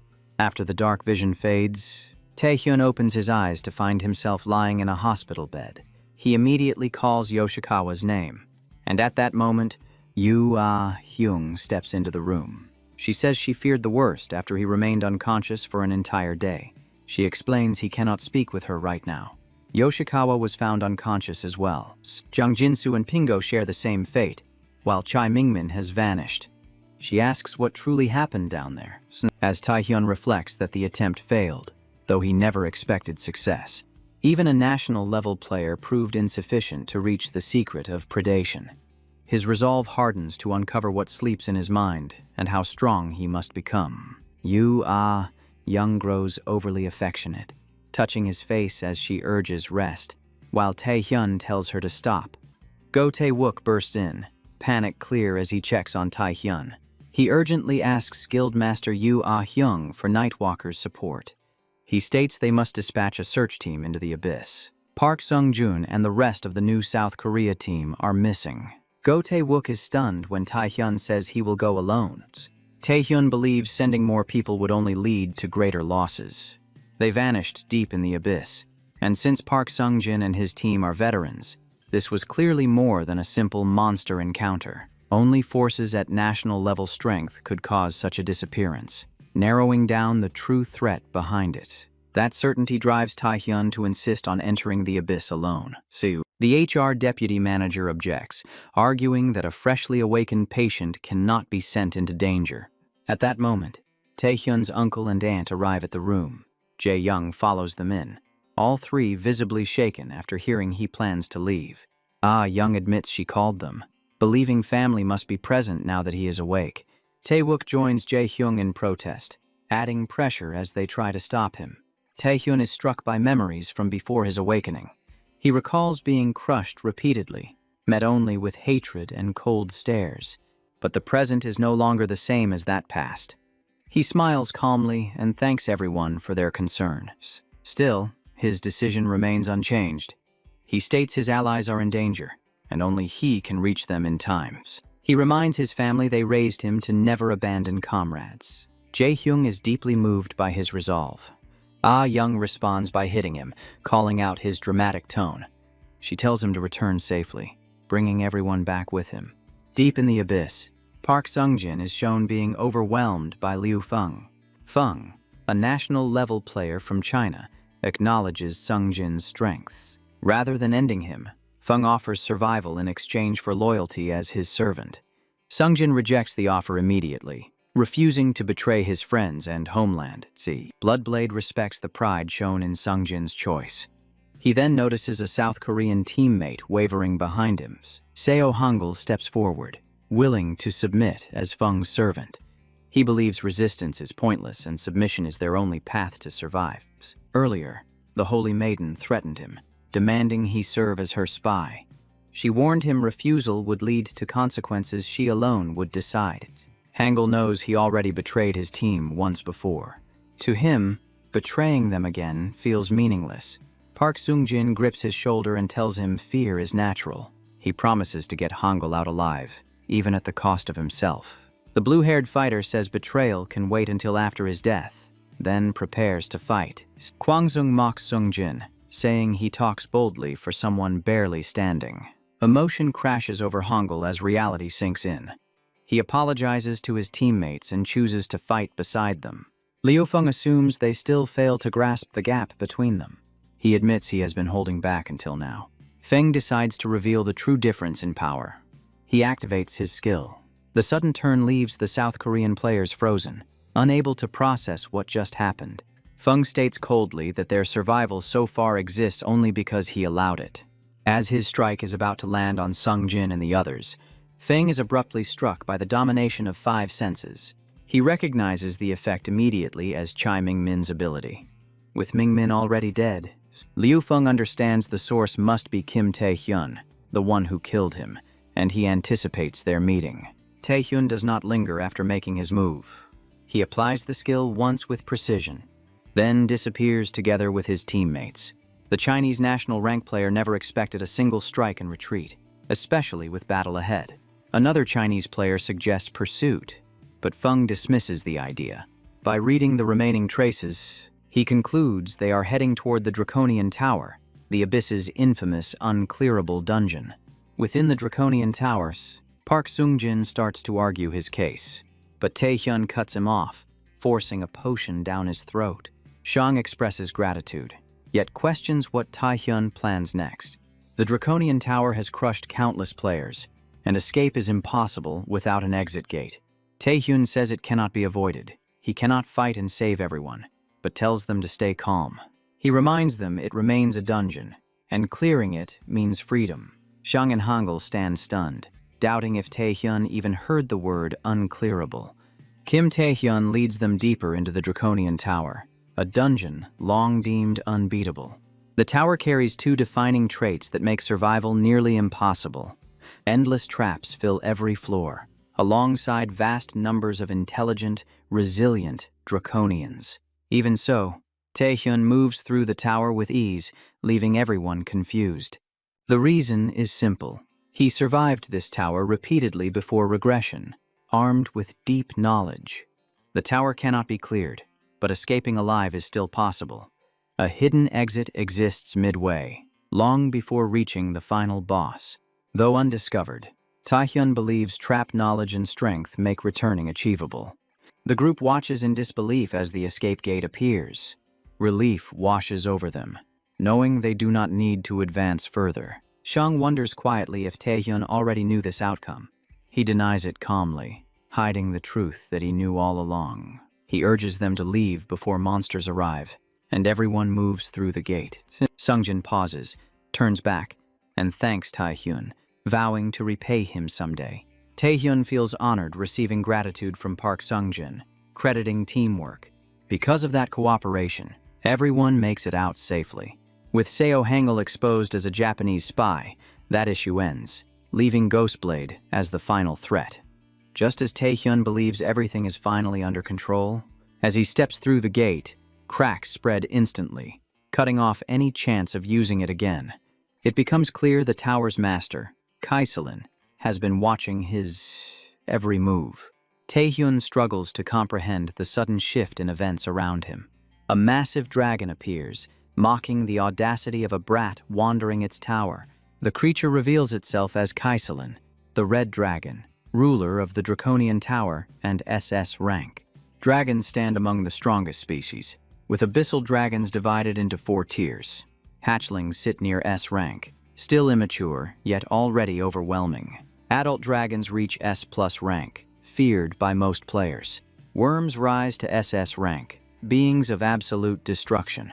Above them exist mythical ancient dragons, entities beyond clear classification. Tae-hyun identifies Kaiselin as a worm, recalling the bone dragon came from an adult corpse. He gauges its strength and questions its appearance, finding no record in his prior intel, then tries negotiation. The enraged dragon rejects talk, ordering his death while calling him an insect. Tae-hyun accepts reality. Understanding dialogue has failed and combat is unavoidable. He activates every linked skill, knowing none can kill an SS rank dragon. He expects at least minor damage from the assault. The dragon remains unharmed and lunges forward without hesitation. Tae-hyun is stunned by its durability. Despite knowing its rank, he chooses to stall for time when suddenly, a polymorph manifests directly behind him. It strikes him with overwhelming force. The polymorph reveals itself as Kaiselin's human form, created through transformation. It grips Tae-hyun's face, locking him in place. He cannot react or analyze the situation in time. Draconic pressure overwhelms him, resistance fails, and his abilities are heavily suppressed. Stone skin, invisibility, paralysis, Monarch's heart, Night King's roar, chains of bondage, and domination of 5 senses become unusable. The polymorph senses no flaw, focusing on the strange power that flared within the tower. And certain it is not human in origin, it tightens its grip. It demands the source of his power, insisting on knowing its owners. Tae-hyun loses composure, desperate himself to uncover that identity. Dark tentacles erupt behind him, shocking the polymorph. Argyne strikes, blasting the polymorph backward. Kaiselin reels in disbelief that a human presence pushed him away. A familiar voice echoes, belonging to the succubus queen. Rosaria appears, stating she needed a guard, allowing the polymorph to serve as her pet. The queen's mark activates as Rosaria questions Taehyun for delaying contact with her. Taehyun hesitates, questioning whether trusting a monster was truly wise. Elsewhere, the chairman erupts in fury upon learning Kim Taehyun has vanished. Seong and Hangul remain confused, recalling they crossed the gate together. Park Sungjin causes an uproar, demanding to return to the abyss as Ah Young desperately restrains him. The chairman believes sending Sungjin back would only make the situation spiral further out of control. He chooses to hide the truth that the team is alive, unsure what Lu Feng or Zhang Liang might do next. Despite that decision, anxiety eats at him as the exhibition games reach day 6 and time runs out. Rankings no longer matter to him. Without Taehyun, they would not be here. He can only hope Taehyun lives. Meanwhile, deep within the abyss, Rosaria clashes directly with the polymorph in brutal combat. Taehyun watches, convinced he could actually die here. The sheer power of both beings overwhelms his senses. He realizes waiting until now to summon Rosaria was the correct call. The contract granted him complete hypnosis and the Queensman skill. He avoided using Queensman due to one major reason: the extreme mana cost. Summoning requires constant mana to maintain, even with potions. It strains him heavily, but the true danger goes beyond mana consumption. Rosaria's overwhelming strength itself is a threat, so even bound by contract, Taehyun cannot fully control her actions. She could reduce an entire city to ashes. Still, her intentions remain reliable. The polymorph senses her presence as belonging to the succubus queen. That realization confuses him, questioning why an archduke aids a human. Rosaria mocks him, calling him a noisy red lizard. Taehyun focuses on the term archduke, realizing it implies service to the king she knows. That connection makes him desperate to learn what Rosaria truly knows. She calls him out, saying he lacks the right to answers and could do nothing with them anyway. Even so, she states that his path must continue regardless. The succubus queen warns that reality is far more complex than it appears. She notices mana backflow signs spreading through Taehyun's hand. The polymorph argues that despite her rank, she is still summoned by a human incapable of bearing such power. He threatens to incinerate both if she resists him. He launches his attack. Rosaria shields herself and Taehyun using her tentacles. She admits her power is restricted by Taehyun's limits. Using more strength or staying longer would kill him from mana backflow. She decides to leave him with a final gift before disappearing. She tells him not to die and kisses Taehyun. Complete hypnosis temporarily shifts in rank and activates. Inside Taehyun's mind, another figure identical to him appears. That version curses the succubus queen for leaving the aftermath to him. The polymorph stares in confusion, unable to grasp what stands before him. The shape is human, but the presence feels entirely different from before. It makes the polymorph doubt whether this thing is even alive. The figure states it has no interest in him and orders him out of its world. The polymorph is forcibly expelled, returning to reality in dragon form, badly wounded and confused. Taehyun stands frozen, unable to grasp what just occurred. Watching Kaiselin stagger, he wonders if the dragon suffered something inside his mind. He quickly discards the thought. The dragon is weakened. This is the only opening. Taehyun charges forward without hesitation. This time, his strikes finally land with effect. He recalls Rosaria's warning and scoffs. There is no chance he dies here. He still needs answers about the king and that hidden power. He still carries vengeance against Asmodeus, who ended his life once. He never lived properly before. Now that he is, he refuses to fall here. Taehyun swears he will defeat the dragon and return alive. Predation activates. The dragon finally falls. Predation completes successfully. Its rank evolves alongside Taehyun's victory. Collapsing to the floor, he admits he nearly died and wonders if it is time to leave. Kim Taehyun of New South Korea officially rises to National Force level, his rank shifting from B to A. Day 7 of the Asian Exhibition Games arrives as officials calculate final scores. Japan finishes with 4,600 points, falling short of China's 4,800. The Ghost Blade shows clear dissatisfaction with the outcome. He sought revenge for Tsurara, but Taehyun's absence leaves Japan in second place. As managers urge him to stay for the closing ceremony, he turns away. He refuses, unwilling to remain part of this spectacle.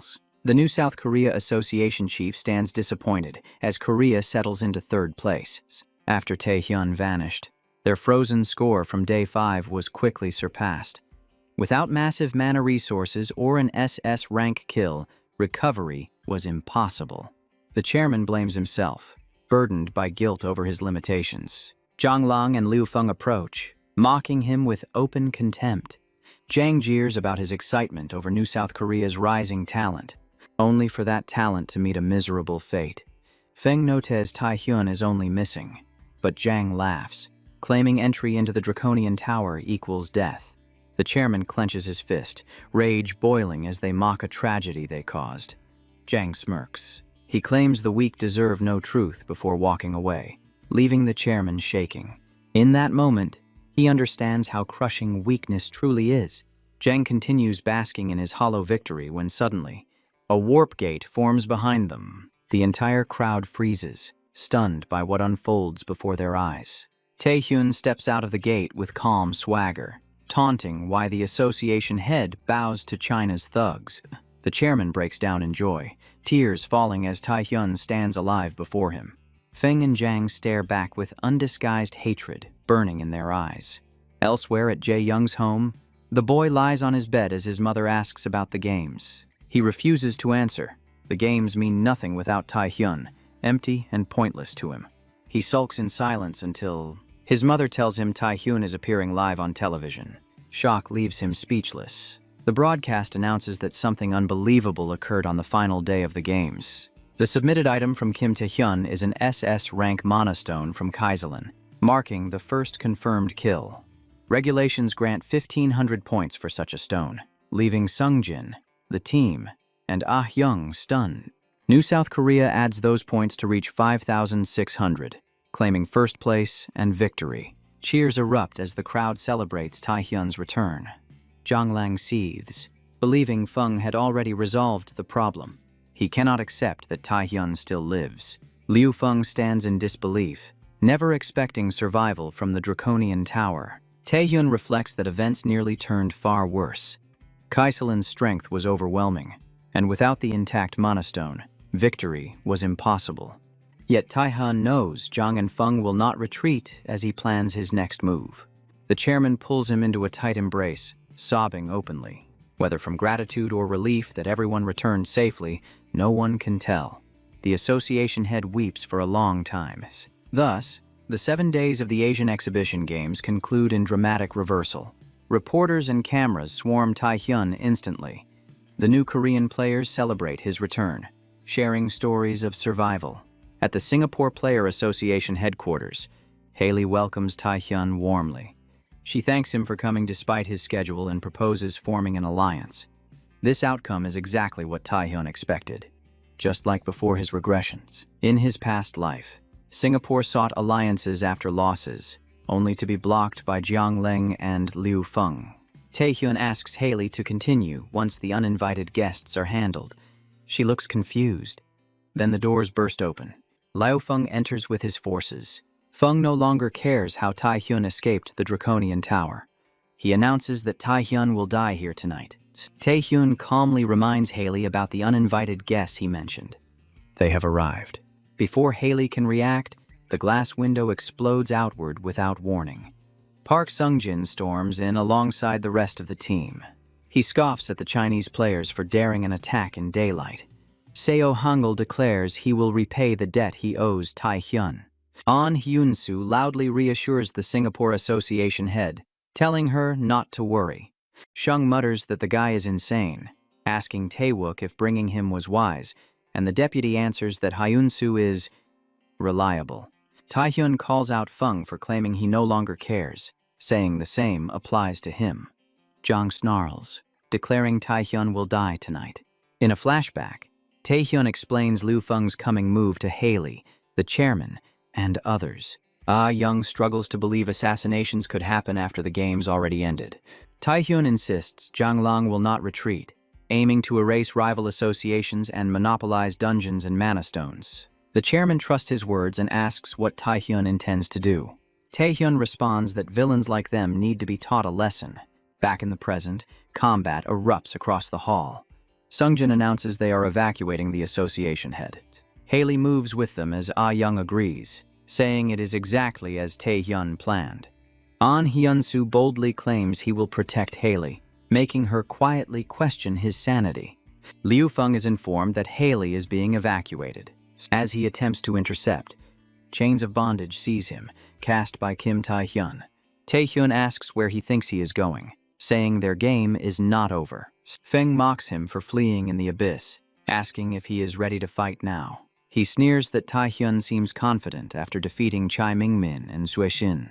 Feng boasts he already witnessed all Taehyun's abilities, until Taehyun cuts him off. In an instant, Feng's arm is severed. He cannot comprehend how such an injury is possible, especially at the hands of Taehyun. He remembers Taehyun being weaker in the abyss. Rage burns in his eyes as he wonders what changed in mere days. From the ground, Feng demands to know what Taehyun did. Taehyun steps closer, certain of victory after predation and Kaiselin. Even so, defeating Liu Feng still surprises him. The strongest competitor of the Asian exhibition games. Suddenly, Meng laughs.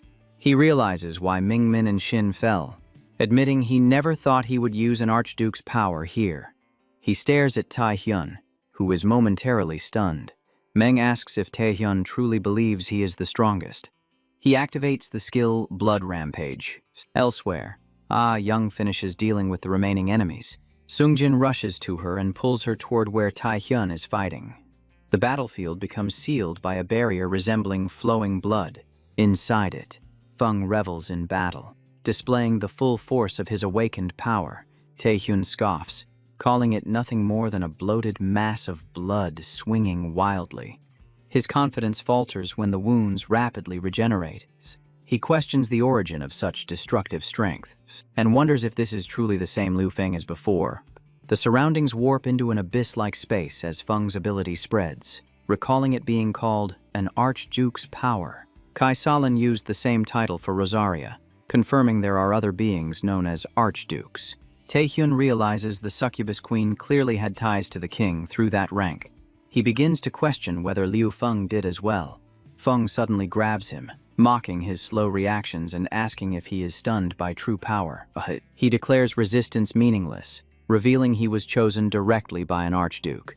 Taehyun interrupts, asking one final question before Feng dies, demanding what he knows about the king. Feng hesitates, confused by the word king, assuming Taehyun means the archdukes.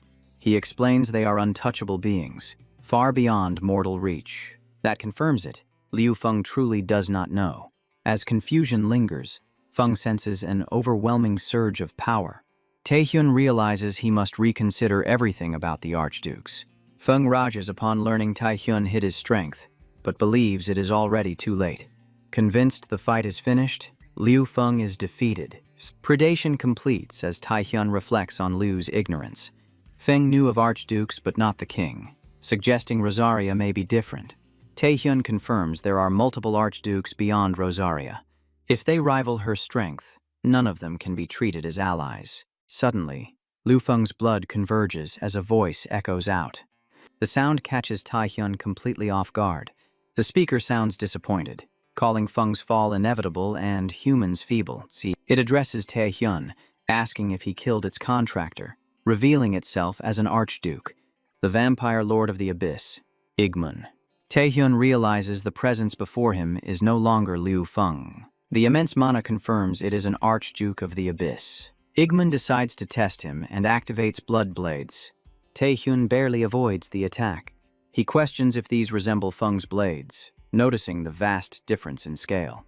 Taehyun braces himself against Igmun's pressure. There is no doubt, this power rivals Rosaria's. He knows approaching recklessly would mean death. Taehyun questions why such a being appeared now. Survival takes priority, forcing him to use everything he has. The narrator explains that every summoned being is bound by the strength of its contractor, their power filtered through that bond. If the summoned entity overwhelms the contractor, The body collapses, and the summoning breaks apart. Taehyun connects the clues, concluding that Igmun's contractor Liu Feng is already dead, his corpse used as a medium. That means the summoning cannot last forever. Time itself is the enemy now. Knowing this, Taehyun chooses to delay, buying seconds until the bond snaps. The vampire lord admits Taehyun exceeds his contractor. That much is undeniable. Even so, he declares that resisting him is meaningless. The moment hangs heavy. Then he strikes Taehyun with crushing force, power flooding the field. In his eyes, borrowed strength means nothing. Taehyun still has not learned his place. Suddenly, Igmun's bloodstorm twists, the flow reshaping mid-air. It blooms into a familiar presence, and he instantly understands. Rosaria appears amused, noting her contractor always summons her at curious times. Taehyun thought this was the end. The vampire lord finally grasps it, shocked that the human's contractor is the succubus queen herself. He warns Rosaria to abandon the human or be buried here as well. She brushes it off, calling it grief from losing his contractor. The succubus queen remarks that he is still beautiful as ever. When Taehyun asks who he is, she stays, revealing Igmun, a vampire lord and fellow archduke, and right now, her enemy. The clash between archdukes ignites, power tearing through the space. Taehyun coughs as Mana returns, wondering if fighting Igmun after Feng broke his limits. He realizes he can barely sustain Rosaria, let alone support her battle. Despair creeps in, until she tells him not to crumble yet.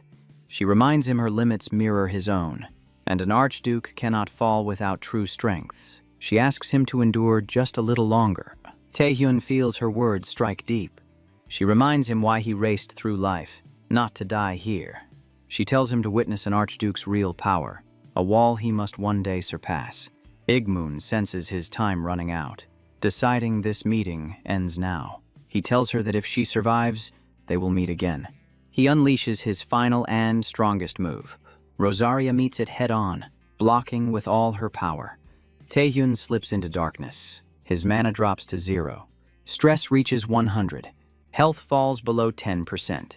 Taehyun recalls how often this scene repeats: S rank, national force, even archduke. Each time he grows stronger, a new enemy rises, and he wonders when this cycle ends. A voice echoes in his head, calling him pathetic, cold, and relentless. The presence inside Taehyun mocks him, accusing him of wasting the king's power. It warns him that hesitation has no place here. If Taehyun refuses to go all in, it will seize his body instead. Taehyun jolts awake, ripped out of the dream. Confusion floods him as he tries to grasp what just happened. He recognizes the voice from before, linking it again to the king. He looks up to see Sungjin, a young, and the others piling onto him, crushing him with relief. Yu Ah-hyung explains the barrier vanished in a sudden flash of light. Inside, they found Taehyun unconscious, surrounded by signs of a brutal clash. Liu Feng's assassination failed thanks to the strange sword, and Feng, Zhang Lang, and new Korean players fell under International Player Association investigation. Taehyun recovers safely, haunted by thoughts of archdukes and his double leaving the hospital. The closer he gets to the truth of the king and predation, the more tangled it feels. He checks his status window, relieved to see his rank increased. Then he notices blood rampage locked, its condition tied to consuming powerful blood. Later, Taehyun sits with Yu Ah-hyung at a restaurant as she checks on him, and he admits he feels better. The green-eyed woman confesses he scared her badly, then wonders what comes next. Taehyun says he plans to tackle unexplored dungeons in Japan and China. She protests, reminding him about the promised date, while he insists it was only a meal. Ah-hyung cuts in, doubting he can enter the dungeon easily despite holding the rights. She explains dungeons fuel wealth through mana stones, making them fiercely guarded. Taehyun replies that even delays give him time to handle other priorities. He admits he has identified his own weaknesses. He explains blood rampage gave no response, no change, no activation, despite repeated attempts. He suspects the skill needs a special condition without Igmun's blessing. Despite being a strategic asset, he was helpless against an archduke. forcing a hard truth. To face archdukes and uncover the king's secrets, he must grow stronger. Taehyun stands before Bang Chesu's closed brewery on the outskirts. Ignoring the signs, he steps inside anyway. An old voice greets him with mockery, calling out clueless youngsters and announcing the place closed. The old man orders Taehyun to leave at once. Taehyun says he came not for business, but to ask about skill fusion. The man freezes, shocked that Taehyun knows such a thing. Taehyun introduces himself as a national-level player and the man's only chance. Bang Chesu, dying brewery owner on Seoul's Edge, listens in stunned silence. He possesses the unique S-rank skill, Fragments of the World. Chesu chose brewing over combat, while his son urged him to aim higher. Having lived as an E-rank awakened, Bang still believed differently. He could not ignore his only son's wish. And so he attempted to merge skills using the enemies his son brought home. They never understood why every recruit died or broke from reversed mana flow.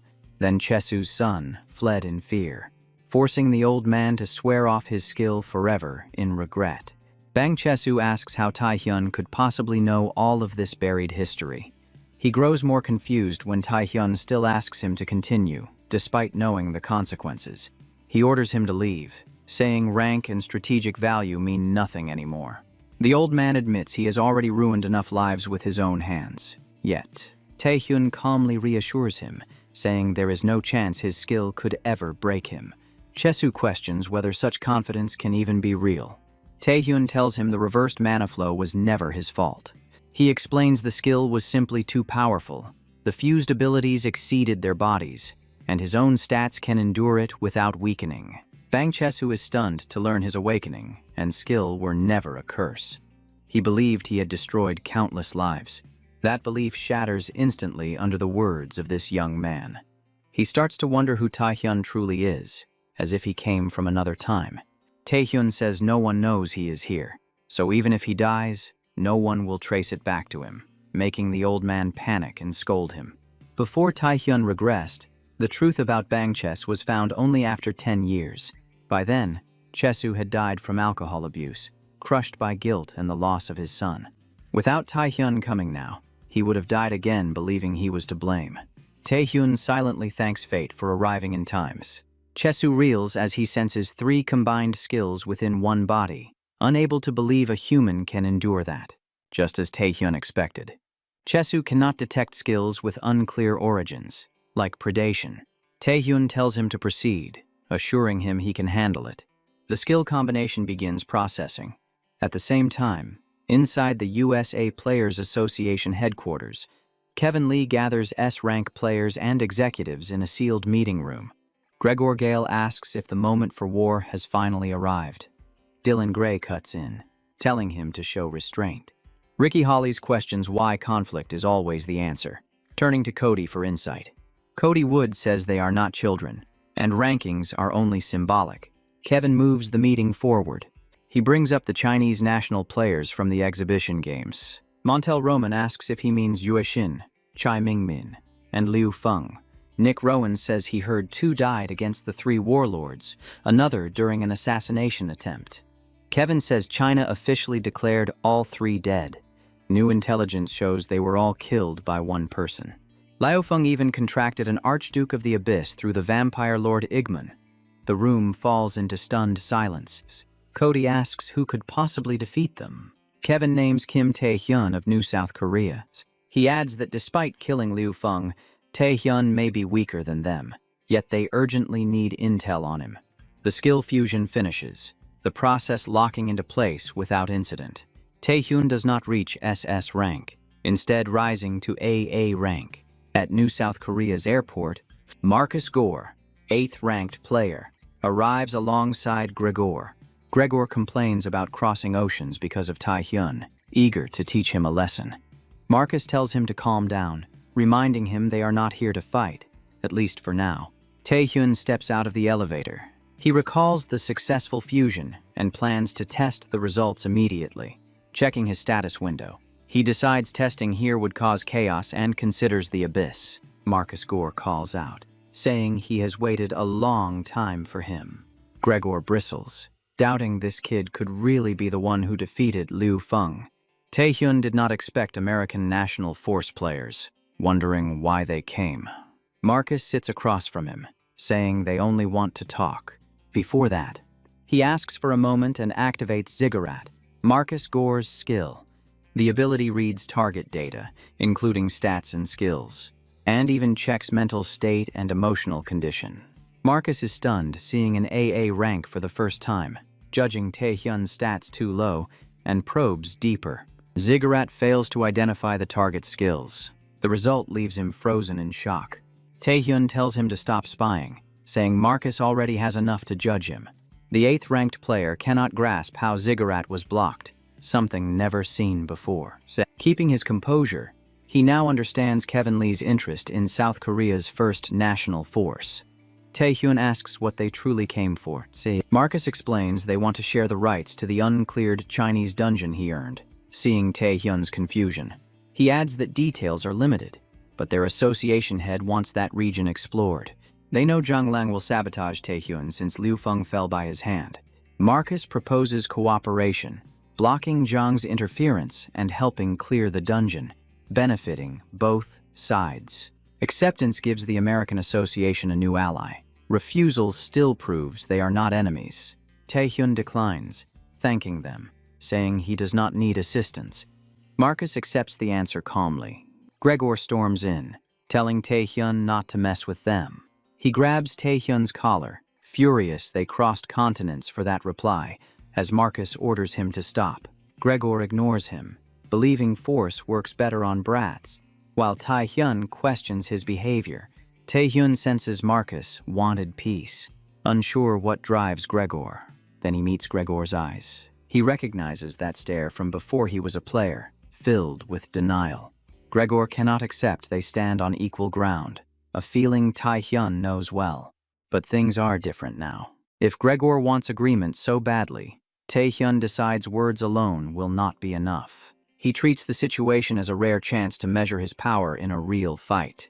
The scene shifts to the massive undivided guild stadium standing in full view. Secretary Kim freezes in shock after hearing the guildmaster plans to use their own stadium. Kang Hyuk sees it as perfect publicity. While Hyein warns the building might not survive, she questions how the structure could endure a clash between national force-level fighters. Gregory Gale reacts with clear excitement at the idea of battling inside the stadium. Taehyun quietly hopes the outcome gives him the answers he is seeking. The 10th-ranked American player reassures him, boasting his love for slaughter shows, then transforms and departs. The focus shifts fully to Kim Taehyun. The stadium faces destruction the moment the clash begins. Kwon stares in confusion, unable to process the sudden appearance of a werewolf. Marcus explains it is the heart of the wolf, its reveal leaving Kang Hyuk stunned. He states that pushing the heart of the wolf to its limit reshapes the body and amplifies strength. Marcus regrets failing to bond with such talent, yet watches the man who defeated Liu Feng.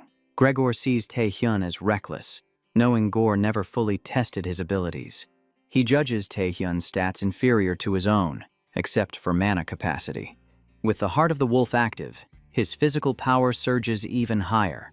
He becomes convinced Taehyun stands no chance against him. He seizes Taehyun with a claw, convinced the fight has already ended. Taehyun expected no less from America's 10th-ranked player. He calmly confirms that his test proves he will not die here. Without warning, a black barrier seals the entire stadium. Marcus stares in shock, unable to identify the barrier. The narration reveals Kim Taehyun gained 3 new skills through combination. The first is World of the Monarch, formed from domination of 5 senses and Monarch's heart. This skill weakens enemies while reinforcing the user's overall combat stats. The second ability is Shadow Skin, born from Stone Skin and Stealth. It retains defensive reinforcement from Stone Skin. It also allows seamless disappearance and controlled reappearance through Stealth. The final skill is Aura of the Monarch. It is created from Night King Spirit, combined with Paralysis. With enhanced effects, Taehyun commands Gregor Gale to kneel without resistance.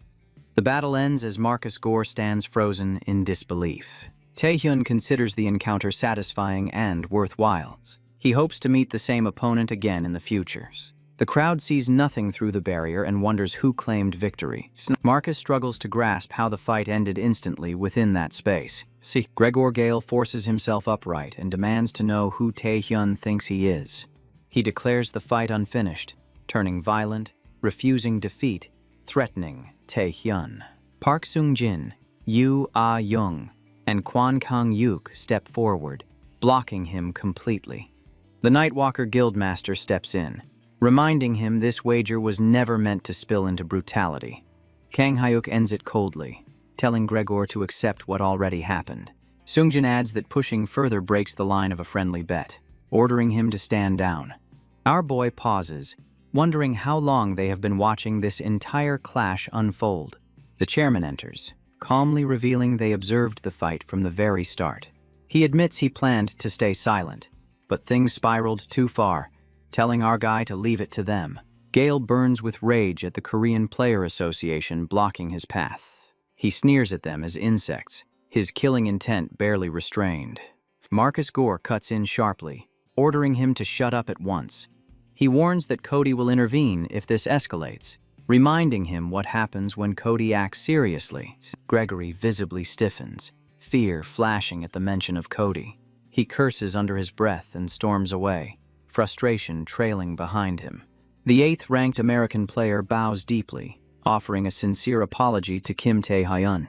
He admits his words may sound ridiculous after this chaos, yet he speaks anyway. He asks if our guy would consider joining the United States Player Association. The room freezes, shock spreading through everyone, Gregor and the chairman included. The chairman bristles, offended that Marcus would propose this before him. Marcus presses on, promising any conditions, even clearing the Chinese dungeon with his assembled team. Taehyun accepts it as praise, then states his next destination is Japan, not China. He explains this choice comes after receiving urgent news about the Saintess of Japan. Yoshikawa Tsurara has finally awakened. The Holy Maiden appears locked in place, her body unable to move. She struggles weakly, restraints holding her fast. Her mind screams for it to stop, desperation flooding her thoughts. A familiar voice echoes, the sound of Taehyun's doppelganger reaching her. It tells her she began this herself, yet still dares to beg him to stop. Yoshikawa jolts awake from the nightmare, breath ragged. She screams again, trapped in the same dream once more. This nightmare started after she fell into a coma, peering into our boy's mind. Each escape ends with a figure shaped like Taehyun, and she wakes after dying again. She wonders if this torment will last until real death finally comes. Guild members urge the Saintess to rest, but she demands to see Ghostblade instead. Her body trembles as she steps outside, forcing herself forward. She witnesses Ghostblade attacking Kim Taehyun in a frantic assault. Taehyun evades calmly, reminding him he did not come here to fight. Shinji refuses to listen, convinced Taehyun seeks the Holy Maiden, vowing to repay her shame. He responds by activating Soulbringer. Soulbringer, a white mana blade, is said to cut even souls. Our guy notes that fools who refuse to listen only learn through pain. He answers with a full force kick, smashing Ghostblade square in the face. The impact sends him crashing hard into the wall, dust and force ripping through the space. Ardut steps forward, stating 2 reasons for appearing. First, to question Yoshikawa about what she saw inside his mind. His second purpose is stopping the greatest dungeon break ever recorded, set to erupt soon. In Japan, the Player Association Uncleared Dungeon Watch team surveys a storm-shaped dungeon entrance. One observer explains rumors of a gate inside the storm, mana leakage shaping the violent formation. With no confirmed break signals, they assume safety, believing their presence alone is sufficient. Suddenly, one member spots movement within the storm through binoculars, doubting his own sight. Deep inside the dungeon, the army of Kenthazanath, servant of Archduke Orgel, reports preparations complete as ordered. After decades of gathering strength, they finally shatter the sealed gate and enter this world. Now assembled, the forces wait in silence for their commander's next command. Kenthazanath selects one of his own kind without hesitation. He devours it, reminding all that consuming others sharpens their power. He declares a single path forward, for his son and Archduke Orgel to leave and consume humans, beginning the Festival of Blood. Yoshikawa explains what she saw in Taehyun's mind, a being resembling him, neither human nor monster. It matches Taehyun's suspicion, the figure from his dream, confirming it was never a simple illusion. Even without using predation, he senses lingering predation magic within Sarara's body, suspecting it as the source. Argyle extracts the remaining mana, assuring the nightmares will cease, leaving the Saintess confused by his aid. Taehyun states plainly that this is not mercy, but an act to halt the dungeon break.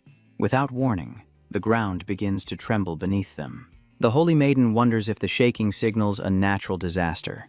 Taehyun identifies it as a dungeon break and orders Yoshikawa to awaken Nakata Shinji. At that moment, the Japanese Player Association chairman comes into view. Alongside him approaches Matsuda Kuro, a former National Force-level player. Once a legendary fighter, Matsuda Kuro later gathered the Holy Maiden and Ghostblade, rising as president while valuing results over lives. Taehyun asks if the chairman knows about the dungeon break and offers his assistance. The chairman confirms awareness from constant reports, questioning why Taehyun involves himself. He explains Taehyun's authority ends once a break occurs, stripping him of all rights. Matsuda adds mention of trouble caused by Korean players, noting how bad it would look if Taehyun intervened. He chooses to detain Taehyun temporarily, citing the assault on their players. Yoshikawa attempts to argue for reducing damage from the dungeon break. The chairman silences her, warning that he already ignored her abuse of mind control. He threatens to eliminate her and the Ghostblade if she sides with the brat. He orders Kim Taehyun detained, knowing resistance would place the chairman in a difficult position. Choosing restraint, Taehyun cooperates, telling the Saintess to bring Nakata Shinji and stop it. The chairman praises his decision, promising release if innocence is confirmed. Taehyun interrupts, warning him against arrogance and stating refusal of help carries responsibility. The chairman dismisses the statement as meaningless. Japanese players struggle desperately as monsters flood out from the broken dungeon. They know if the line breaks, the field collapses, and every remaining life ends. They lack a way to stop it. Monsters flood non-stop, each one rated A or S rank. Kimura Ren decides the stand must happen now, because hesitation means extinction. That resolve shatters when Kanthazanath seizes him without warning.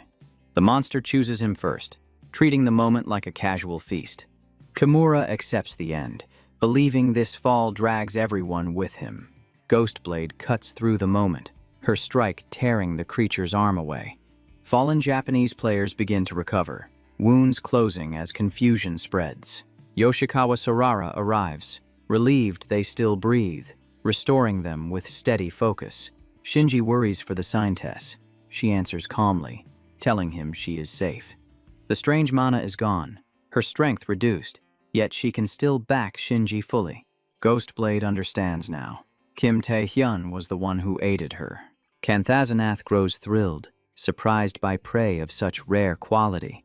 He plans to feed Ghostblade and the Holy Maiden to his son. Nakata steps forward, meeting the monster head-on without retreat. The Saintess asks the others to clear the swarm. They will face the core threat. Nakata Shinji expected this from an SS rank foe, Kanthazanath. He knows one error could cost him arms, or worse. With rapid regeneration, normal wounds mean nothing. Past raids failed for this reason. Ghostblade alone can sever him now, her blade already within reach. 5 years since the last raid, he trained without pause, sharpening himself to kill. Now, backed by the Holy Maiden's healing, he steps forward. Strength, speed, and endurance surge through his body at once. The Saintess warns Shinji she cannot endure. They must strike now. There is nothing the white-haired Japanese National Force player cannot cut. In the end, Kanthazanath falls, slain by Ghostblade alone. Cheers erupt across the Japanese Player Association headquarters.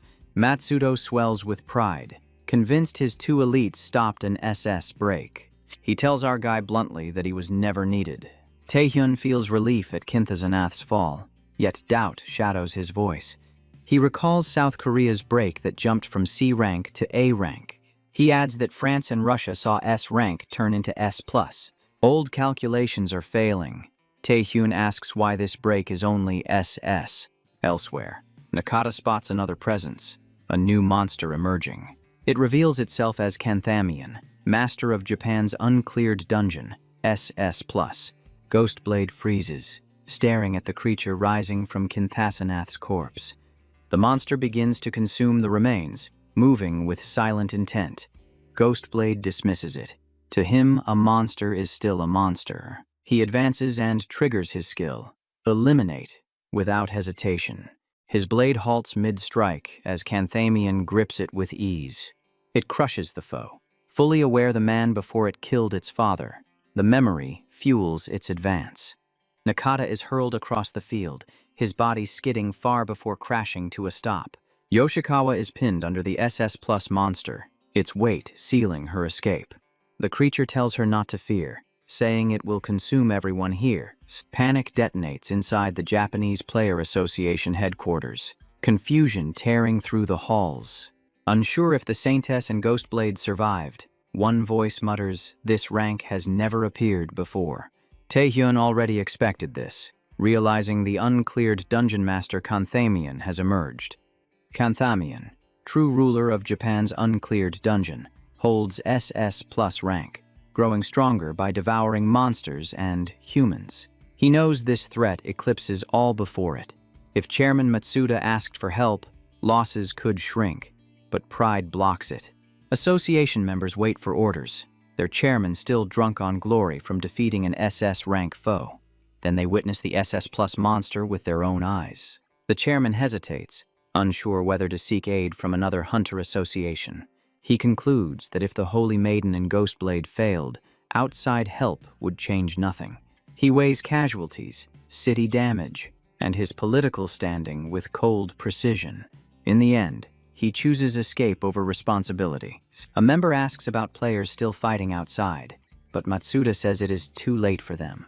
He insists that if national-level hunters failed, survival means running now. Taehyun interrupts him with a crushing blow, snapping the restraints around his wrists. He tried to avoid violence out of respect for Korea's chairman, but restraint finally breaks. Arguments erupt. Taehyun declares his purpose clearly. He is here to stop the dungeon break. He offers them a choice: flee as ordered, or place him under arrest. Either way, Taehyun vows to save the players and walks out. As he plans Canthamian's defeat and sealing the dungeon break, his thoughts sharpen. Someone suddenly calls out his name. The voice catches him off guard. He wonders why that person stands here. Shinji and Kimura Ren lie defeated, their strength spent. The Holy Maiden realizes endless regeneration means nothing now. Canthamian looms closer, ready to devour her. Her struggle fades. Exhaustion overtakes her will. Yoshikawa recalls Kim Taehyun's words, convinced only he can end this. She remembers the enemy who chose to help to stop the dungeon break. When she first awakened as a player, she wanted to protect others. Somewhere along the way, she strayed without noticing. She wonders quietly if returning is still possible. The SS Plus monster moves to consume hers. Taehyun arrives and pulls her from death. Shocked, she admits she held her ground longer than expected. The Saintess stares at him in disbelief. Japanese Player Association members rush in to recover their fallen players. They apologize to Taehyun and focus on evacuating the wounded, knowing they cannot fight beside him. Our guy decides this is already more than enough to proceed without hesitation. With that resolve, his gaze locks onto the one target left standing. Canthamian stands before him, heavy presence filling the space. Yoshikawa reaches out, trying to warn him that fighting alone is suicide. Taehyun suddenly calls out to Lima Young by name. A massive wall of ice rises, sealing Canthamian and our guy inside. Ah Hyung hesitates, asking if he is truly confident in this choice. She admits this battle was never part of her original purpose. She explains Chairman Jin Hui ordered her to retrieve Taehyun at all costs after learning of his arrest. As a core asset of New South Korea, they could not abandon him there. That decision is why Lima Hyung was sent here, and our guy realizes she came for him, not the dungeon, yet urges her to assist anyway. Taehyun feels relief, sensing the chairman's trust behind her presence. Kentamayan cannot grasp why Taehyun trapped himself and refuses escape. To him, Taehyun should be nothing more than prey before that monster. Our fellow counters coldly, saying Kenta is the one mistaken about who gets eaten. Association members evacuate the wounded and urgently call for the Saintess. She watches the sealed battlefield silently, eyes fixed on Taehyun versus Kanthamian. Inside the barrier, our guy continues exchanging blows with the monster. He quickly notices the creature regenerates from most damage almost instantly. He also cannot tell if his stealth is being detected or ignored. As time drags on, Kanthamian's attacks grow sharper and more calculated. Realizing this, our boy activates one of his chained combination skills. The SS Plus monster concedes he is decent prey, but still insufficient. Our dude unveils predation, daring the monster to withstand it. Taehyun knows prolonged combat only tilts the odds further against him. Even if predation drains all his mana, he must finish this now. Suddenly, a familiar voice echoes, stating this power does not belong to him. In an instant, our guy is pulled into the depths of his own mind. He first suspects a dream, then accepts this place is undeniably real. He confronts his double, demanding its identity and its purpose. The doppelganger smiles, claiming he wants Taehyun to reach his level. To do that, he says Taehyun must stop drowning in borrowed power. He must clear trials alone, declaring this encounter a test. Overwhelmed, our boy snaps back, telling him to fuck off. An unknown force activates, canceling predation and locking it completely. Monarch Spirit, Monarch Realm, Shadow Skin, Chains of Binding, Queen's Man, complete hypnosis all vanish. Taehyun is left without a single usable skill at that moment. He returns to reality just as Kanthamian lands a brutal strike. A chilling shift unfolds, leaving our guy utterly exposed and powerless. Without warning, Kanthamian tears into Kim's mind space, striking before he can react. Lima Hyung screams Taehyun's name, her voice cutting through the chaos. She strains to keep the ice barrier intact, her strength slipping fast. The air tightens with dread as Kanthamian crushes Kim, blood spraying as he falls. His thoughts lock on the moment that creature devoured his skills, claiming power never his. The truth is brutal. Kim Taehyun was never truly awakened. He was only selected, marked by the creature known as the King. Lost in thought, he wonders why he fought when this end awaited. Lima Hyung steps ahead, shielding him from the SS Plus monster. She chooses to stall, trading her safety for seconds. She orders him toward the sane test, telling him to recover. Knowing she cannot win, he urges her to escape. Ah Hyung answers calmly, admitting she already understands. She states Taehyun alone can bring this monster down. She reminds him he must stop the dungeon break. Death here ends everything. Clarity crashes into Kim Taehyun in an instant. He drops regret over lost skills. Cheats or not, reality will not bend. He knows failure means everyone here dies. He searches for a path forward, forcing his mind to move. Broken and skillless, he realizes one ability remains, unused since the start. The name rises from within him, Blood Rampage, heavy with consequence. Taehyun scans the field, hunting for powerful blood to trigger it. His eyes fall on Kinthasanath's lifeless body.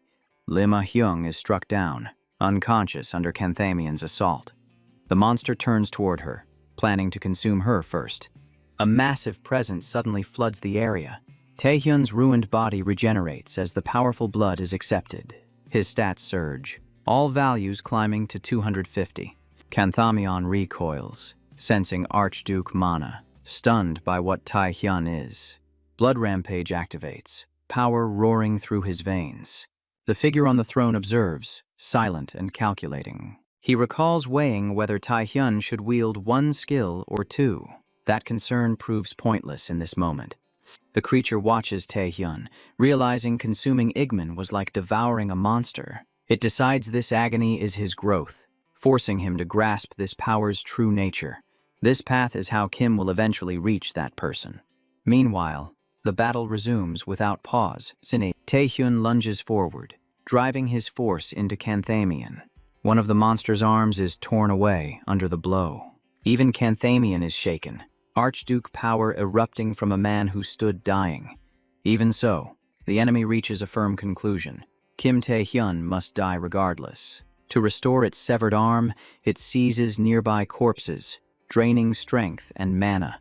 Canthamian ignores how Tae-hyun gained power. This is Archduke Orgel's domain. If this body fails, it will consume more flesh and mana to tear him down completely. At the same time, the guide notices Limma Hyung and exhales in relief. She is still alive, her breath faint but steady. His focus shifts to Archduke Igman's blood rampage, realizing its overwhelming force. Kim's blood feels like it is boiling, his heart pounding violently. Pain floods his body, twisted by the monstrous form he now bears.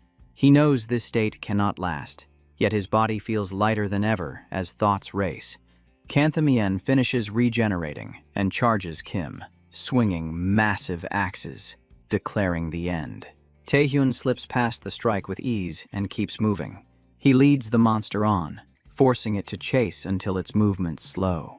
Canthamian realizes none of its attacks connect, and it is being driven back. Still, the monster misunderstands the situation completely. It believes consuming bodies made it stronger, yet Tae-hyun's terrifying power defies logic. In the next instant, Tae-hyun launches himself forward. With one decisive leap, he tears through the towering monster. In that clash, the most striking change is Kim's crimson eyes, burning brighter than before. Unlike earlier, he now sees mana flow, focus points, and the enemy's next move. Every action of the monster becomes clear to him. Tae-hyun even spots the Mana Stone, the core of monsters, revealing a fatal opening. He drives his claws straight through the exposed Mana Stone. Canthamian, fading fast, asks Kim what he truly is. Kim answers coldly that he will learn in hell, as the Mana Stone shatters. A blinding surge erupts, tearing the monster apart as the battle finally ends. With Canthamian defeated by Kim Tae-hyun, the Japanese dungeon break is resolved. The Japanese Player Association moves swiftly to aid survivors and restore order. Matsuda Kuro, who rejected outside help for profit, is taken into custody. Limma Hyung suffers no lasting harm, only minor wounds, leaving her quietly confused. The chairman feels genuine relief knowing she survived. As for the Saintess and the Phantom Swordsman, their fate is sealed. Both confess to their crimes and abuse of power, admitting they abandoned their duties. Yoshikawa fully accepts her brainwashing acts and agrees to face punishment. Meanwhile, at the American Player Association, reactions spread quickly. The chairman is stunned that Kim Tae-hyun solo killed an SS rank monster. He once believed only Cody could achieve that, but Tae-hyun has surpassed expectations. Analysis of the red aura confirms it carries Archduke-level power. The chairman regrets they cannot recruit talent like Tae-hyun to the United States. People like him cannot be bought. They move by belief, not power or wealth. Asked if a decision is made, the chairman replies they must act now, ignoring that kid. In the end, every move they make is justified as progress for humanity. Without warning, the chairman shifts form, becoming angelic, flooding the room with king-like light. The focus snaps back to Tae-hyun, still locked out of predation. Once Blood Rampage ends, his monstrous body stabilizes and returns to normal. However, the sealed skills remain inaccessible, unchanged by the battle. Only Blood Rampage and Archduke Igman's authority remain usable. He also retains Monster's Eyes, Crimson Eyes, yet Sangik's potions fail completely despite repeated attempts. Alchemist Sangik specializes in advanced potion crafting. His work uses mana stones and rare additives to achieve effects beyond standard alchemy. Even so, none of it works, leading Tae-hyun to sense a deeper curse. Tae-hyun realizes the doppelganger within refuses to release the seal. Asked his next move, Kim answers that he will seek answers in the United States. His goal is to meet America's second-ranked player. That player is Ricky Hollis, the world's most powerful curse lifter. Elsewhere, Ricky confronts Zhang Lung as a World Players Association investigator. She accuses him of assassinations and illegal experiments near Chinese dungeons. Ricky calmly demands cooperation, while Jang Lung hints at violent refusal. From Taehyun's view, he hopes to meet Ricky before she disappears. Information surfaces about two newly discovered dungeons. One is the Japanese storm dungeon cleared by Kim Tae-hyun. The other is China's unconquered dungeon, known as the Gray Pit. Near the site, strange mana readings and hidden laboratories are detected. Suspicion falls on Jang Lung as the one running secret experiments. Taehyun urges Ricky to uncover the truth behind it all. Returning to the present moment, Ricky unleashes her power, shaking the entire area with pressure. She intends to force the truth out through sheer dominance. Jang Lung expects her strength, yet her mana overwhelms him, sparking his interest. Amused, Jang Lung chooses to play along. He claims resistance is pointless and agrees to cooperate publicly. Ricky is unsettled by the sudden compliance. Her unease deepens when he invites her to see the laboratory herself. With malice barely hidden, Jang Lung insists she witness the experiments. The setting shifts to Player Hotel China. Ricky remains disturbed by the strange laboratory invitation. She doubts his sincerity, knowing cooperation is out of character. Ricky proceeds cautiously, unsure of Jang Lung's real intentions. Her thoughts break when Kim Tae-hyun appears unannounced in her room. Though annoyed, she stays calm, already expecting to meet Korea's rising star soon. Tae-hyun cuts the tension, stating bluntly that she will die here. The blunt warning hits her hard, leaving her visibly shaken and off balance. Because Kim comes from the future, it is known Ricky ranks second in the United States.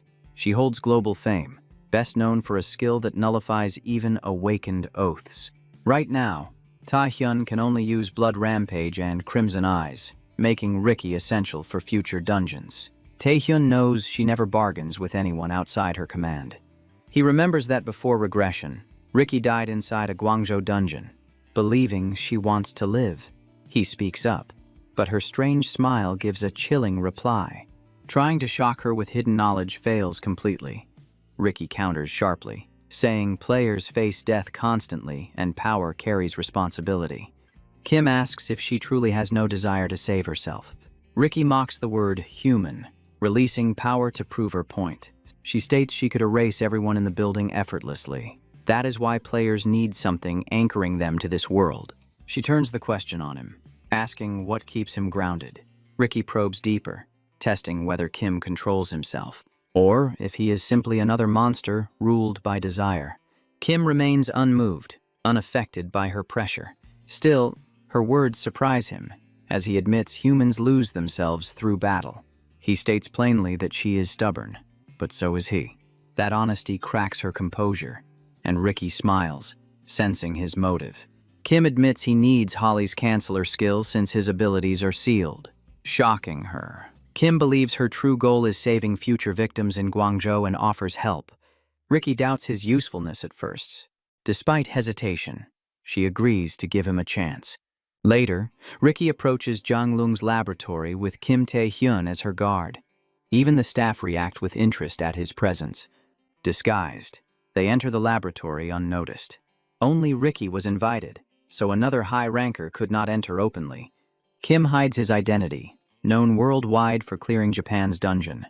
Jang Lung is surprised she brought a guard, questioning her caution. Ricky replies calmly that caution is always necessary. Kim observes Jang, the future architect of countless tragedies. Before entry, Zhang's men demand an awakened oath. Ricky dismisses it, claiming the oath means nothing to her. Kim is unsettled, frustrated by her earlier talk of humanity. Her overwhelming aura leaves him stunned.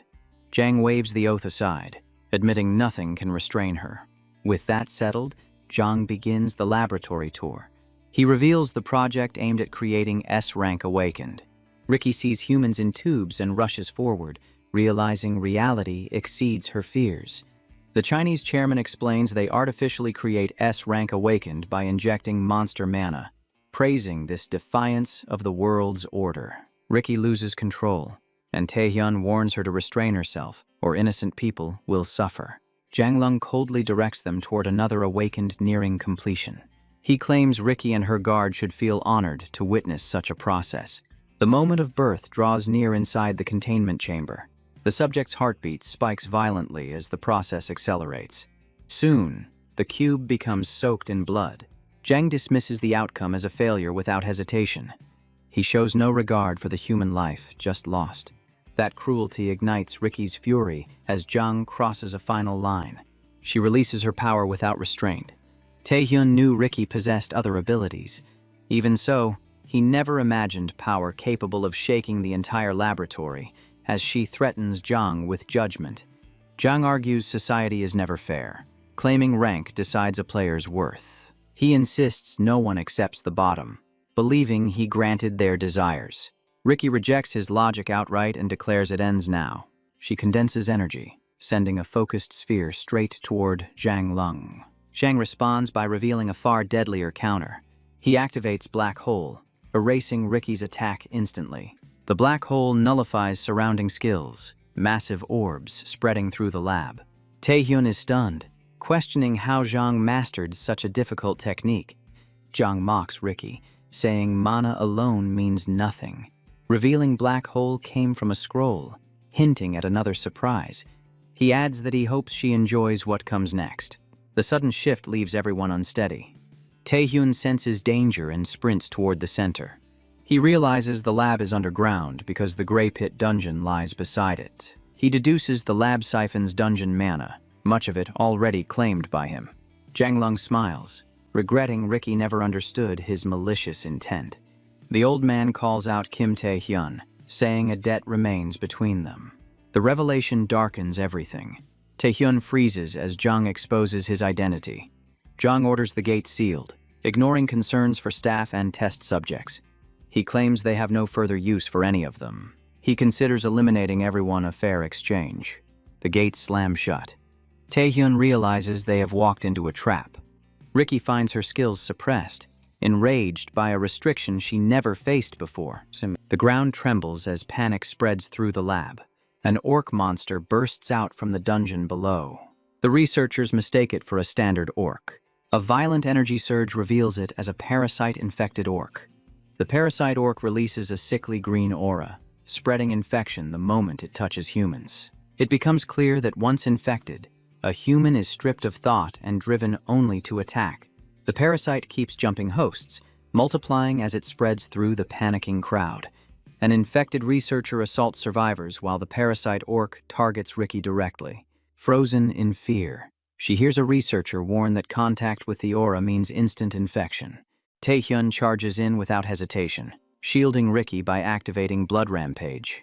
Ricky stands stunned, unable to process what she just witnessed. She cannot understand how Kim can still use his abilities. Around them, more people fall as the infection continues spreading. Taehyun refuses to let any more lives be taken by the parasite. He focuses on stopping the parasite from escaping the orc at any cost. So he quickly realizes eliminating the controller will end the chain infection. Activating Monster's eyes, his vision sharpens instantly. Taehyun locates the parasite embedded deep within the orc's brain. The orc reacts fast, narrowly dodging his strike. It flees toward fleeing humans, seeking fresh hosts. Taehyun moves to block it, determined to cut off its escape. He slams the orc with overwhelming force. Expecting damage, he presses forward. Instead, the creature endures the blow without faltering. The parasite attempts to infect Taehyun as the green aura engulfs him. Ricky sees him standing still and assumes he has been infected. Panic grips her. Knowing an infected Taehyun would mean absolute disaster. Her fear proves misplaced as nothing changes. Taehyun smirks calmly through the spreading haze. It becomes clear he has been baiting the parasite all along. In one decisive motion, he strikes. Taehyun tears out the Mana Stone and turns away like a legend reborn. Even Ricky Hollis is left speechless by his composed dominance. The restrained aura around him feels terrifyingly controlled. He asks Ricky if she is ready to capture Zhang Lung, his tone unwavering. The view shifts outside the laboratory complex. One of Zhang's men asks about the survival chances of Ricky and Taehyun. He notes they are nationally ranked players, not ordinary opponents. Zhang dismisses the concern, confident in the laboratory's construction. He explains it is built from advanced materials designed to restrain monsters. The structure can endure nearly any assault. A reinforced door seals the elevator exit below. Zhang believes sealing it ensures their deaths inside against dungeon hordes. His confidence shatters when something monstrous suddenly pierces the massive doors. He slips free in one clean motion. Moving like this was routine. It is Taehyun, arriving with clear intent to crush Zhang. The old man freezes as Kim smashes through the unbreakable walls, shattering his certainty.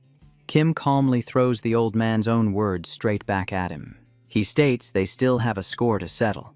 With no pause, our guy lunges with a punch, proving Zhang cannot fight alone. The momentum snaps when their hands collide mid-strike. Zhang halts Taehyun's blood-fueled assault using only one hand. The old man counters hard, driving a heavy blow into our boy.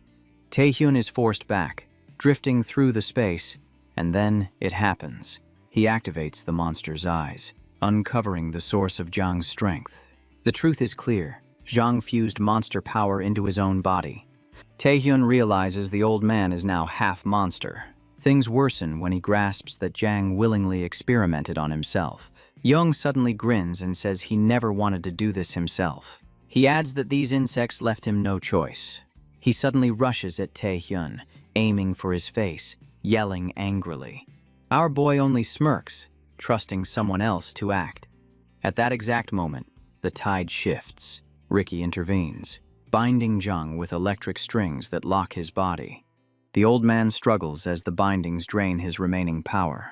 Ricky apologizes for being late, saying she could not jump out like Taehyun. She explains she had to clear obstacles first, regardless. The second-ranked player, Ricky Hollies, praises Taehyun for fighting in the black hole and breaking the wall. Our guy stiffens awkwardly under the sudden praise. Ricky guesses Kim has more skills, noting he asked her to use Canceller, and wonders how he will surprise her next.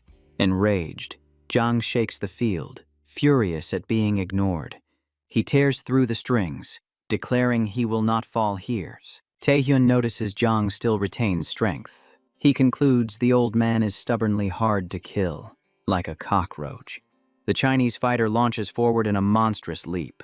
Ricky snaps at him not to rush her like an idiot, calling him an uncultured bastard. Ricky tears off one of Zhang's arms in a single motion. Taehyun follows through, driving his claws through the half-monster's remaining arm. Ricky freezes briefly, staring at our boy. She realizes his power is far beyond that of a normal player. Still, the old man refuses to collapse completely. As a half-monster, Shang regenerates his arms and surges forward. He strikes Ricky with raw force, smashing her into the ground. Our guy shouts her name as the impact lands. He charges straight at the Chinese leader, now fully restored and ready to clash again. Zhang Ling's defining monster trait is relentless bodily regeneration. He laughs with a warped echo, saying Taehyun's strikes mean nothing, every wound closing without end.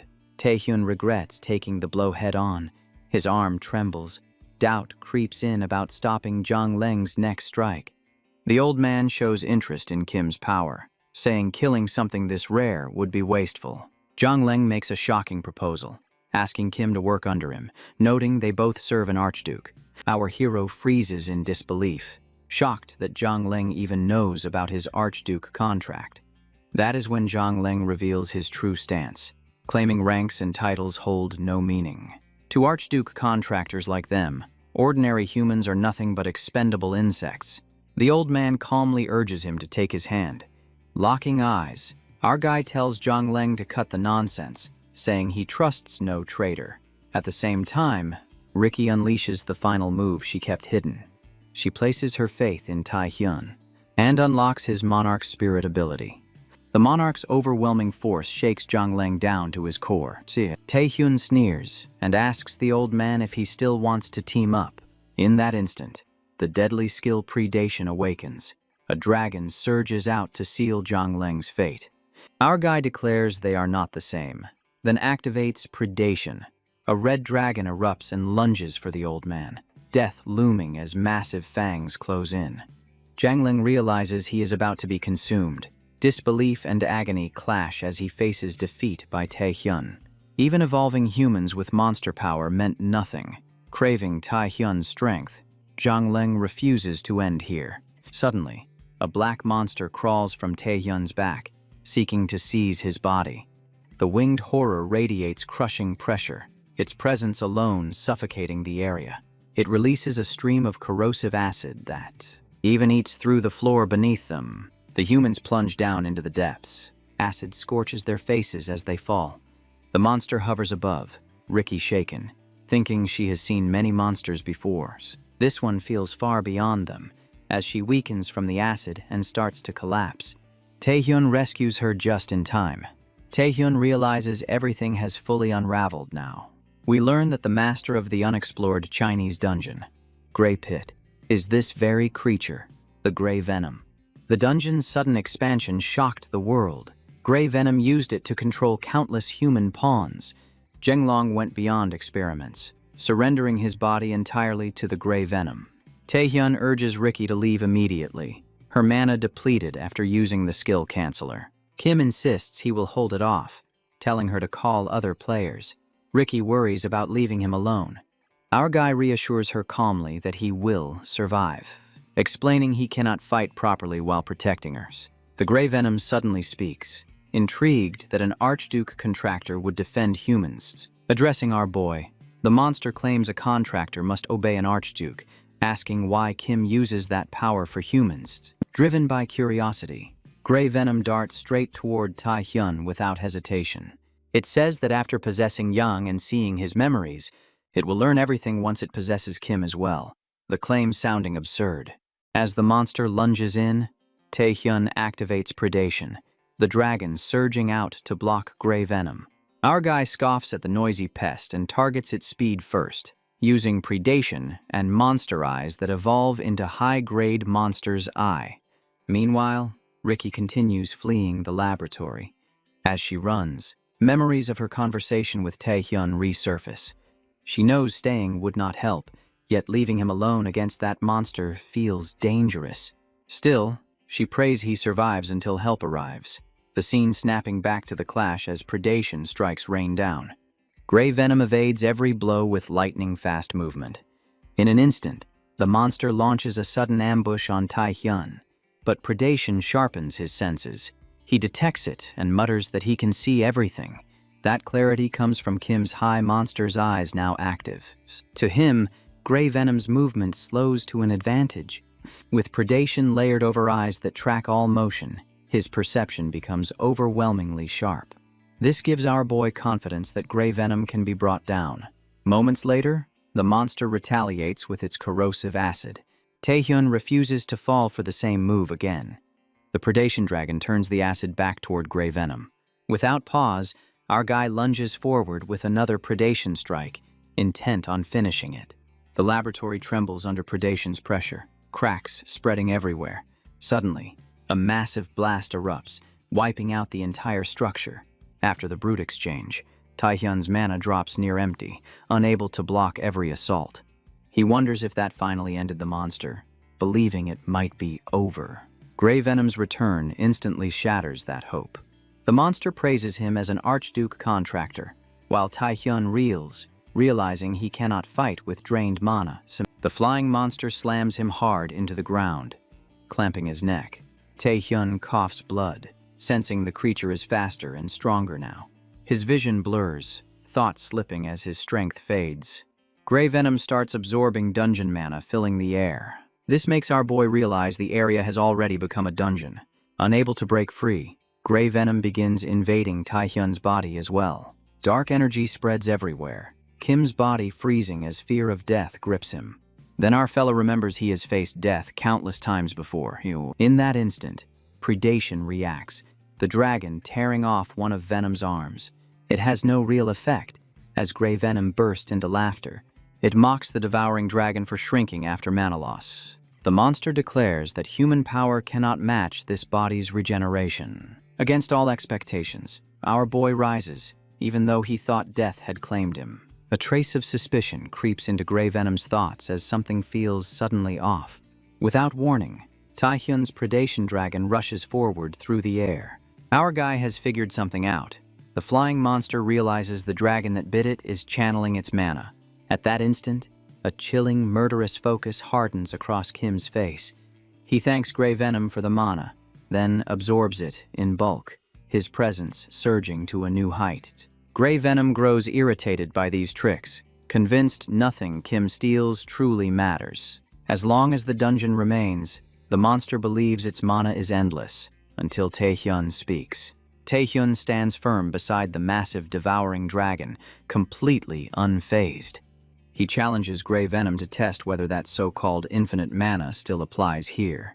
In a split second, a raging crimson aura erupts from Taehyun and engulfs the monster entirely. To everyone's shock, Grey Venom awakens inside Kim's inner mind realm. Kim's doppelganger appears, irritated by the arrival of insects, openly mocking Grey Venom. Grey Venom freezes, realizing this presence is not the man it fought before. A sinister pressure fills the space. The monster demands to know who stands before it. The being within Kim calls Grey Venom an insect of Beelzebub and denies it any right to question. Offended by the casual mention of its master, Venom asks if this figure is an archduke too. The figure tells the monster to stop wasting foul breath and orders it to leave immediately. Grey Venom refuses, claiming its contractor chose the wrong path. It declares itself the Grey Venom, able to corrupt anything, even within an archduke's domain. The insect severely underestimates the doppelganger's true authority. Reality strikes as an unseen force completely blocks the corruption. Terror grips Grey Venom as chains snap shut around its legs, sealing its movement. The monster spirals into denial, unable to accept what is happening. Every power granted by Beelzebub proves useless against this unknown entity. The sinister presence chuckles quietly as Grey Venom hangs restrained and humiliated. The scene shifts away from the laboratory. Outside, the fifth-ranked U.S. player, Mondel Roman, senses the violent aura and stands stunned. His assignment was guarding Ricky Hollies, investigator of the World Player Association. Ricky had refused his escort earlier, stating she already had protection.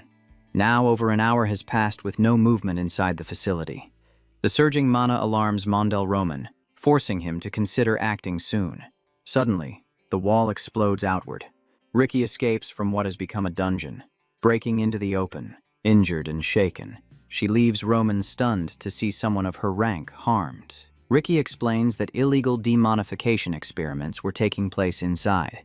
She adds that victims were lost after being struck by the corrosive attack. As Roman suggests retreat, Ricky refuses, saying someone is still trapped inside. Kim Tae-hyun of South Korea. As they stand there, the urgency thickens in the air. A cold pressure swallows the air. Something unnatural unfolds without warning. A dungeon break detonates into reality. Endless monsters surge out from the Grey Pit dungeon. Chaos grips them. Mondel Roman fires genocide bullets without hesitation. Mana weapons flood the field at his command. Mondel lands hits, slowing the monster advance. He cannot grasp why Ricky was with Kim Tae-hyun, yet knows survival odds are near zero with the break active. Monsters keep pouring out. Mondel curses himself for not calling backup sooner. Ricky supports Roman with her remaining mana, fearing the monster truly reached Kim Tae-hyun. The swarm grows thicker. Hope thins in the monster tide. Then he arrives, crashing down from the dungeon, unscathed, carving through monsters. Ricky breaks into a relieved smile. He is alive. Argy tells her Grey Venom is dead, then wipes out the remaining monsters. After the collapse of the unexplored dungeon, Storm of Kenthazanath, the truth behind the Grey Pit dungeon break emerges, an event that nearly spelled disaster for all of Asia. Stopped by a single player, Kim Tae-hyun, the world witnesses his overwhelming force. Attention shifts beyond Asia and the U.S. player associations. The entire world now tracks Tae-hyun's every move. Elsewhere, the World Player Association debates the rise of a new system tied to Tae-hyun, as players continue hunting and defeating SS rank demons, a threshold beyond the limits of S rank. The scene plunges into the abyss. Shadow watches, intrigued by someone growing this fast. The man who erased the monsters admits he formed a contract with the Archduke, Beastmaster Orgel. Shadow praises him, saying such power suits a ruler. Shadow's presence signals trouble beyond the abyss. The man realizes something is wrong outside. Shadow nods, murmuring that much changed during his absence. The young man is revealed as Min Yong, leader of the malignant guild. Weeks later, after the Chinese Grey Pit dungeon is cleared, the scene shifts to a remote island in South Korea. Ricky Hawley breathes in the ocean air, finally resting after a long ordeal. The man who brought her there reminds her this is not a vacation. Ricky keeps enjoying the moment anyway. She testified about illegal monster experiments as a World Player Association investigator, but Zhang Long vanished. The dungeon break erased most lab evidence, leaving her testimony weak. None of the test subjects were saved, and Tae-hyun knows the weight on Ricky's heart. Still, he thinks this outcome is better than his past life. In the future, Kim remembers, Ricky Hollis vanished after falling into Jang Lung's carefully laid trap. Venom was never stopped early, and an unknown illness spread worldwide, drowning people in suffering. Still, Kim seeks Ricky to unseal his spells, never expecting such an unexpected benefit. Suddenly, someone cuts in. Yu Ah-young appears, jealous that Kim left with Ricky to an island, calling it a date. Kim insists it is not, while Ricky finds it amusing and assumes Yu Ah-young is clearly upset. Kim teases her calmly, asking why she came here without an invitation. Young fails to hide her motives, behaving like a suspicious girlfriend watching closely. She claims ownership of island facilities. Kim counters he paid already, forcing her to admit curiosity. Ricky interrupts their bickering, telling Tae-hyun he has become quite popular. She decides to proceed with his request quickly, wanting it done and over with. Later, Yu Ah-young leads them out, saying the alchemist rated this wall strong against SS rank monsters, perfect for secrecy. She adds the site was never used before, then questions why Kim insisted on this place. Kim explains his skills are unsealed now, but that alone is not enough. His doppelganger could stop him, or worse, seize control of his body. The risk is high and could trigger at any moment without warning. Tae-hyun refuses further danger, deciding to crush the parasite here before fighting again. He admits suddenly that he could lose control and go on a rampage. His skills might overwhelm him, stripping away his sense of reason completely. Kim asks Ricky and Ah-young to stand with him through this. If everything collapses, he wants them to stop him without hesitation. Young looks exhausted, wondering what chaos truly fills Tae-hyun's thoughts. She assumes Ricky must already understand more than she does. Ricky recalls Kim's skills from the lab, especially when she used cancel on him. One power felt deeply wrong, leading her to suspect Archduke influence. Still, Ricky agrees to help, sensing she might gain something important. Tae-hyun begins quietly, staring at his reflection on the phone screen. He activates complete hypnosis on himself. This choice becomes his cleanest and most precise move. Soon, his consciousness sinks into the inner realm where the parasite waits.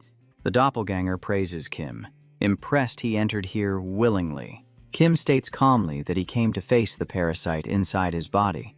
The creature mirrors Tae-hyun perfectly, an identical presence.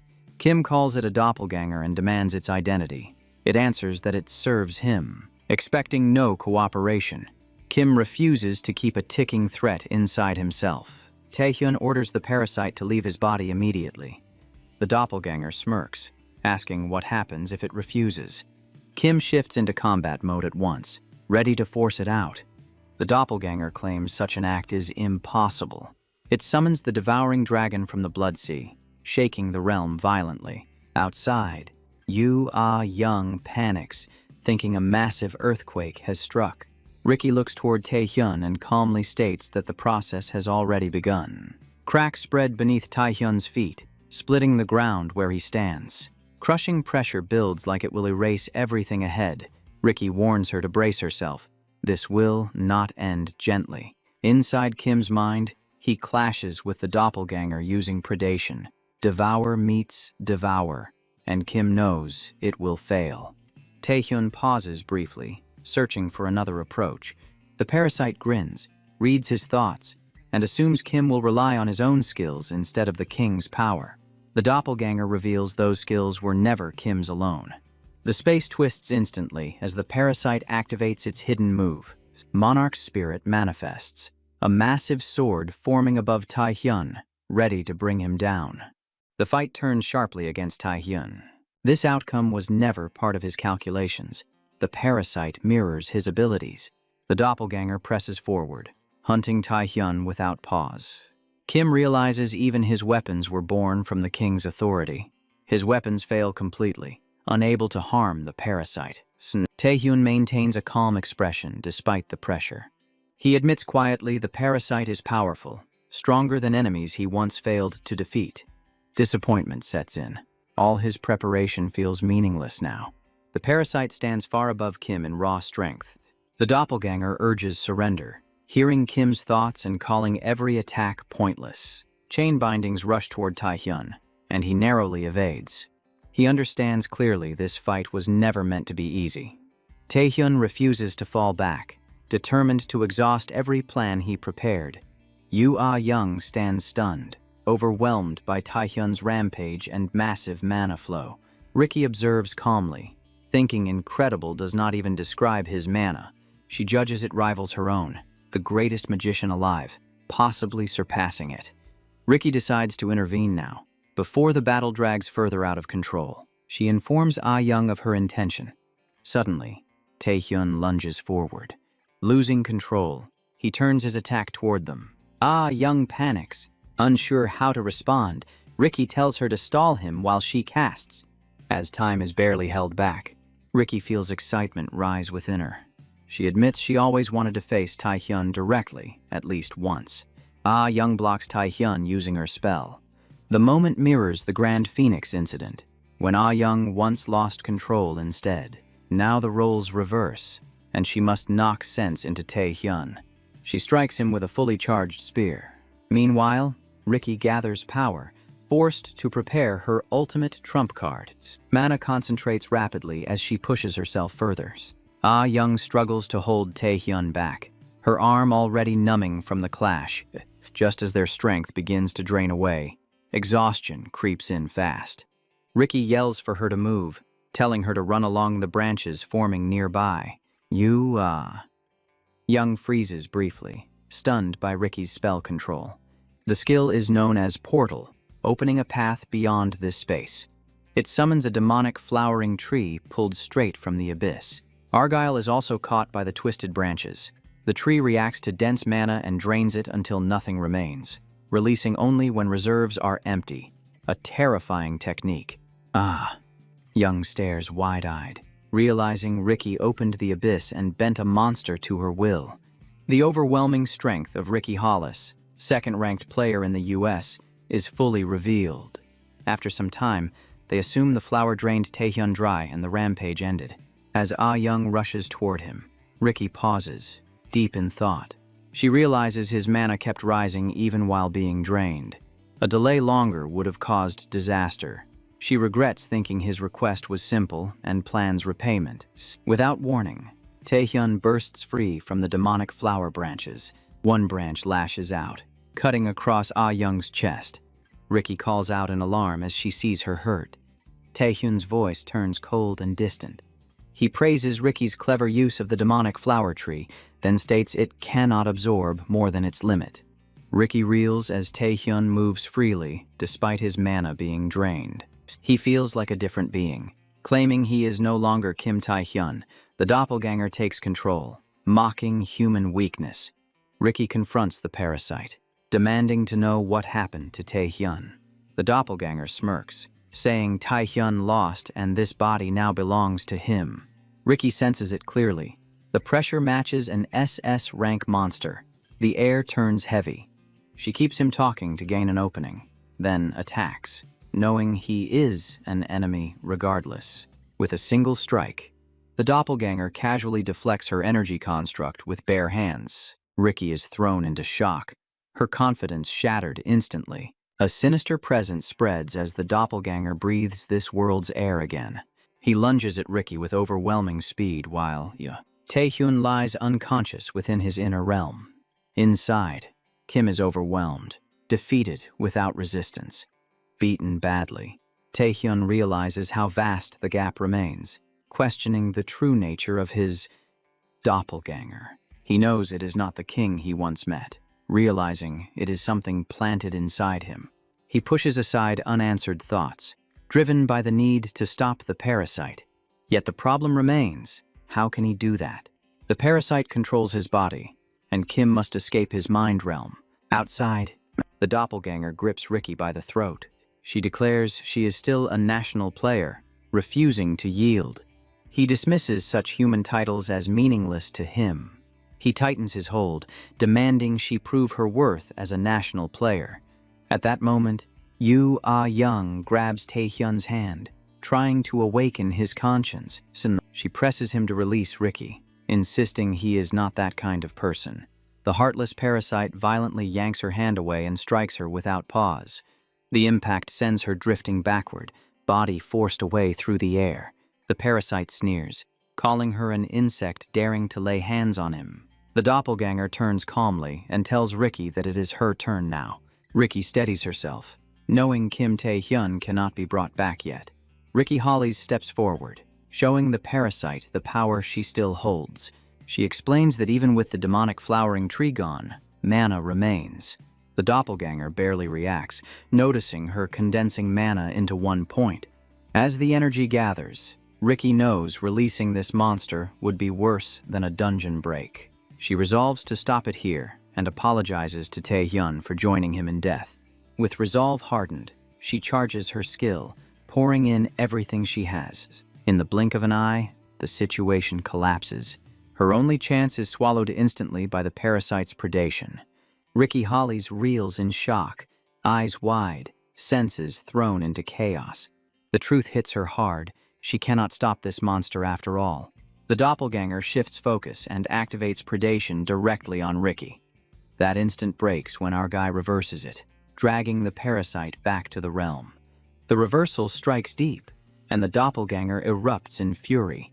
He realizes Taehyun used predation on himself to force him back. Taehyun pieces it together. The doppelganger wants him to reach something, not die, muttering it will be troublesome if he dies here.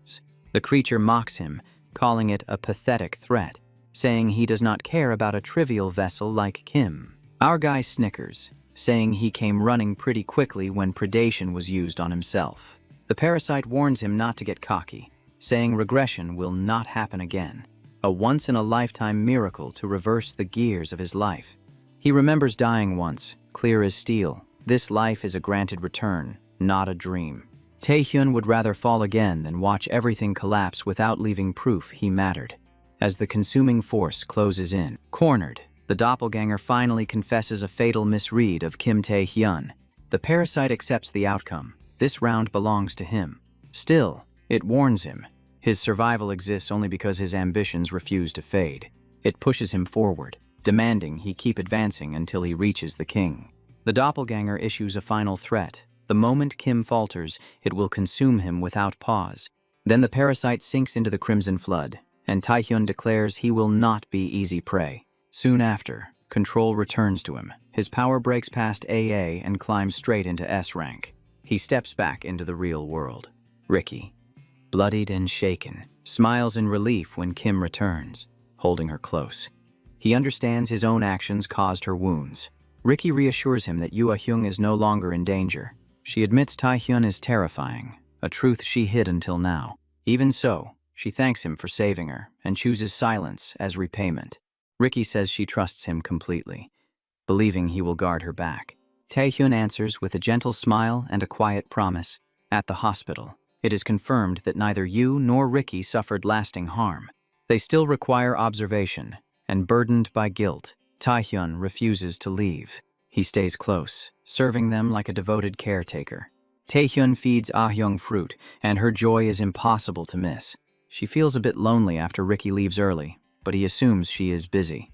That is when you recall the upcoming SS rank license acceptance. Ricky is involved, and Yoo grows excited as the World Player Association prepares a spectacle. She warns Taehyun not to stir chaos at an international event. He bites into an apple in panic, answering plainly that it is beyond his control. World Player Association President Vincent Chang addresses the assembly, recalling the era when extinction loomed from the abyss. He credits global unity and elite players for reclaiming gates and pushing monsters back. Humanity now stands in a phase of steady expansion. Riding that momentum, veterans and new powers emerged, forcing the association to abandon outdated rankings. The era of SS ranks officially begins. The association unveils the first 10 heroes to earn the SS rank title.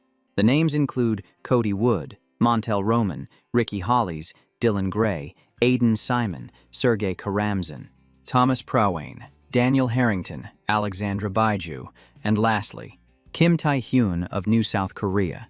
The association expects these players to uphold world peace. As Chairman Jinwei watches with national pride, Tae-hyun pauses, absorbing the reality that he has finally arrived. From the moment he wished to awaken, from the struggle to reach S rank, to standing now as a nationally ranked player. That was the ceiling before his fall, the peak he once reached. The SS rank standing alone. Back then, this outcome never crossed his mind, not even once. Still, satisfaction escapes him. The license feels like only one step. What he seeks is the truth. The Archduke, the doppelganger, the king who sent him back, and this twisted world. To uncover it all, he keeps advancing without pause. Chairman Jinhui beams with pride, lightly smacking him as our boy mutters it hurts. Tae-wook says the chairman has never been happier, because someone like him was born from their land. A powerful player lifts the nation with him. The deputy manager sees a future of major achievements. The chairman says many depend on him now and thanks him since the Asian Exhibition Games. Tae-hyun answers that he only did his duty. Ricky Holly walks over, smiling at the lively scene. She asks how he has been, and he freezes for a beat. He rushes to her, asking if she is fine. She says she is sore everywhere, saying he went too rough on her back, leaving her small body aching. He knows she is teasing. The chairman and Tae-wook listen closely. Tae-wook looking worried for Ah-young, wondering if their story already ended. Ricky tells Tae-hyun someone wanted to speak with him today. That person turns out to be Cody Wood. Cody steps forward to thank him, extending his hand for a handshake. Facing him feels heavy, realizing SS rank places them on equal ground. If players had a single symbol, many would speak Cody's name. The man who always stood at the front against the abyss.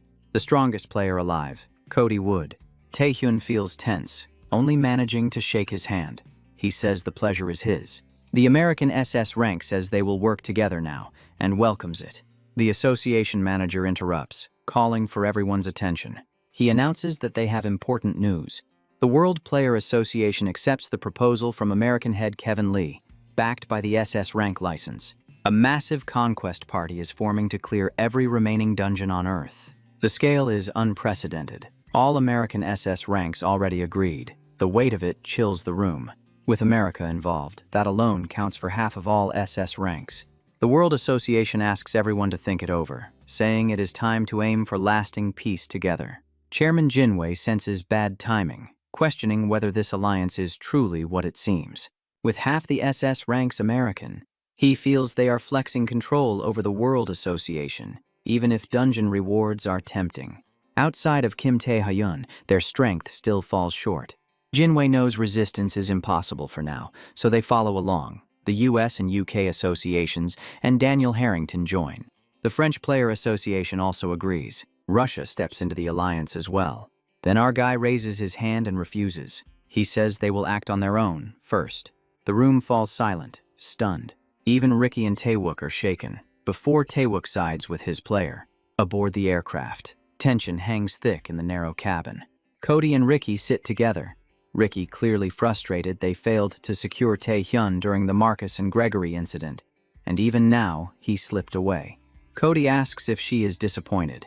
She says he would have been a huge asset to the conquest party, but Cody presses her, asking the real reason. Ricky admits she is interested in Tae-hyun and asks what Cody truly thought of him. Cody answers calmly that Tae-hyun is strong enough to explain her reaction. The blonde woman feels validated hearing that from the world's strongest player, though Cody adds that titles like World's Strongest mean little, especially when Tae-hyun is bound by contract to an Archduke of the Abyss. Ricky is caught off guard by that answer and wonders if she should question Tae-hyun differently. Calling him another Archduke contractor, she asks if he still felt powerful. The SS rank player says he will find out soon enough. Meanwhile, the new Chinese Player Association leader, Ryu Zine, fumes in his office. He rages that no one pays attention to China, confused by this SS rank system and the Conquest Party hype. In his anger, he pins everything on Kim Tae-hyun. He decides to rely on the data barely recovered after the Grey Pit disaster. Though he feels Zhongling escalated matters needlessly, he remains grateful for what was gained. Suddenly, Ryu hears noise echoing beyond his door. As he questions the disturbance, his unease grows. He watches Min Ji-hong, malignant guild leader, enter after effortlessly eliminating the guards.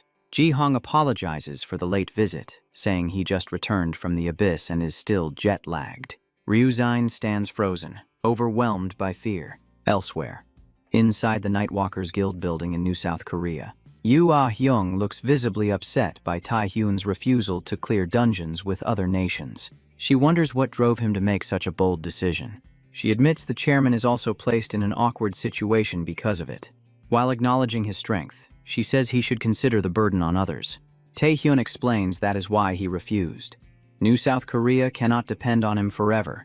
Others must grow, and the unexplored dungeon offers that chance. Ah-hyung agrees in principle but worries he is pushing too fast. Tae-hyun answers that time is running out. He explains that from now on his main battlefield will be the Abyss. Players are classified by activity zones, similar to the Asian game system. Some pioneer new regions for humanity, exploring unknown abyss zones. Others defend Earth, battling monsters, villains, and dungeon breaks. Kim Tae-hyun operated mostly outside the Abyss, earning his SS rank promotion. But entering the Abyss immediately after promotion feels dangerous to Ah-hyung. Tae-hyun knows the truth about the king lies in the Abyss, not on Earth, and staying planetside will stall his goal. Still, Earth will face threats while he is gone, so empowering others is his solution. The Nightwalkers Guildmaster finally sighs in defeat. She admits she cannot understand Tae-hyun, saying he feels like someone from another world. She notes he carries too many secrets, mentioning the rampage skill from before. She knows it was no ordinary ability. Leaning closer, Ah-hyung quietly asks Tae-hyun who he really is. He feels uneasy at first, tension rising as the weight of her question settles in. After a pause, he says he has no intention of telling her right now. The green-eyed woman refuses that answer, saying she is serious, but he knows she would not understand even if he spoke. Because of that, he decides to explain everything when the timing is right. Yoo Ah-hyung says she will not need an awakened oath from him, and he assures her he will keep his word. Still, she asks why Tae-hyun met her first after returning to New South Korea, and he admits he wanted her in his party. She replies that she is busy, thanking someone sarcastically, saying her fractured arm has kept her from working. Tae-hyun asks her to recommend someone to take her place. The question clearly annoys her. She answers there is only one choice, her sister, guessing he wants her approval and calling it cute. Tae-hyun admits he planned to recruit her sister whether she agreed or not. Kwon Kang-hyuk appears, having reclaimed his title as Korea's top tanker after the Saintess restored his arm. He stands beside Park Sung-jin, who feels swept into something massive and remains a core S-rank player. Seo Hang-il and Kwak Si-young are there too, both improved since the Asian Games. Every player representing New South Korea now gathers in one room. Among them is Lim Ah-young, doubting whether she deserves to stand in for her sister. Tae-hyun thanks everyone for answering his sudden call so quickly. He says they all know why they are here. He declares they will form his new party to conquer unexplored dungeons. Park Sung-jin feels honored by the choice of an SS rank, yet questions if this is possible. He says he heard unexplored dungeons are SS rank and higher, while everyone present is only S rank. Kang Hyuk agrees, but says seeing them closely changed his view. He believes everyone here has the potential to become nationally ranked players, even SS rank players, and beyond. Tae-hyun points to Ah-hyung, telling her she can do this. He makes it clear he is not saying that just to comfort them. In his past life, everyone here reached SS rank eventually, and with time shortened now, plans must move faster. Kang-hyuk feels fired up by those words. Tae-hyun cuts the mood, saying they will die if they enter the dungeon like this. He announces they will enter the dungeon in 1 month.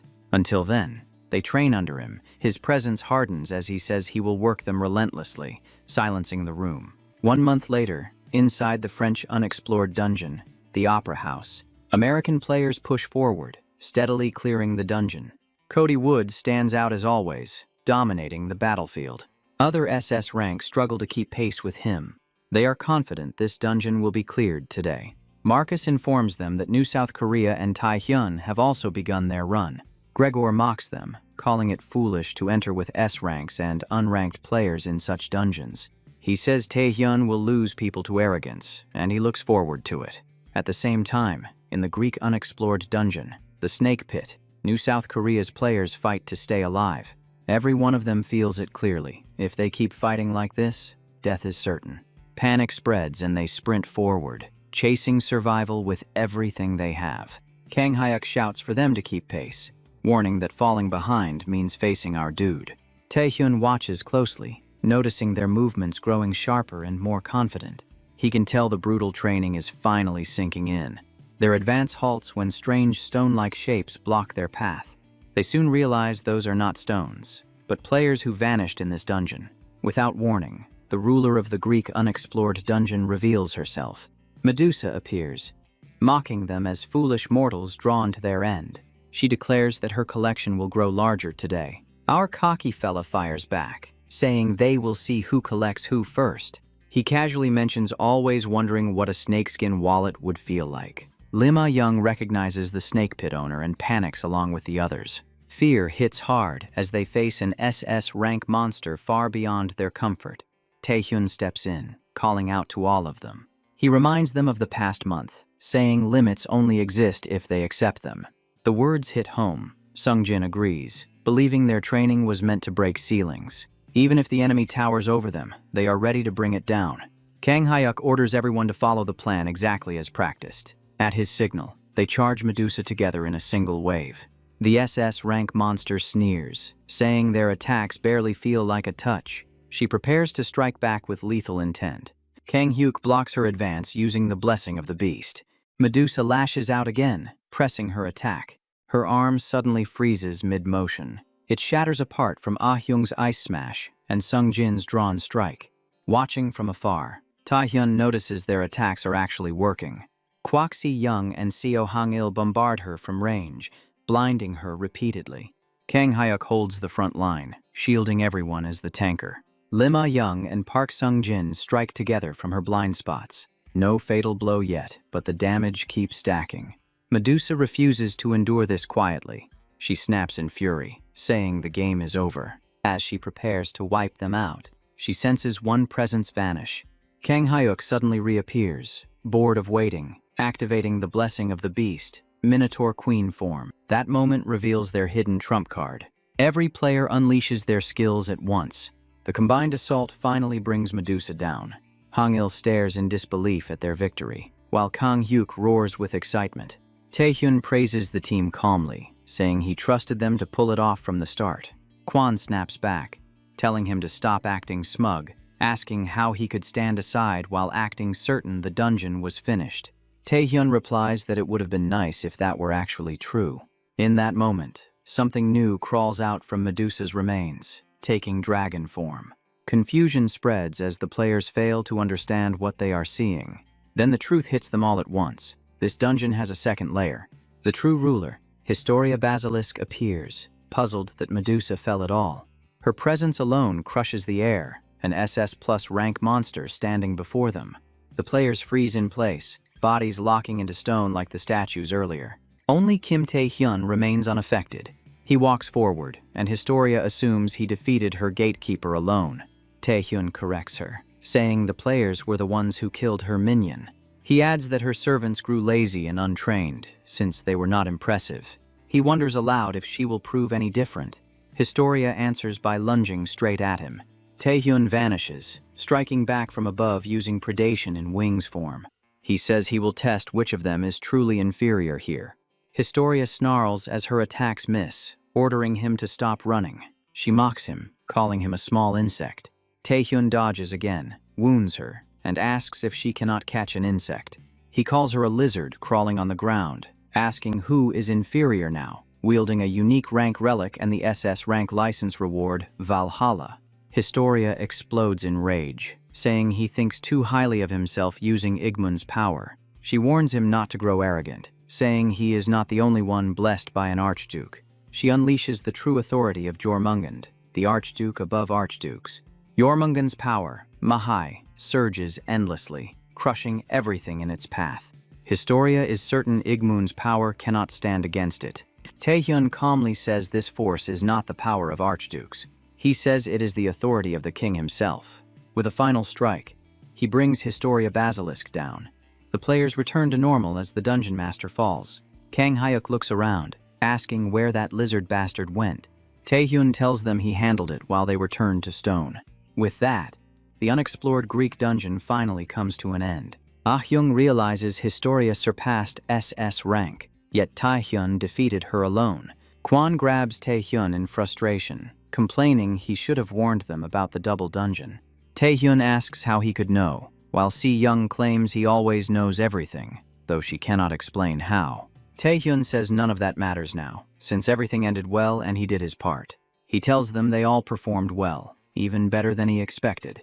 In truth, he knew this was a double dungeon and chose it deliberately, because he wanted them to feel what it means to stand on the edge of death, which, with that settled, he says he looks forward to fighting beside them, certain their strength will rise. Soon enough, they will be dependable enough to guard this land while he is gone.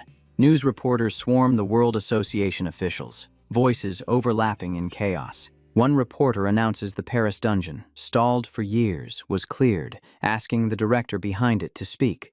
Vincent Chang tells them calmly that there will be time for questions. He asks everyone to slow down and listen. Suddenly, the reporters erupt after receiving urgent news from New South Korea. Gregor assumes the report must be bad news. Marcus Gore corrects him, saying New South Korea cleared the unexplored dungeon. The words hit Gregor hard, leaving him stunned. He thinks Marcus is joking, convinced Kim Tae-hyun could not clear Snake Pit with only S-rank players. Then more details surface, revealing the Greek dungeon was a double dungeon. Not only did Tae-hyun survive unharmed, no one was injured, making Marcus question their true strength. Kevin Lee watches the broadcast in silence. He complains that Tae-hyun stole the spotlight, saying this moment should have favored the US. Because of that, he decides to accelerate their plans. As news of Tae-hyun and the new South Korea conquest squad spreads, the US and World Association race to clear dungeons. Regardless of each player's original motives, the world rapidly begins to regain its lost stability. Elsewhere, player Lee Jung-soo, president of the Taesum Group, makes his move. He storms into the Malignant Guild building, disposing of every minion blocking his path. He pushes straight into the inner chamber. The Shadow remarks that this place was not meant for casual visits. Jung-soo cuts him off, calling them shameless and useless. He brings up their first agreement, to eliminate Kim Tae-hyun. Now Tae-hyun stands at SS rank, beyond their reach, with his conquest squad drawing attention. The four major guilds circle him, leaving no room for Taesum. Even his son, meant to inherit everything, is now powerless. Frustration boils over as Jung-soo asks how long he must endure this. The Shadow acknowledges his anger, but reminds him of what was said before. Taesum has its eyes on far greater prey. With that, the Shadow restrains all of Jung-soo's followers. He says Taehyun's growth was unexpected, yet their resolve remains. They will meet him again. Before that happens, he proposes they discuss business. He reveals an item recovered by the Malignant Guild leader from the Chinese Player Association. It is test data from their labs, and the Shadow says Jung-soo knows how to use it for Taesum, for the first time in a long while. The president of the Taesum Group smiles, convinced they are finally aligned. 1 full year has passed since the World Player Association vowed to erase every unexplored dungeon. New South Korea now enters the final unexplored dungeon in Mexico. Once this falls, Earth has none left. Park Sung-jin, now nationally ranked, admits he never believed this ending was possible. Kwon Kang-hyuk, also nationally ranked, laments there are no more dungeons just as he found his rhythm. Kwak Si-young, Seo Hung-yul, and Lim Ah-hyung have all reached national rank as well. Taehyun believes that at this pace, SS rank is only a matter of time for them. Taehyun himself has grown stronger, his stats rising through non-stop raids, and he decides it is time to meet Bang Chae-soo. Bang Chae-soo greets Taehyun with visible relief. He congratulates him on becoming the head researcher of the Player Association. A man who once lost everything now lives on, allowed to atone for his sins. To him, the situation still feels unreal. He believes all of this happened because of Taehyun. Bang Chesu, now a master of skill fusion, after meeting Taehyun, turned himself in after experimenting on villains. But through Taehyun's request and the chairman's trust, he was recruited to support Korea's Awakened.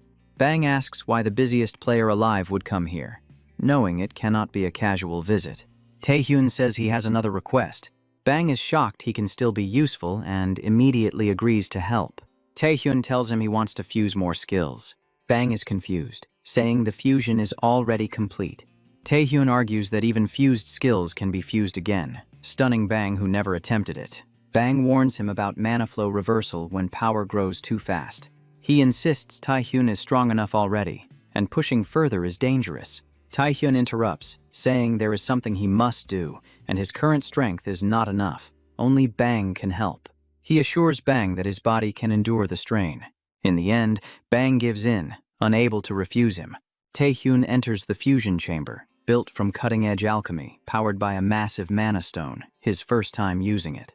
Bang warns that once the process starts, there is no stopping, and asks if he is ready. Bang activates his skill and begins the fusion.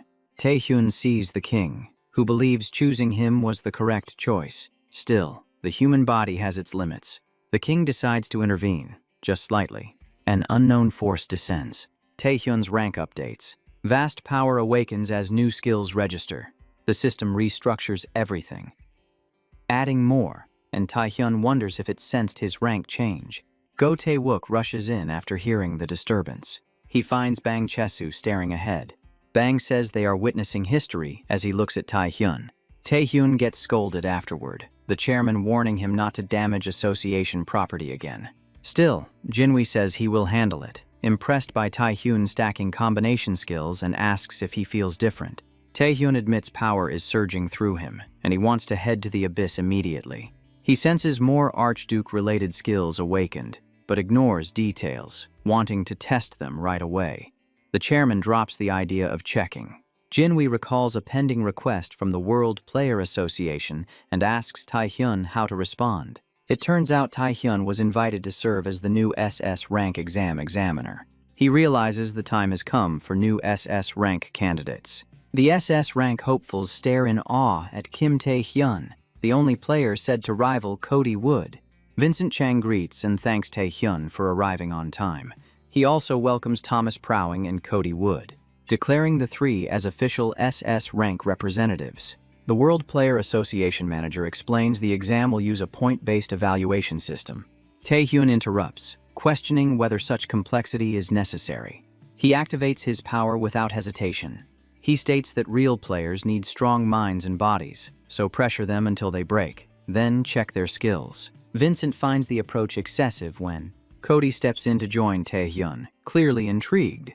The president grows uneasy, expecting Tae-hyun's behavior but not Cody's involvement. The SS rank examinees feel dread, questioning if this difficulty is even reasonable. It is announced that the exam will proceed under the examiner's authority. The candidates are ordered to split up accordingly. The first floor goes to Tae-hyun, the second to Thomas, the third to Cody. A player named Jeffrey fumes at the three, angered by their early rise to SS rank. Sarah tries to calm him, but he argues SS rank only existed last year, claiming they achieved nothing impressive and could be beaten one-on-one. He tells Sarah she cannot stay under her master forever. He declares he will knock the SS ranks down today, with Tae-hyun as his main target. Tae-hyun welcomes the examinees and introduces himself. He announces he is in charge of the test by World Player Association authority. He states the first rule, simple and clear: land a single hit on him. The candidates think the task sounds easy. Tae-hyun knows even that will be beyond them. He tells them to attack him all at once. Jeffrey curses and charges forward at full speed, confident he will strike. As he closes the distance, Tae-hyun drops him with a single punch, knocking him unconscious. Sarah grows frustrated, warning the others not to rush blindly and to stay calm. Ignoring her, the rest charge forward recklessly, planning a group assault to force an opening. Every challenger falls, unable to land even a single scratch on Tae-hyun. That result stands despite them attacking him all at once. None meet his standard. He thinks the ones who hesitated were better than those who rushed blindly. Still, he tells them that standing frozen will change nothing. Sarah suddenly forms a plan and shares it with the others. She steps forward alone, power activating as she walks straight at him. Taehyun recognizes the skill but doubts it justifies such confidence. Curious, he decides to test it and throws a punch. Sarah blocks the strike and holds it in place. That alone surprises Taehyun. She calls out, ordering her teammates to attack with her. Taehyun wonders if she plans to hold him at the cost of herself. The remaining players rush him together. Taehyun activates Apocalypse, Monarch's Heart, Monarch's Spirit, Monarch's World, Chains of Bondage, and all lower rank skills activate at once. The players collapse under pressure, senses dulled, gravity crushing, bodies bound, survival impossible without something special. Sarah alone continues to stand. She speaks of her master's lesson, never give up. The chance will always come. Taehyun notices her absorbing ambient mana, converting it, even stealing mana from others to block him. Suddenly, the chains of bondage shatter. Sarah seizes the opening to strike. Just before her fist lands, her body locks up and she collapses unconscious, though her punch never connects. Taehyun acknowledges her resolve and counts it as a hit. He approves her alone. Sarah McQueen, bearer of Terraform, later known as the Hope of the United States, just as Taehyun expected. As he recalls the master she mentioned, Cody Wood arrives on the scene. Taehyun congratulates him on his student's success. The World Player Association president receives word that the exams are finished. Shocked, he demands results, learning only Sarah McQueen passed, none from Cody or Thomas. The realization leaves him shaken, sensing disaster. With Taehyun's rise and New South Korea's victories, U.S. prestige fades. This exam meant recovery, yet only one passed, making him regret the rush. A staff member urgently informs Vincent that Taehyun and Cody requested the highest-level training room under a dual excuse. Chang is left speechless. Taehyun knows Cody did not come only for his student and asks his true reason. Cody says Taehyun must feel the same hunger that no one here can satisfy. Calling them alike, he proposes a match between comrades. Taehyun expected to fight him someday, but never like this. Even without knowing why Cody acts this way, Taehyun stays calm and observant. He sees no downside. He wants to confirm his current level now. He also wants to test himself against the strongest alive. The World Player Association grows uneasy, watching first and second ranks collide. They hesitate, unsure whether to intervene or wait for presidential orders. Vincent decides they cannot stop it. Orders recording the fight. The SS rank exam failed, so this has value. He states they will gather data on both players and maybe gain promotion. Vincent accepts responsibility and commands them to proceed. Taehyun and Cody are told facility access is approved and everything will be recorded. None of that matters. Once they move, all control becomes meaningless. Taehyun never expected Cody to come seeking combat. The blonde player sees it as necessary, aiming straight for first place. Taehyun answers calmly. He can take that seat whenever he wishes. The strongest player notes the sharp tongue as a weapon, but trusts it will fail. They collide instantly, trading blows with no hesitation. Just as Taehyun predicted, their strength and speed are equal. Victory will be decided by skill alone. Taehyun activates Apocalypse. Cody is restrained, overwhelmed by crushing force. No one warned him Taehyun possessed such an ability. Taehyun tells him there is much he still does not know. The American SS rank player urges him to use everything today. Only then, he says, will Taehyun have a chance to win. Cody activates Holy Night. The power shatters Apocalypse restraints with ease. The battle continues without pause. Their hearts pound harder than ever before. Both know the man before them is truly the strongest. World Player Association managers watch in disbelief. Confusion spreads. Cameras are destroyed. Someone suggests calling facility staff inside. The president decides to personally inspect the situation. Top-ranked training rooms were built to withstand many SS ranks at full power. Vincent realizes these two have surpassed all others. Taehyun thinks the building will collapse before either falls. Cody agrees, telling him to stop hiding power and end this. Taehyun replies he has been fighting at full strength already. The blonde calls him out, mentioning the unused Archduke power. Taehyun freezes, shocked that Cody knows this. Cody reveals he knows the Abyss secret too. He is an Archduke contractor. Still stunned, Cody asks what monster Tae-hyun contracted with. He believed Archduke contractors existed only in China and never imagined Cody Wood was one. Cody mentioned Archdukes only, not the king, so Tae-hyun hides his deeper cards. Tae-hyun reveals his Archduke is the vampire lord named Igmoon. Cody answers by revealing his own Archduke, the fallen angel Lucifer. Both advance at once, deciding this clash will end everything. Vincent Chang enters the duel room, finding total ruin, smoke flooding the space, vision blocked. Cody senses new presences entering the battlefield. Tae-hyun suggests ending it as a draw for now. Cody agrees, saying they will finish this inside the abyss next time. Vincent looks uneasy and asks if either of them is injured. Tae-hyun reassures him, apologizes for the destruction, and asks him to handle cleanup. After that, Tae-hyun leaves as the association president tries stopping him. Tae-hyun insists on going. He must enter the abyss immediately. Elsewhere, deep within the abyss, Rosaria Castle is under assault by the vampire lord Igmoon. She wonders if this signals war, noting his wicked nature never changed. Igmoon says war sounds fine, but suggests an easier way, asking her to summon her contractor. She questions his motive, suspects petty grudges, disappointed by such shallow behavior. Igmoon snaps back, reveals Tae-hyun uses his power without consent, something he cannot explain.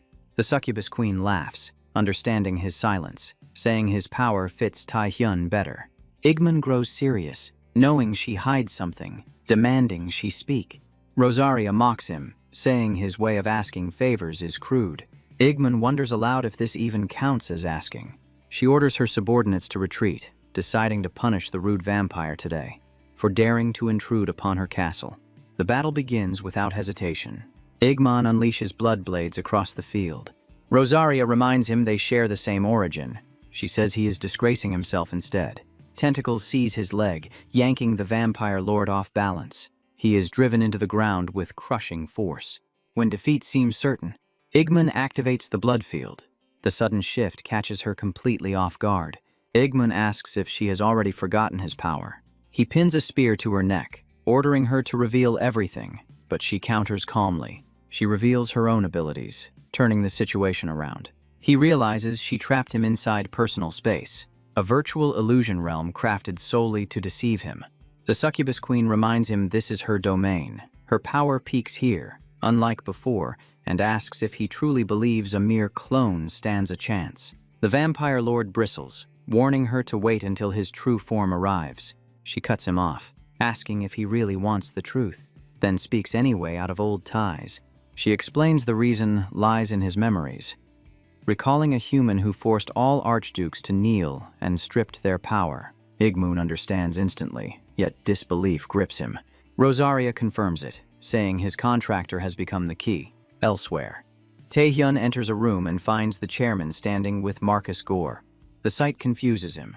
While Marcus admits he has long wanted this meeting, Tae-hyun asks directly what this is about. The American player chooses honesty without delay.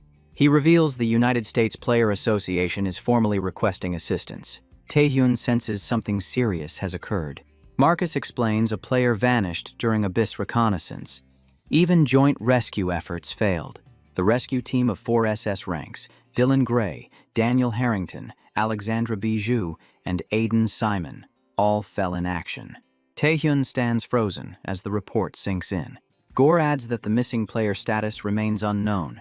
Cody entered alone to avoid further losses. Fearing Cody is also in danger, Marcus asks Tae-hyun for help. Tae-hyun recalls a past life event where 4 SS ranks died in the Abyss. Details now feel different. He asks who the missing player is. Marcus answers, it is the SS rank player Ricky Hollies. The name shocks Tae-hyun, realizing the massacre became a rescue mission because Ricky was involved. Tae-hyun knows Ricky Hollies should not exist here after Janglang trap. The one who altered that fate was Tae-hyun himself. Marcus says Ricky and Cody are not only US players but vital to humanity future. With 4 SS ranks dead already, they cannot afford more losses. Marcus offers alliance and support, but Tae-hyun cuts him off, asking where to go. Chairman Jinwei stops him, urging careful thought. With many SS ranks fallen, he advises cautious preparation. Taehyun argues delay risks their lives, declaring he must leave now. He remembers Ricky once trusting him to protect her when danger came. Taehyun says he is going because he owes a debt. Taewook urges faith in Taehyun, noting he always surpasses expectations. The chairman acknowledges this, yet he also remembers the cost of blind trust. The deputy manager says Taehyun is not like that man. Jinwei agrees, saying his caution remains. Deep within the abyss, Cody continues cutting down monsters without pause. No matter how many fall, the swarm never ends. Then he hears Taehyun's voice, suggesting they end it together. Taehyun approaches, telling him he came to help. Cody wonders if Marcus sent him. He would call it overreaction, but this moment allows no ease. He tells Taehyun that the help is appreciated, keeping his focus forward. Arfala now understands why they summoned him, despite sending America's strongest. Dense magic floods the castle. He never expected the place Ricky vanished to be an Archduke castle. Cody explains she was deployed here, a newly discovered zone deep in the abyss. Back then, no one realized it belonged to an Archduke domain. Taehyun asks if she lives. Cody sensed her mana on arrival. It pulls toward the basement. Taehyun weighs meeting an Archduke ahead, knowing survival odds fall below reason. The blonde urges speed, asks if Taehyun can keep pace. He answers without hesitation. They move while cutting through enemies without pause. Taehyun wonders if this is the same Cody who once struggled in such fights. America's Strongest explains he no longer holds back with Taehyun beside him. He recalls their promise to fight again in the abyss, not as enemies, but allies. Taehyun finds it acceptable, even trusting strength from someone unreliable. Together, they stand as humanity's strongest remaining cards. With both present, rescuing Ricky becomes possible. They arrive at the castle's central chamber. The path downward must be close now. Cody suggests separating to cover ground faster. Before finishing, a violent strike slams him into the floor. Taehyun instantly attacks the unseen intruder. His dagger is blocked. The man says he finally meets someone famous. He identifies Taehyun as South Korea ultimate trump card. Taehyun demands to know who this man is. The intruder mentions Jinwei, mocking that the old man stayed silent. Min suddenly grabs Taehyun's face. He drives him into the ground with force. He introduces himself as Min Ji-hong, malignant guildmaster and Taehyun's predecessor. Cody lunges at him without restraint. Ji-hong slips aside, avoiding the strike cleanly. He now understands why Cody ranks first worldwide. Taehyun notes the name. Cody confirms he recognizes him, an international criminal. Cody grows uneasy, questioning why such a man waits here. Min mocks them, asking why a mere human waits inside an Archduke castle. Realization strikes Taehyun all at once. The malignant guildmaster is also an Archduke contractor like them. Ji-hong proposes they enjoy killing each other as fellow contractors. Elsewhere, Ricky senses Cody and Taehyun's presence and calls out. Cody feels dread, realizing the villain leader is an Archduke contractor, explaining his long escape. Taehyun says figuring out his type can wait. An Archduke contractor showed up, meaning the Archdukes already know they arrived here. He judges the Archdukes stayed away. Either pride kept them distant, or they are trapped handling matters elsewhere. No matter the reason, Ricky must be pulled out, so they choose to move as one unit. Cody takes the front with relentless offense. Taehyun anchors the fight with steady support. Ji-hong tilts his head, unsettled by how direct and simple Cody's opening attack looks. He stays calm, convinced the strike is obvious enough to evade without effort. The instant Cody swings, our guy triggers Apocalypse at the same moment. The blonde swordsman feels nothing on impact, still swinging freely without resistance. Then the truth hits. His blade shatters, the realization landing too late. The corrupted guildmaster slams a full-powered kick into his face. The force hurls him across the space, smashing him hard into the wall. Jihu reels in confusion. Cody knows his identity, yet seems ignorant of his abilities. The clash drains his interest, the fight offering nothing challenging. Taehyun watches closely, every detail burning into his focus. He sees Cody's sword pulled inward, Apocalypse collapsing mid-activation. The skill fails completely, refusing to respond. That confirms it for him. The phenomenon from Zhonglang's lab was a black hole that erases skills. Ben stiffens in surprise, caught off guard that the secret is known. Our guy explains calmly. He once struggled against a scroll infused with the same effect. The guildmaster admits scroll trading paid well. especially skill-nullifying ones favored by the unawakened. He enjoys watching the powerless struggle, despises weakness, hates arrogant strength more. With that choice, Min Ji-hong tests whether Kim Tae-hyun stands apart. He unleashes the black hole skill directly on Kim Tae-hyun. Believing our guy helpless, disappointment settles in as he expects nothing. Then the fight snaps sideways. Events break from every expectation. Our guy slashes with his dagger, wounds him, exposes how badly they misjudged him. Black holes fail against an archduke's power, letting Tae-hyun land that strike. He challenges the guildmaster, asking who still wears the crown of arrogance. Ji-hong admits the hit landed, his first clash with an archduke contractor. He claims this is proper combat, then awakens his archduke power. Cody never knew black holes cannot absorb archduke skills. He complains Tae-hyun should have spoken sooner, frustration spilling out.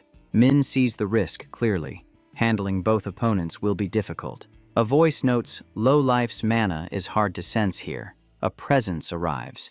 The arrival tears through the castle. Walls crumble, floors collapse to rubble. Ji-hong admits overreach. Chances like this rarely present themselves. He concedes wasted time, apologizing to the being now standing before him. The newcomer reveals himself, Orgel the Beastmaster, Archduke of the Abyss. Tae-hyun and Cody freeze in silence, words failing them completely. Before them stands a supreme archduke.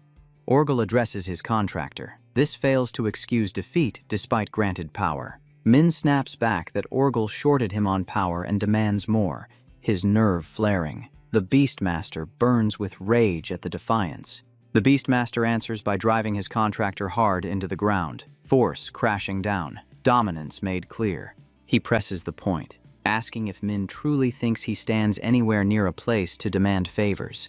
Even so, the Beastmaster pauses, weighing the moment, deciding to entertain the thought for now. He turns to address everyone, voice cold, announcing that the games have ended. He orders them to fight for survival against him. No mercy promised, only pressure closing in. Tae-hyun shouts Cody's name, cutting through the chaos as danger tightens. He warns Cody they cannot win against Orgel, reminds him of their mission, and urges him to move. Tae-hyun barely slips past Orgel's gaze while fleeing. He is not here to fight. He is here to find Ricky Hawley and charges ahead. He notices her skill in the distance, a faint sign cutting through the castle. He wonders if the skill is guiding him, pulling him forward through the danger. He finally reaches her and tells her he came to repay the debt he owes. Ricky admits he is reckless to enter such a place for a debt, but says a promise must be kept. Tae-hyun frees her from the cuffs and supports her. As she asks where Cody is, he says Cody is searching the opposite side of the castle. Explains time is short since the Archduke is moving. Tae-hyun asks if she knows about him, and Ricky answers that she is an investigator for the World Player Association. She explains the castle's master, Archduke Orgel, holds mana reserves deeper than any monster she has faced. Tae-hyun thinks she understands now why escape matters. He slowed Orgel briefly and asks if she can walk. Her legs give out, and Kim steadies her body as they push to escape. Ricky studies him and notes how, since the incident at Zhonglang's lab, every moment she thought death was certain. She saw him and felt hope return. She thanks him for saving her. Orgel's voice rolls through the space, cutting their relief short. He asks if they truly believed they escaped him. Orgel sneers that he kept Ricky alive as a spare, impressed by her grasp of mana for a mortal. With her taken, he says it was obvious where Tae-hyun would run. Tae-hyun realizes Orgel followed anyway, unscathed by predation, as the Beastmaster calls him intruder and challenges him. Kim responds without hesitation and unleashes predation once more. The sight convinces Orgel this power belongs to the king. He admits he thought his eyes were lying to him before. Yet he notes the power is far weaker than when the king wielded it. Tae-hyun understands then that predation has no effect on Orgel. He switches tactics and forms Bloodblades instead. Power borrowed from Igman surges through the strike. He follows with Dragon's Fury, aura and mana erupting outward in a violent burst. Orgel wonders if this is the Dragon Lord's power as Tae-hyun's attack lands. Tae-hyun activates Monsterification, forcing his body to mirror monsters. Orgel's power looms heavier as the clash escalates. Watching it all, Ricky cannot believe a human and an archduke are fighting like this. It leaves her questioning what Kim Tae-hyun truly is. In a flash, Orgel clamps onto Kim's arm, thrill surging through him. It hits him hard. This spark has been missing for ages. He watches the kid channel stolen powers, the same aura the king had. Yet 1,000 years have crawled by since the king vanished. Orgel lived to battle the strong. Then the king vanished and boredom stretched forever. At last he declares a real fight, the first in countless years. He yanks Taehyun closer, orders him to show everything, calling him the king's key. Taehyun realizes predation, and borrowed archduke powers fail against this beast. With options gone, he commits to the last card he holds. He completes the summon and calls Rosaria forth. The Beastmaster lays eyes on the succubus queen. He knows she stands as the king's most loyal servant. Taehyun admits he hoped to finish alone, but choice is gone. Rosaria fixes Orgel with a cold, intimidating stare. Taehyun truly wanted this battle done without summoning Rosaria. A contractor-summoned archduke cannot beat a true archduke. Worse, the risk spikes. His mana flow could reverse again. He might also be dragged into the clash between those two. Even if he lives, Ricky may not, and now is no time to dwell. Orgel admits the succubus queen stands with the key, asking when their summoning pact began. Then it clicks. He recalls sensing nightmare mana, realizing Taehyun is not Igmoon's contractor but hers. Rosaria warns him he will regret learning this so late. She is nothing like that weak vampire. Ironically, this is exactly what the Beastmaster wanted, a truly powerful opponent. Turning to Taehyun, the succubus queen tells him to treat his wounds, asking if he can manage alone. Taehyun believes blood rampage will be enough to handle it. Before he can add more, he is pulled into Rosaria's authority. A sealed personal domain, an artificial space cut off from reality. She provoked Orgel, but for her contractor, she can only shelter him here and buy time.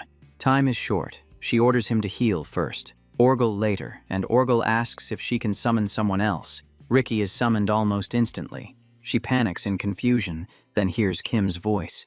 He tells her to get off him. Ricky quickly moves away and apologizes. Taehyun explains this is a temporary archduke shelter. Escape comes first. Outside, the Beastmaster senses the key's mana vanish. He suspects Rosaria concealed them. She feigns ignorance, mocking that his beast brain would not grasp it anyway. Orgel demands she spit them out. He launches an attack on her. Ricky realizes while the archdukes clash. Escape and perspective matter more than fighting. What she cannot grasp is how a succubus contractor wields other archdukes' power. She senses it clearly now. Those skills and the earlier rampage broke every rule. Nothing about that power felt normal or restrained. She finally asks him directly, wondering if he is even human at all. The doubt heavy but controlled. Taehyun calmly brings her back to their first meeting, his voice steady despite the pressure. Back then he said they needed a bond to this world, since others might see them as monsters. And his answer never changed. He is stubborn enough to carry promises until the end, especially ones made to friends. Ricky recalls those words and understands them now, as he explains he is human, only able to absorb others' skills. That truth clicks instantly, explaining how he wielded so many abilities without hesitation.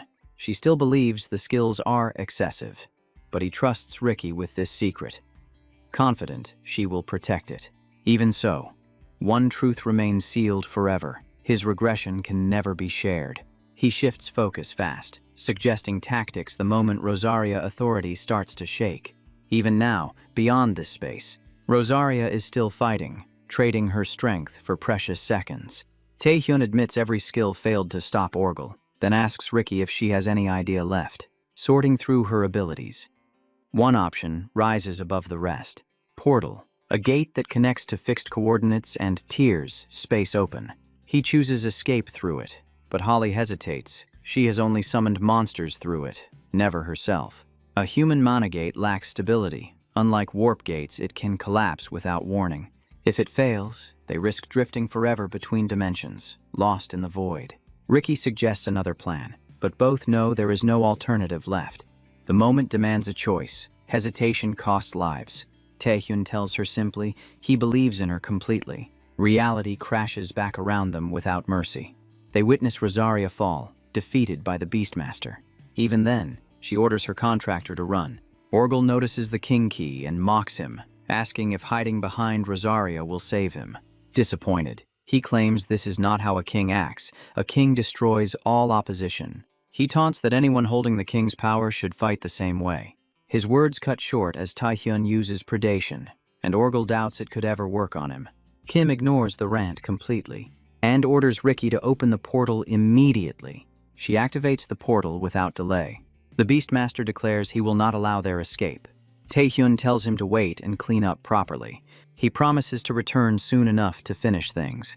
Ricky still doubts the choice, fearing failure, when Taehyun admits he believes only in the world's greatest mage. He steps through first, waiting for her beyond, and both successfully cross the gate.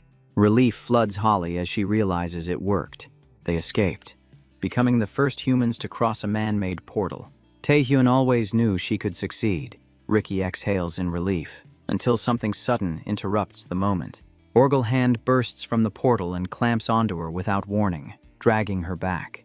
Taehyun screams her name, already moving, but the distance closes too slowly. She is already trapped in the Beastmaster grip, pressure crushing her body. Her scream cuts through the air, raw and uncontrollable. Orgel mocks him, asking where he thinks he is going, declaring the battle has only begun and ordering him back. He releases Ricky, and Kim catches her before she falls. Her body is broken, bones shattered, internal damage spreading fast. He knows she will not survive much longer without immediate aid. Panic floods him as he searches his skills for anything that could save her. Blood rampage crosses his mind, then Rosaria, but both options collapse under doubt. He forces his thoughts forward, refusing to stop thinking. Ricky speaks softly, telling him it is all right. She always knew this could happen. Taehyun answers firmly, saying he will not abandon her and that he promised to save her. Holly tells him he has already done enough and that going back is impossible now. She asks him for one final favor. She recalls his ability to absorb other skills and asks if he can take hers too. She says this is the only way she can still serve humanity. Taehyun hesitates, heart heavy, then accepts her wish, as Ricky Holly feels peace knowing she lived without regret. Except for one small regret, never asking him out on a date. Elsewhere, Minji Hong and Cody Wood continue fighting as Min blood surges with excitement.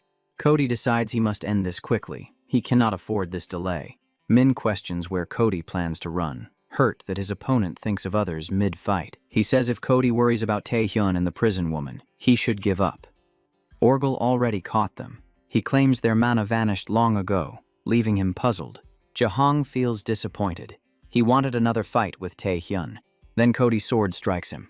Cody calls it a lie, saying he still believes in those two. Min prepares to answer, saying the truth will be revealed soon. The ground trembles suddenly, cutting his words short.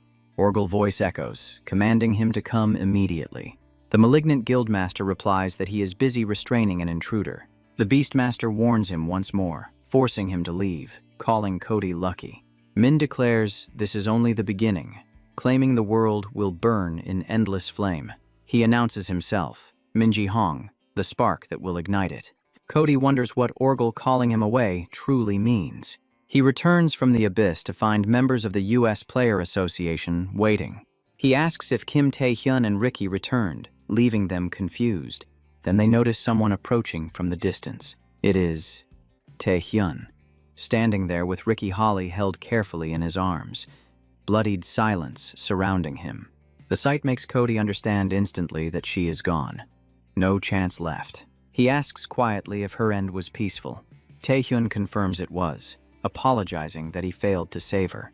The association members grow emotional, and Cody tells him it was not his fault, believing Ricky died honorably for humanity, because they were too weak. Cody offers to take Ricky's body and thanks Kim Taehyun, but he refuses and asks to carry her himself, requesting to be taken to the United States Player Association.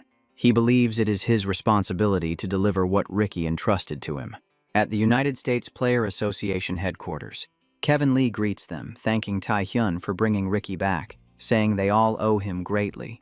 He admits they lost many valuable players and are overwhelmed dealing with the aftermath. Because of that, he hopes the reason Taehyun summoned them is truly important. Gregor snaps that they are too busy to listen to nonsense. calling Taehyun a failure. Cody asks if that insult includes him as well. As the argument rises, Taehyun tells them they will soon know if this was worth their time.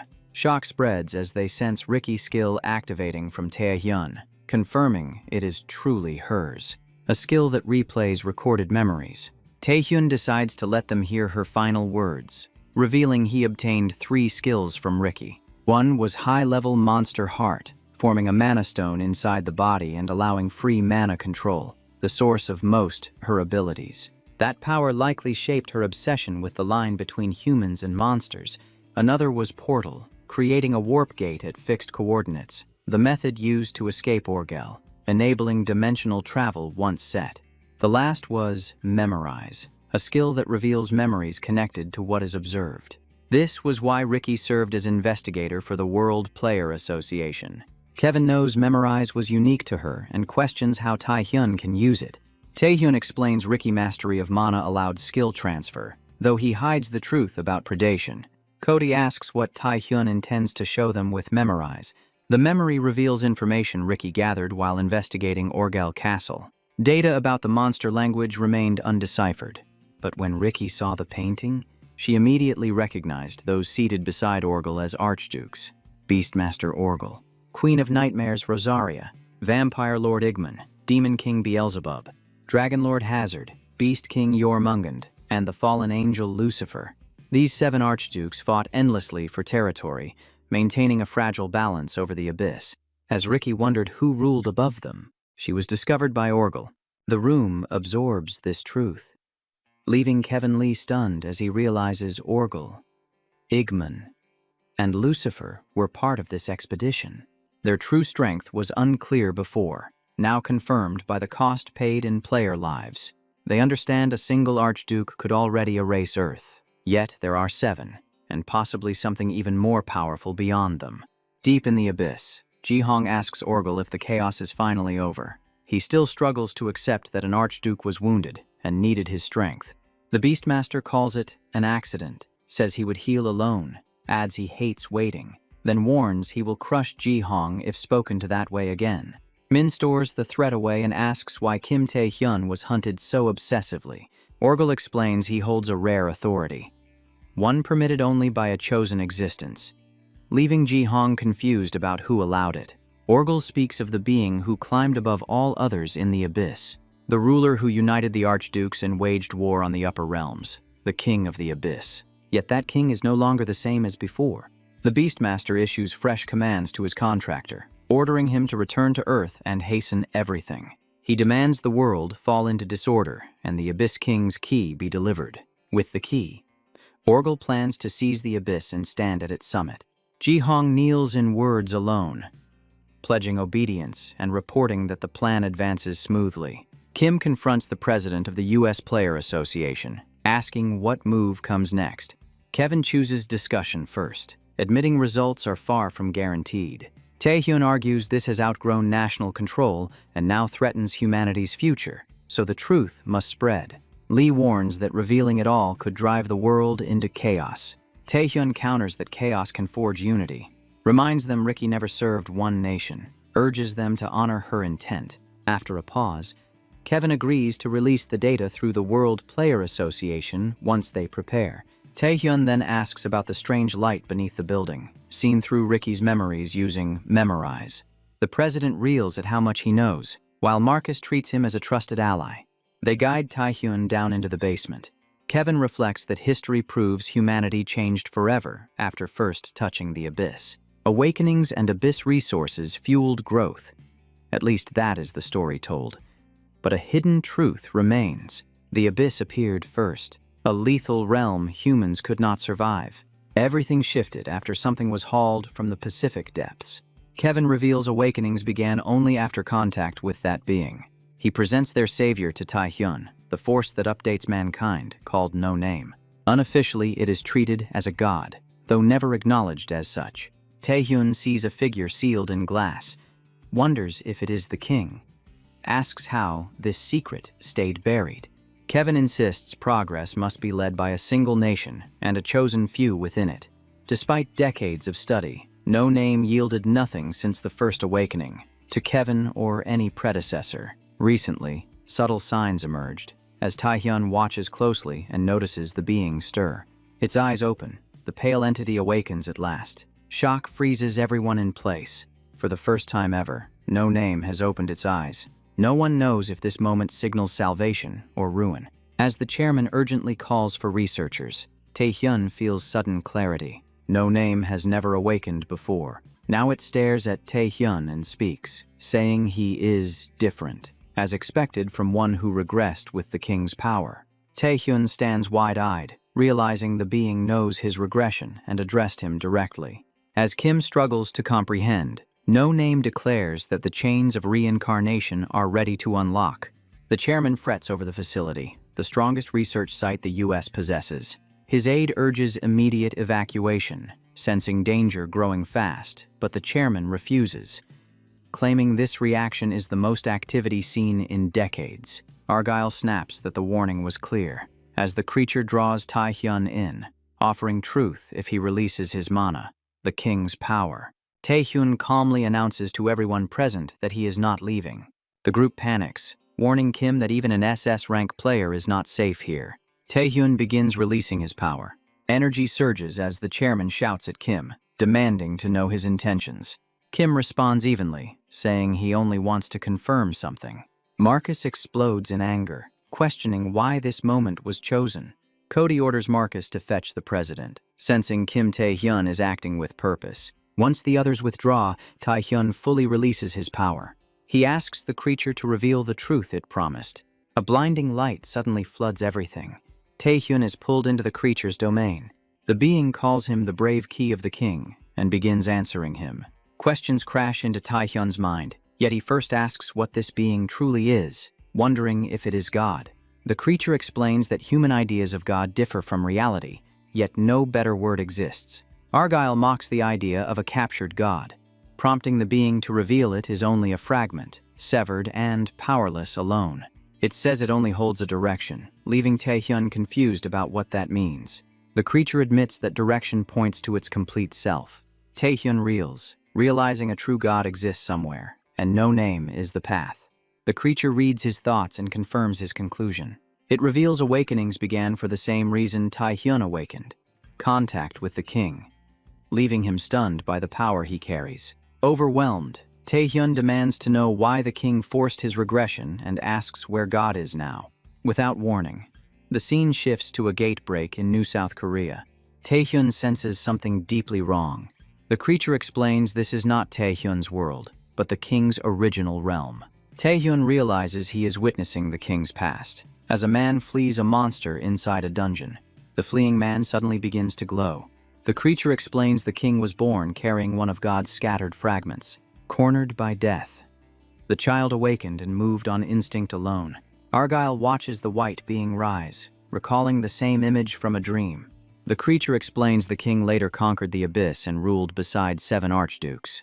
Taehyun watches in disbelief, unable to link God's pull to subjugating 7 archdukes. The creature reveals that ruling a lower dimension is required to advance further. The next step is an unavoidable war with the upper realm. Only victors of species wars earn the right to challenge God. Thus, the king led his archdukes against the upper realm. Yet the upper realm holds beings far closer to God than any below. The king could never cross that gap, even after endless regressions, because he began as human. The king's mind slowly twisted, until he realized he was unfit to continue and needed a successor. That successor would become the king's key, the true meaning behind the title. A vessel to continue the mission, end the endless war, and reach God. Taehyun remains shaken, his thoughts racing with unanswered questions. He asks why God scattered fragments, and why the king was obsessed with reaching him.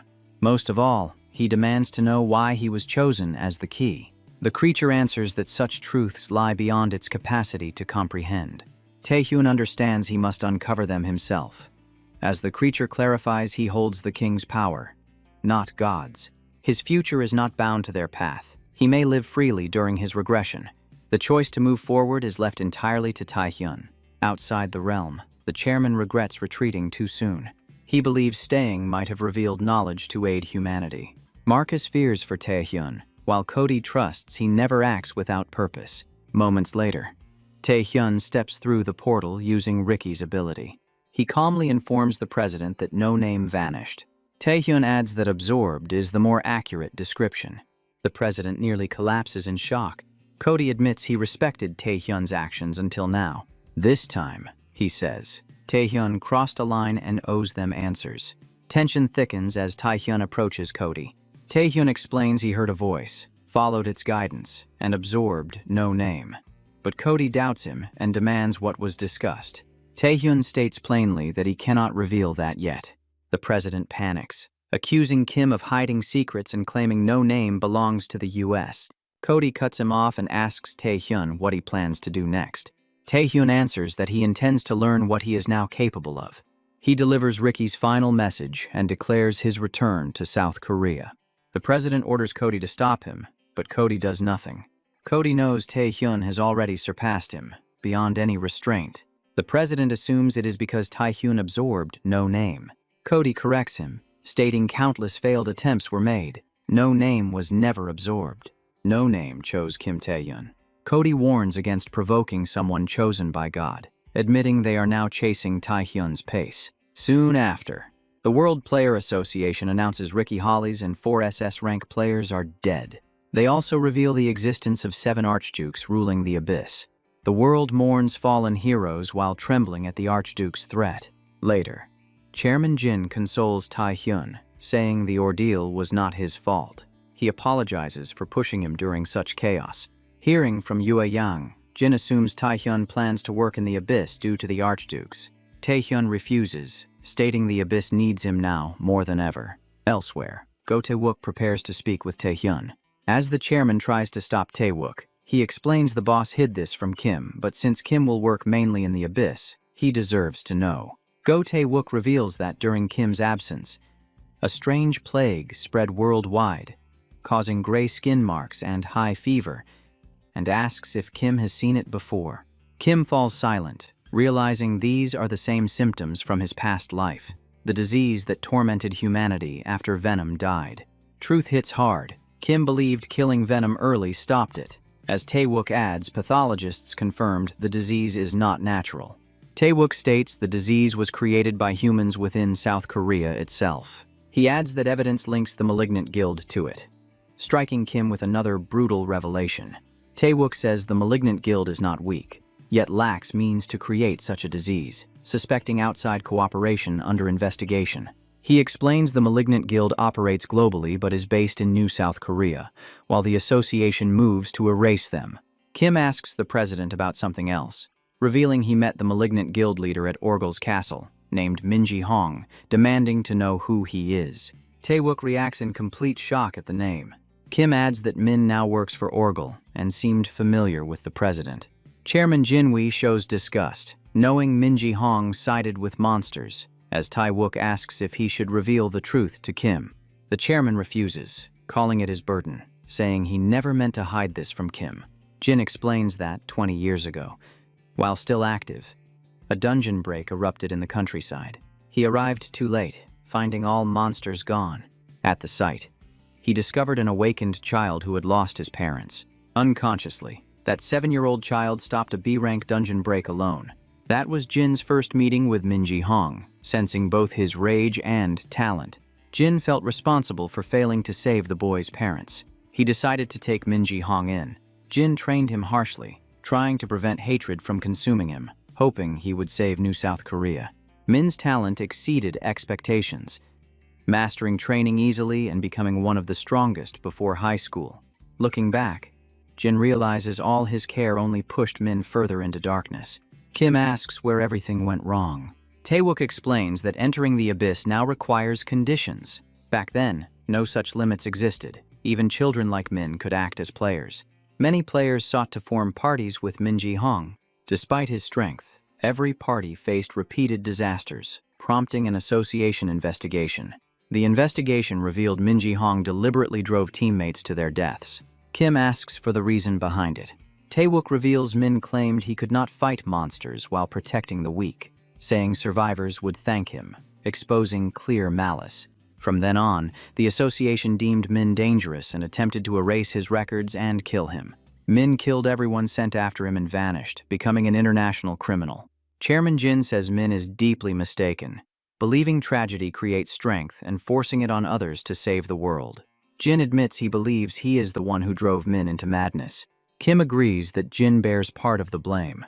Kim says if Jin knew Min was twisted back then, he would have beaten him down, because that is what fathers do, promising to bring Minji Hong back and give Jin another chance. Kim rejects Jin's contempt for the weak, knowing the pain of losing everything while powerless. Afterward, Taewook asks Kim to join them. Kim agrees to join them later, stating there are matters he must settle first. After No Name's appearance, a new status window surfaces, clouding his focus, resembling an unavoidable quest. A countdown appears, signaling the race war's imminent start. Later, Taehyun returns to the abyss, arriving at the succubus castle. He finds Rosaria there, Argyle watching as her wings are torn, while she asks calmly if she looks that terrible. Taehyun blames himself, realizing the clash with Orgel inflicted deeper damage than expected. Rosaria calls it a fortunate result, surviving a battle against an archduke's true form. Taehyun asks what became of her castle. Rosaria explains Igman attacked before Taehyun fought Orgel, adding archdukes are no allies, and blaming her strong contractor. Taehyun promises she will never be humiliated like that again. Rosaria feels her condition already improving. Still, she senses something unfamiliar within Taehyun, realizing he has changed. Taehyun admits he encountered God and learned the truth of the king. He warns her that the race war will begin soon. Disturbed, Rosaria asks how he managed to meet God. Taehyun explains that a fragment of God existed in his world, and he spoke with it. He reminds her she once said knowing the king changed nothing, but assures her that has changed now. Rosaria stares at him in disbelief. She is stunned he met God earlier than expected, unsure if fate or chance guided it. She admits Taehyun's meddling accelerated events, as silence falls, and she says he must know his fate now. Facing him, Rosaria expects an answer from Taehyun. Taehyun recalls No Name's words, that he is not bound like them and can live freely. The choice to continue was left entirely to him. No Name asked what he desired. From Taehyun's perspective, he first sought enjoyment, repaying years of frustration as a powerless human. Then he sought strength, believing power would bring true happiness. He became the strongest human alive, wielding Archduke powers. Yet as he uncovered abyssal truths, he sensed a reason behind the king forcing his regression and granting him such power. He recalls the king praising his resolve and persistence. Taehyun realizes the king needed someone to shoulder a burden too heavy to bear alone. Taehyun declares he will walk the same road as the king. This choice includes Earth, a thorn-filled path chosen to protect his world. He intends to seize control of the coming war. Taehyun asks Queen Rosaria for her strength, promising to raise her higher. Rosaria is impressed but reminds him he is the key, not the king. With much still ahead, Taehyun reveals his power to her, leaving even Rosaria shaken. She demands to know how he became so powerful. Taehyun reveals that when he chose the king's path, the fragment of God was absorbed into him. The queen smiles softly, fully convinced by Taehyun's resolve. She admits she once opposed the king's plan to pass on his power, believing no one else could endure that burden. Now she accepts that she was mistaken. She confesses this feeling is what she truly missed, the presence that reminded her of the king. Rosaria declares she no longer stands above him and recognizes Taehyun as an equal ally.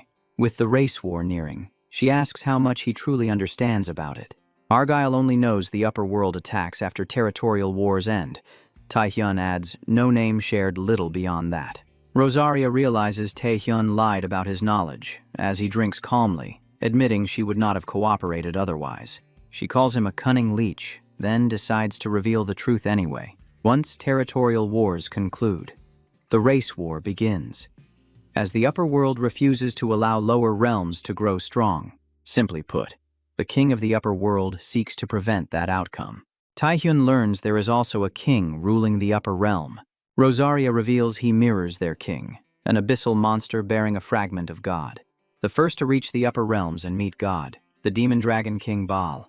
Argyle freezes, recalling Baal as the dragon the king fought in his memories. Taehyun concludes fragment bearers compete to reach God first, but Rosaria explains Baal already met God and betrayed that fate. Baal sought God's throne, while the king opposed him to restore balance, prompting Taehyun to ask why the upper realm delays its attack. Rosaria explains a restraint binds them, preventing action until conditions are fulfilled, likely crafted by the king himself. Taehyun realizes he must defeat every archduke and raise forces to oppose the upper realm.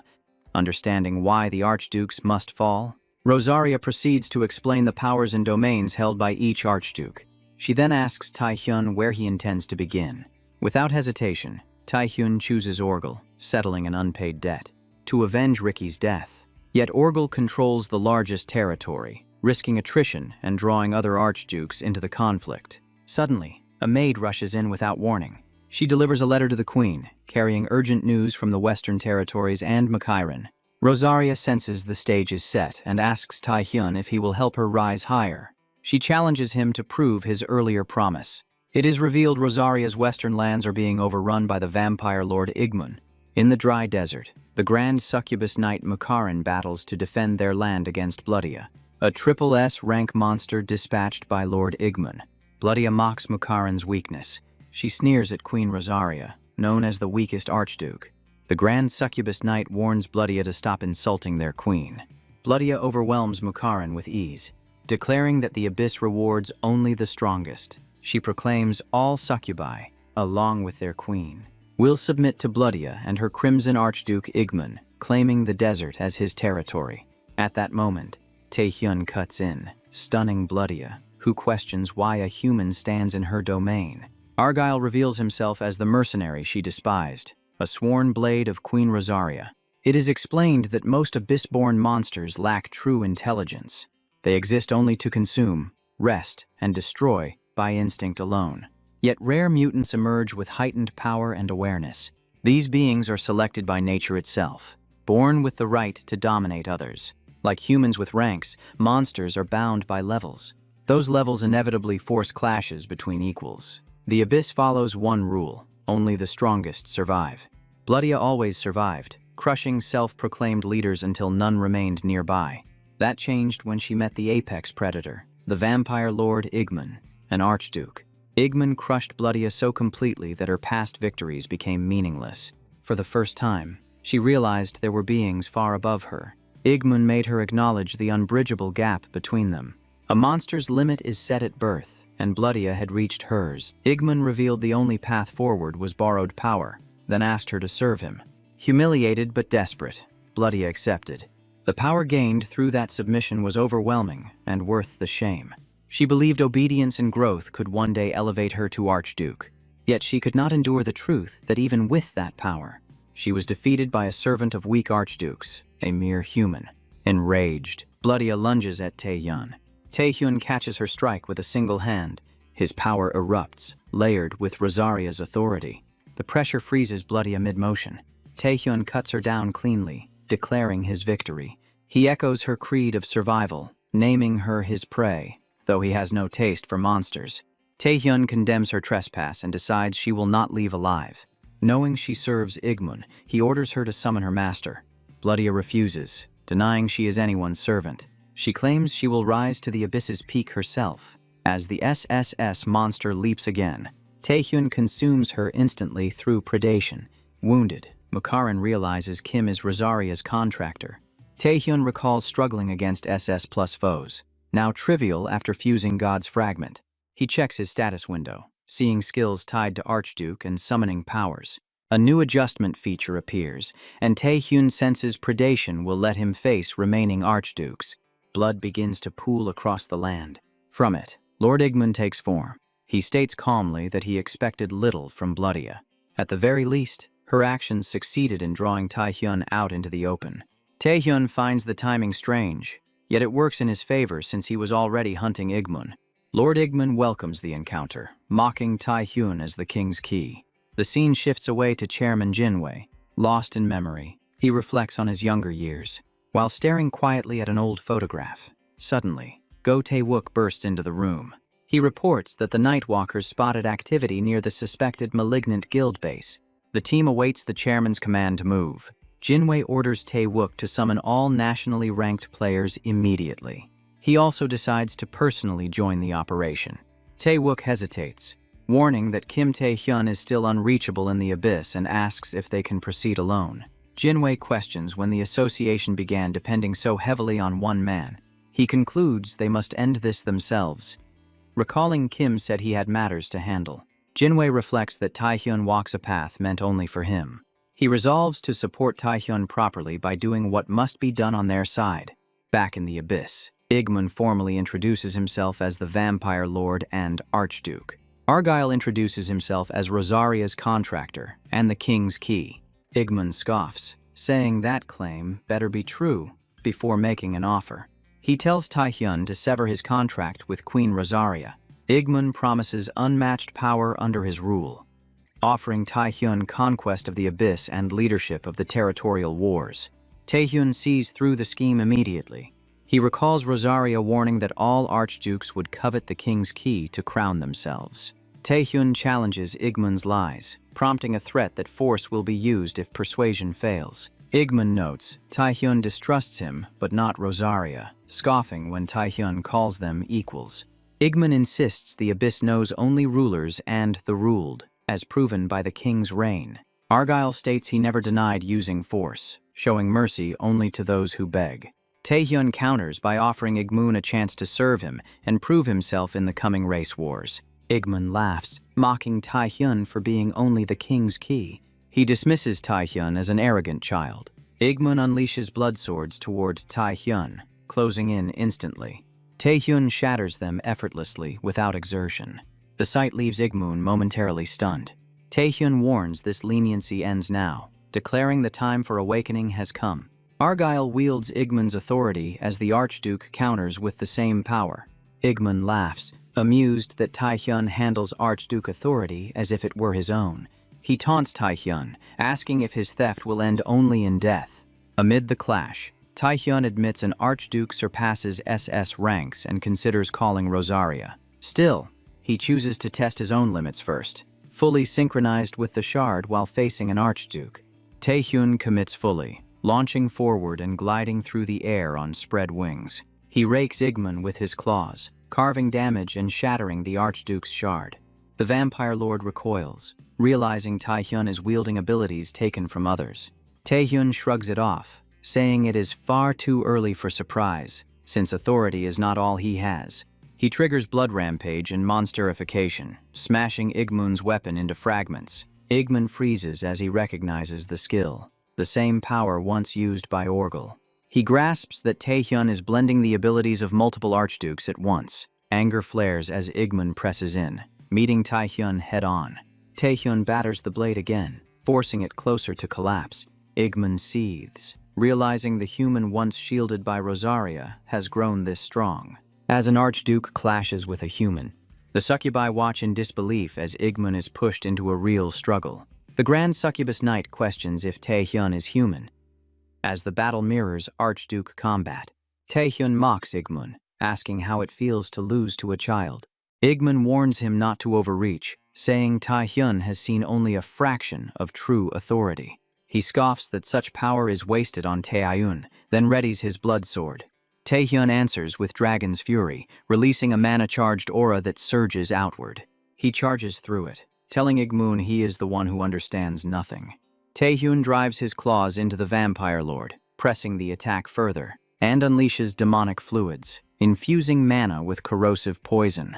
Blood swords collapse and dissolve, dripping away across the battlefield.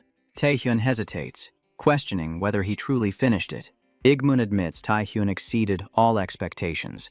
The Archduke accepts defeat, but the surrender proves false. In an instant, Tae-hyun sinks into a vast sea of blood, as Igmun claims forcing him, Sirius was already a loss. Now Igmun vows to repay the humiliation in full. Tae-hyun demands to know where he is, as Igmun reveals the true blood field, the core of his power. Panic sets in as Tae-hyun calls for Rosaria. Igmun mocks him, saying to call if he can, since all mana is gone. Tae-hyun realizes the field is draining his mana without pause. Argyle understands he misjudged everything and pushed too far. Igmun declares Tae-hyun will drown in blood, slowly and without escape. The blood engulfs Tae-hyun, his breath fades, and consciousness slips away. Finding it troublesome, Igmun reaches out to inspect the King's Key. Taehyun vanishes without warning. Then the truth strikes with crushing force. Taehyun reveals Igmun is wrong. This realm is not Igmun's at all, it belongs to him. Igmun scoffs, saying Taehyun speaks as if another owner exists. That is confirmed as a second Taehyun appears. Kim's doppelganger welcoming Igmun inside his realm. Igmun demands to know if this dark Taehyun is the true key. The doppelganger sounds tired of the same demand, telling Igmun everyone asks but never listens, then asks if he is any different. Lord Igmun summons his blood swords, declaring his status as an archduke, mocking the doppelganger for daring to speak truth. Dark Taehyun scoffs, unable to grasp why every archduke acts as if they stand alone at the top. With sharp contempt, he reminds Igmun that there is always someone standing above them. Pressure thickens as both sides manifest blood swords in silence. Without warning, Igmun's blade vanishes, swallowed by a creature erupting from the blood field. That creature clearly belongs to the doppelganger. It thanks Igmun calmly, saying the blood sword provided much-needed mana. The vampire lord burns with rage, insulted by a parasite daring to mock the Lord of Blood. Igmun decides to crush the doppelganger first, claiming explanations can wait. Dark Taehyun remains unfazed, unimpressed by the same hollow method Grey Venom once used to invade another inner world. Still, he expected nothing less from an archduke. Then adds, there is something the original never realized. The blood sea trembles as its flow twists unnaturally. The doppelganger explains that a field can counter another field. He activates Apocalypse and moves. A brutal punch crashes into Igmun's face. The vampire lord is sent flying as the doppelganger curses Taehyun for wasting such a powerful ability. He admits he meant to stay hidden, but Taehyun is still too reckless to be left alone. Taehyun drained his mana and forced the doppelganger out, crying Rosaria's name, making this intervention unavoidable. The doppelganger orders the foolish archduke to rise and learn what real combat means. He strikes Igmun relentlessly, battering him without pause. Blood spills as the doppelganger unleashes everything he has. He wagers Igmun has not suffered such humiliation since becoming an archduke. He knows the archduke is now truly enraged. The doppelganger shields himself and charges forward. Something makes him stop short. Igmun, barely standing, swears vengeance, promising not even flesh will remain. At that moment, Dark Taehyun notices Igmun's banishing sword, a blade that traps what it cuts. He realizes Igmun planned to steal the king's power with it. Bound to Taehyun's body and lacking full control, the doppelganger hesitates as Igmun surges forward. He senses the original Taehyun has awakened. The doppelganger tells him Igmun is weakened enough. Now finish it.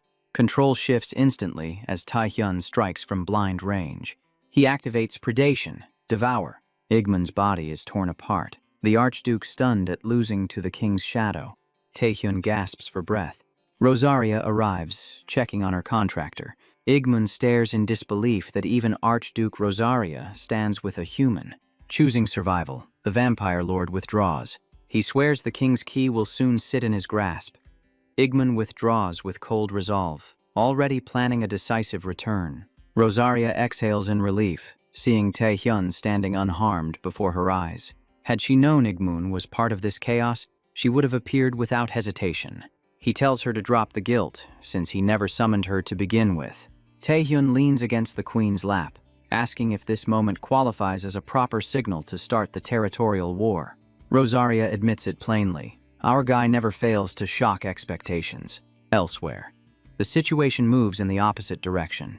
Every S&A rank awakens storms the malignant guild base. Enemies crawling everywhere in suffocating numbers. They push deeper, fast, aiming for the leaders who will flee while lesser members stall for time. One car escapes early, with guild leader Yua Hung launching a relentless pursuit. The chairman senses she may need backup, and acts without delay. Jinwei smashes through the structure, walls collapsing under his advance. He breaches the base, orders the malignant guild to stand down, warning them against pointless resistance. That command draws out the vice leader, Shadow, emerging from the darkness. The chairman recognizes him instantly. Shadow, vice leader, and one of the three warlords. In that instant, Jinhui realizes Yua Young is chasing the wrong target. Yua Young keeps pressure on the fleeing car, refusing to slow. Then the truth hits her. Inside, she finds President Lee Jung-soo, who realizes Guildmaster Yu is on his trail. Yu Ah-young uncovers the truth. The Tizen group backed the malignant guild, a suspicion held for a long time. Even the spread of the Gray Disease traces back to the malignant guild's actions. Yu Ah-young explains they believed a hidden backer existed. The NSK Association noticed Tyson Pharmaceuticals profited fast from a miracle cure. Proof was lacking before, but the Tyson Group exiting Malignant Guild headquarters changes everything. Yu Ah-young demands answers. Lee Jung-soo admits he used the guild purely for corporate gain. He adds that NSK favoring 4 guilds angered him. Yu Ah-young mocks this as an excuse for lacking talent. Lee Jung-soo snaps back, saying she is acting as if the arrest already happened. He makes his stance clear. He has no intention of surrendering peacefully. Yu Ah-young cuts him down verbally, reminding him he barely qualifies as S rank. Lee Jung-soo reveals the truth. He surpassed that limit through monsterification. The air shifts instantly. Shock freezes Yu Ah-young as she recognizes Zhang Lung's monster experiment, realizing it was never just a virus.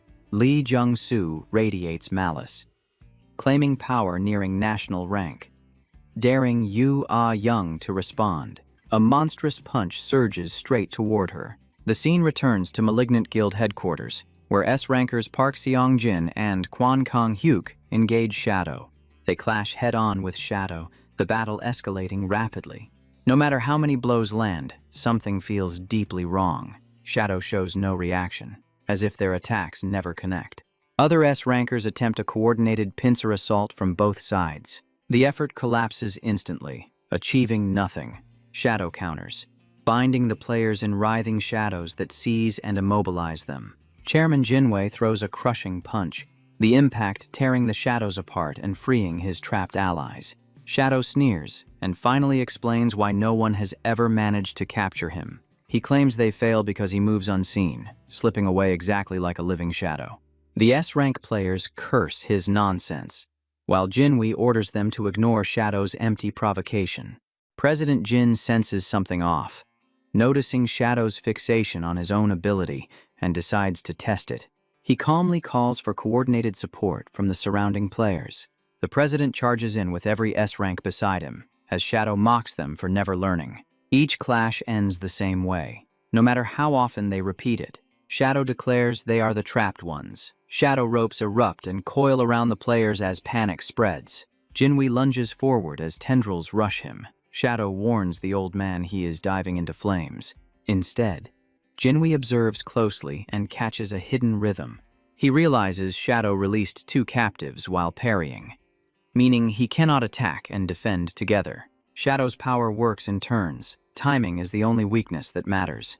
The president sets a deliberate opening, planning for Lim Ah-hyung to strike immediately after. In a blink, Lim swings her icy hammer, sealing Shadow inside a massive block of frozen crystal.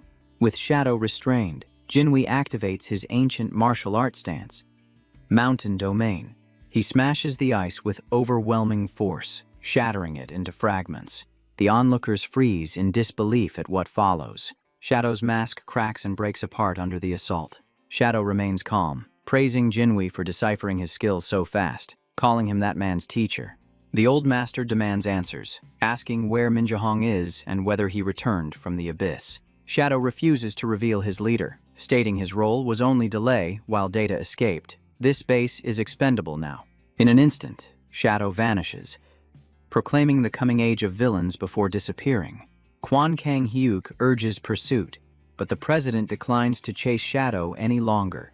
Lim Ah-hyung immediately understands, realizing his concern lies with Yu Ah-hyung. She reassures him calmly, stating her sister is far stronger than he fears. Elsewhere, events unfold very differently. Guildmaster Yu overwhelms President Lee Zhengsu, driving him into complete defeat. He cries out in disbelief, claiming he reached national rank, unable to accept losing to an S rank. Green aura surges around Yu as she smiles, revealing she trained seriously while others advanced. The scene shifts into her past memories. Taehyun suddenly contacts her, and due to injury she cannot join, so he urges secret training. Ye snaps back, insisting she has no time for such nonsense. Taehyun persists, vowing to raise the entire squad to national rank. provoking her about falling behind Lim Ah-hyung. Flustered, Yu admits she refuses to lose to her own sister. Taehyun pushes harder, saying Nightwalkers cannot have a weak guildmaster among national leaders. Back in the present, Yu continued brutal weekly training with Taehyun without rest. That effort raised her to national rank, a fact she kept hidden until now. Yu forces the president down and asks calmly if he has anything else to reveal. She orders him to hurry, demanding more proof of his dealings with villains. Lee Jang-soo signals his men forward, and the moment cracks open into chaos. The truth drops hard. Min Ji-hong, the villain leader, steps in, telling the president he owes his life to his presence. Yu Ah-young locks in place, shock draining her face as Min Ji-hong addresses her. He casually remarks that she looks good, his tone cutting through the silence. Far away, Kim Tae-hyun climbs out of the abyss into South Korea, hoping time has not ruined everything.